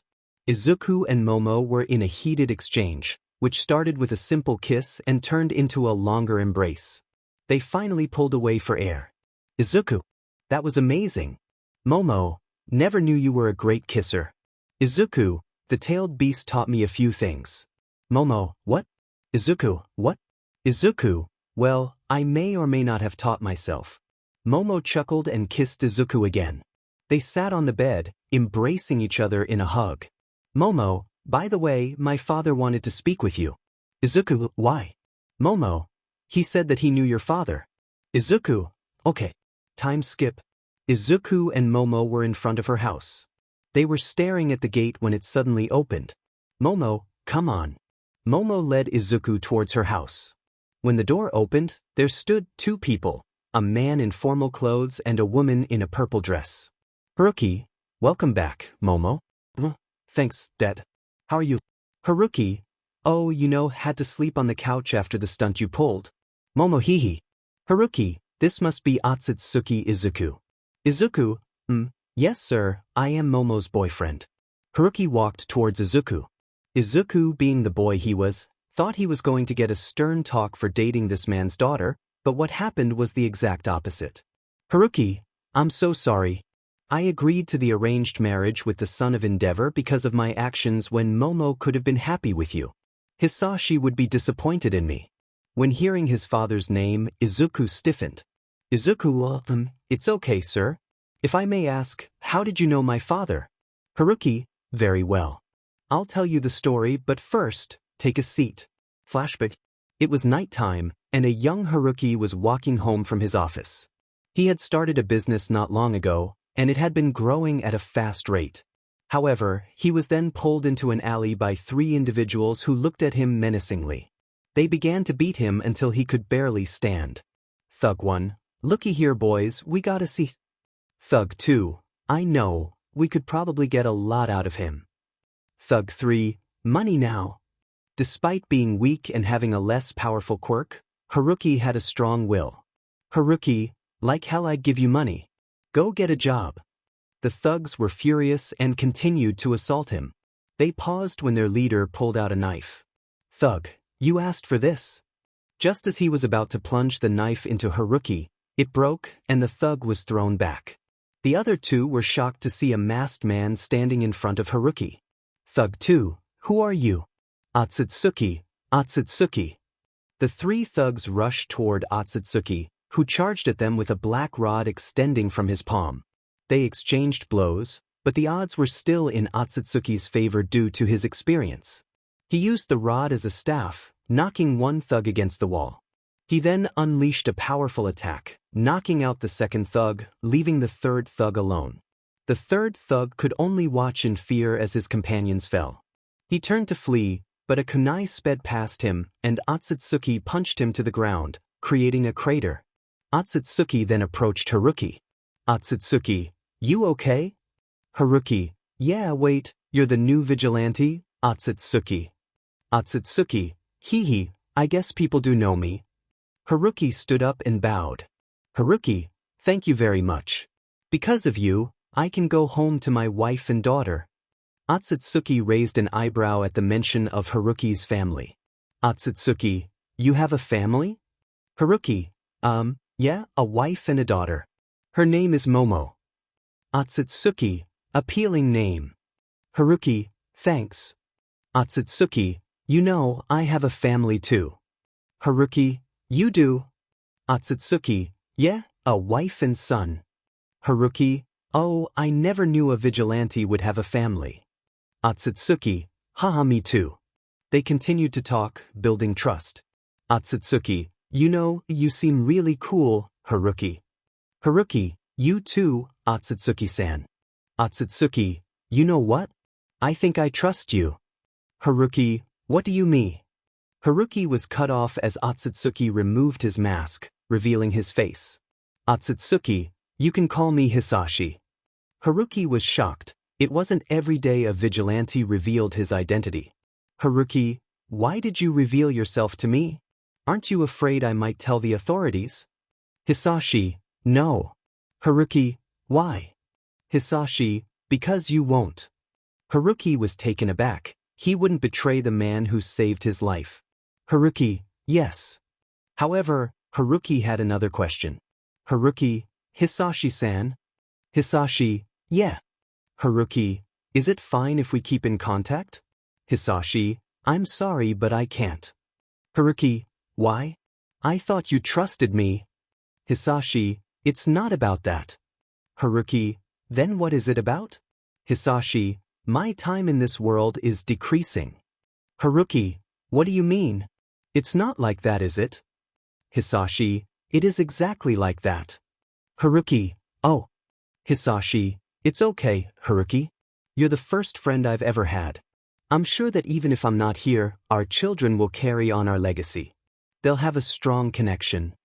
Haruki, yes, very well, Hisashi-san. Hisashi prepared to leave, but Haruki stopped him. Haruki, Hisashi-san, if I may, what is your son's name? Hisashi, Izuku. Flashback and Haruki, that's how I met your father. Unbeknownst to them, Izuku was with Momo. Momo, Izuku, are you okay? Izuku, yeah, I'm fine. It's just I never knew my dad knew so many people and saved them. Haruki, I know. Your father was a really great man. Had I known he suffered from a sickness, I would have done everything I could to help him. Izuku, thank you very much, Mr. Yaoyorozu.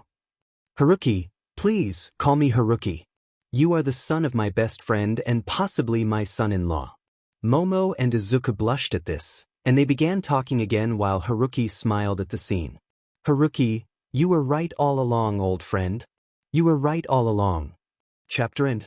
A week after Izuku spoke with Momo's father, he was in his dorm room cuddling with Momo after school. Momo, and am I really like this? Izuku, me too. As they cuddled, Izuku's phone rang, signaling a call. Izuku, hello. Hello, young Atsutsuki. Is it okay if I have a talk with you? Izuku, sure. Great, meet me in the teacher's lounge.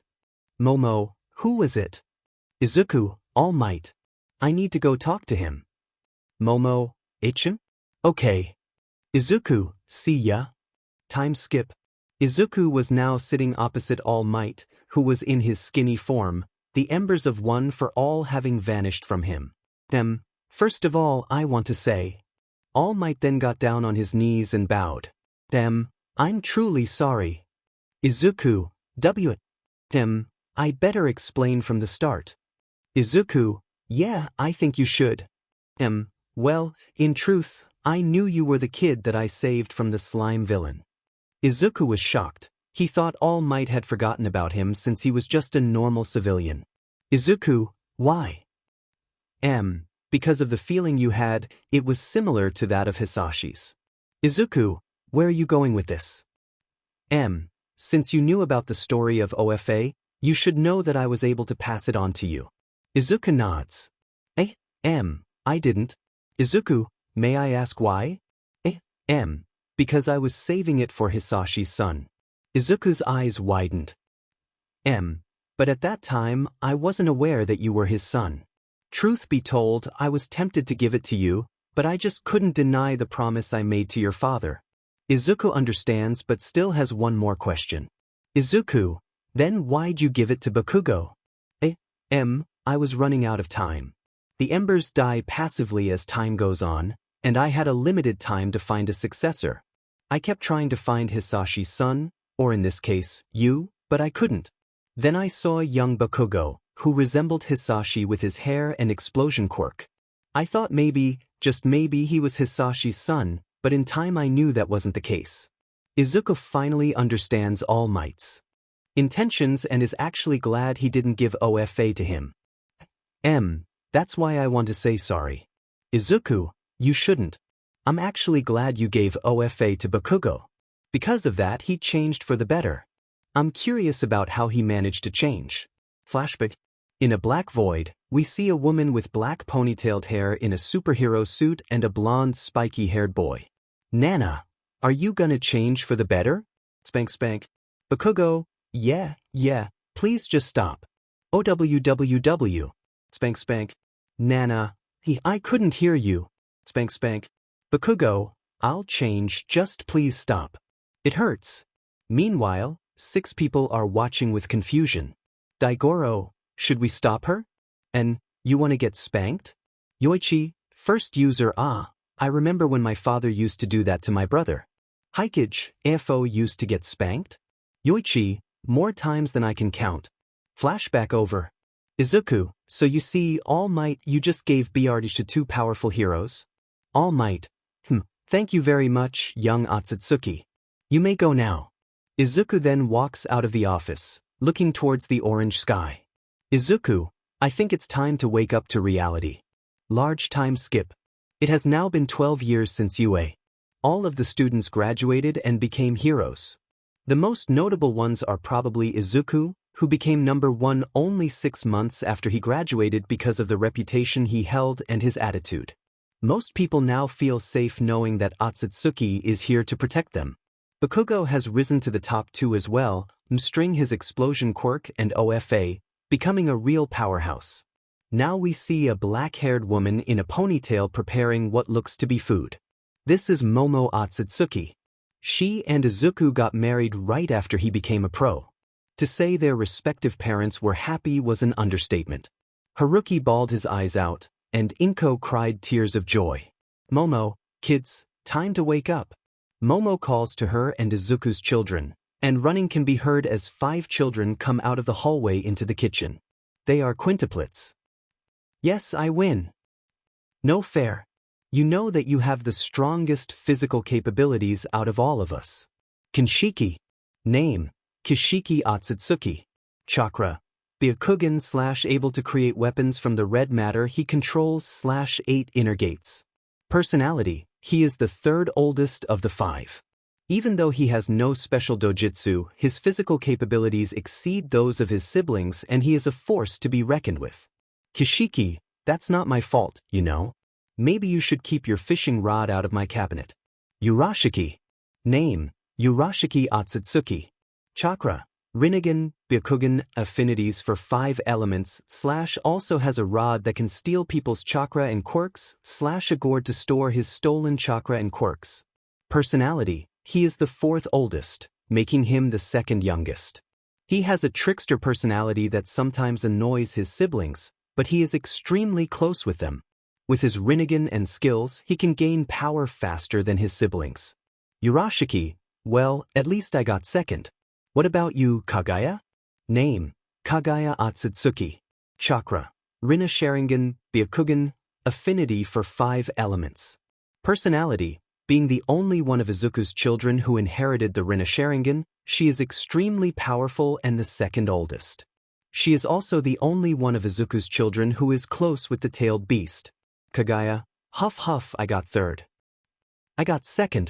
Not bad. Kagaya, I'll beat you eventually, Ishiki. Ishiki, yeah. Can you let go of Shikaku though? Kagaya, HM? Kagaya looks down to see Shikaku in her arms, having trouble to breathe. Shikaku, can't be breathe. Kagaya, oh. Name, Ishiki Atsutsuki. Chakra, evolved eye / Byakugan, chakra rod creation / jutsu absorption. Personality, being the oldest of the 5 by 3 minutes, Ishiki inherited nothing from his father, but his evolved eye gives him abilities to counter his siblings' abilities to an extent. However, he is the strongest out of the 5. Ishiki, anyway, where's Mama Shiki? Urashiki, I don't know, last time I saw him he was sleeping. Kishiki, he hasn't woken up? They looked back to see Momoshiki, the youngest of the 5, asleep on the floor. They instantly rushed towards him, helping him up. Name, Momoshiki Atsutsuki. Chakra. Rinnegan, Byakugan/Jutsu Absorption/Jutsu Release/Weapon Creation from Red Matter. Personality. Being the youngest of the 5, he is spoiled by his other siblings, although he is only younger than Urashiki by 2 minutes. He inherited the Rinnegan from his father, but not just 1, not 2, but 3. He also inherited his father's cinnamon roll personality and his hobby of documenting information about quirks and chakra. He possesses all 13 books of hero analysis from his father. Ishiki, geez man, were you staying up late writing in your book again? Momoshiki, yeah, I discovered something new with my Rinnegan. Urashiki, oh yeah? What is it? Momoshiki, I can deflect attacks back with it. Kishiki, that's so cool. Kagaya, I know, it's similar to my Rinne Sharingan. Urashiki, oh, then can I have some of that chakra? Urashiki said that while getting his fishing rod. Momoshiki, no, go away. They all shared a laugh but fell silent when the door opened, revealing a young woman with white hair. All 5, Eri Nizan. They rushed towards the young woman, engulfing her in a hug. Name, Eri Atsutsuki. Quirk. Personality. She is the adopted child of Izuku, who saved her from a dangerous situation. Even though she is adopted, the 5 don't mind. She still has similar white hair and a horn, making her an Atsutsuki in their eyes. She is also a second year at UA. Eri, hey guys, how are you? Kishiki, we were just talking about how Momoshiki gained a new ability. Eri, oh that's awesome. You know I gained one too. Ishiki, really? What is it? Eri, my rewind is getting stronger. I can now turn all of you into infants. They all suddenly got scared but were reassured when Momo entered. Momo, Eri, are you back from your run? Eri, yeah mom. Momo, anyway, can you wake up your dad? Eri, yeah sure. No need, I'm already up. They looked back to see Izuku Atsutsuki, the number 1 hero, entering the room. All 5, Dad. The 5 rushed towards Izuku, ready to pounce on him, but Izuku, being the trained shinobi he is, said, Limbo. They were stopped by an invisible force. Kishiki, oh man, I thought we could finally do it. Izuku, you're still 10,000 years too early to beat me. They all pouted, but Izuku was then hit in the head with a pan. Momo, geez, can you stop being harsh? Izuku then undid the limbo and hugged all his children. Kagaya, Dad, can you train with me to perfect my Rinne Sharingan? Kishiki, oh, I also want to perfect my second gate opening. Izuku, sure, but maybe after school. Kagaya/Kishiki, okay. Momo, come on, let's eat, I made katsudon. All, katsudon. Time skip. Now they were getting ready to go to school. Momoshiki, however, looked like he didn't want to go. Momoshiki, Mom, can I not go to school? The others were surprised because usually, Momoshiki never complained about school. Urashiki, why don't you want to go? Is it about the math test? Don't worry, I didn't study either. Momoshiki, no, it isn't that. Momo, why is it dear? Momoshiki, I just feel sick. Momo, but you were just fine before. Momoshiki, I know, I think it just came naturally. Izuku then came into the room. Izuku, why, what's wrong? Kagaya, Momoshiki says he is sick. Izuku, wait, let me check. Izuku put his hand on Momoshiki's forehead and felt nothing. Izuku, well, you're not having a fever. Are you lying? Momoshiki tensed at the proclamation. Momoshiki, no. Izuku, Momoshiki, is something wrong? Suddenly, tears streamed down his face. Momo, hey, what's wrong? Momoshiki, it's the people there. They say I'm a freak because I have eyes on my hands, and they said I'm a disgrace for being the son of the number 1 hero.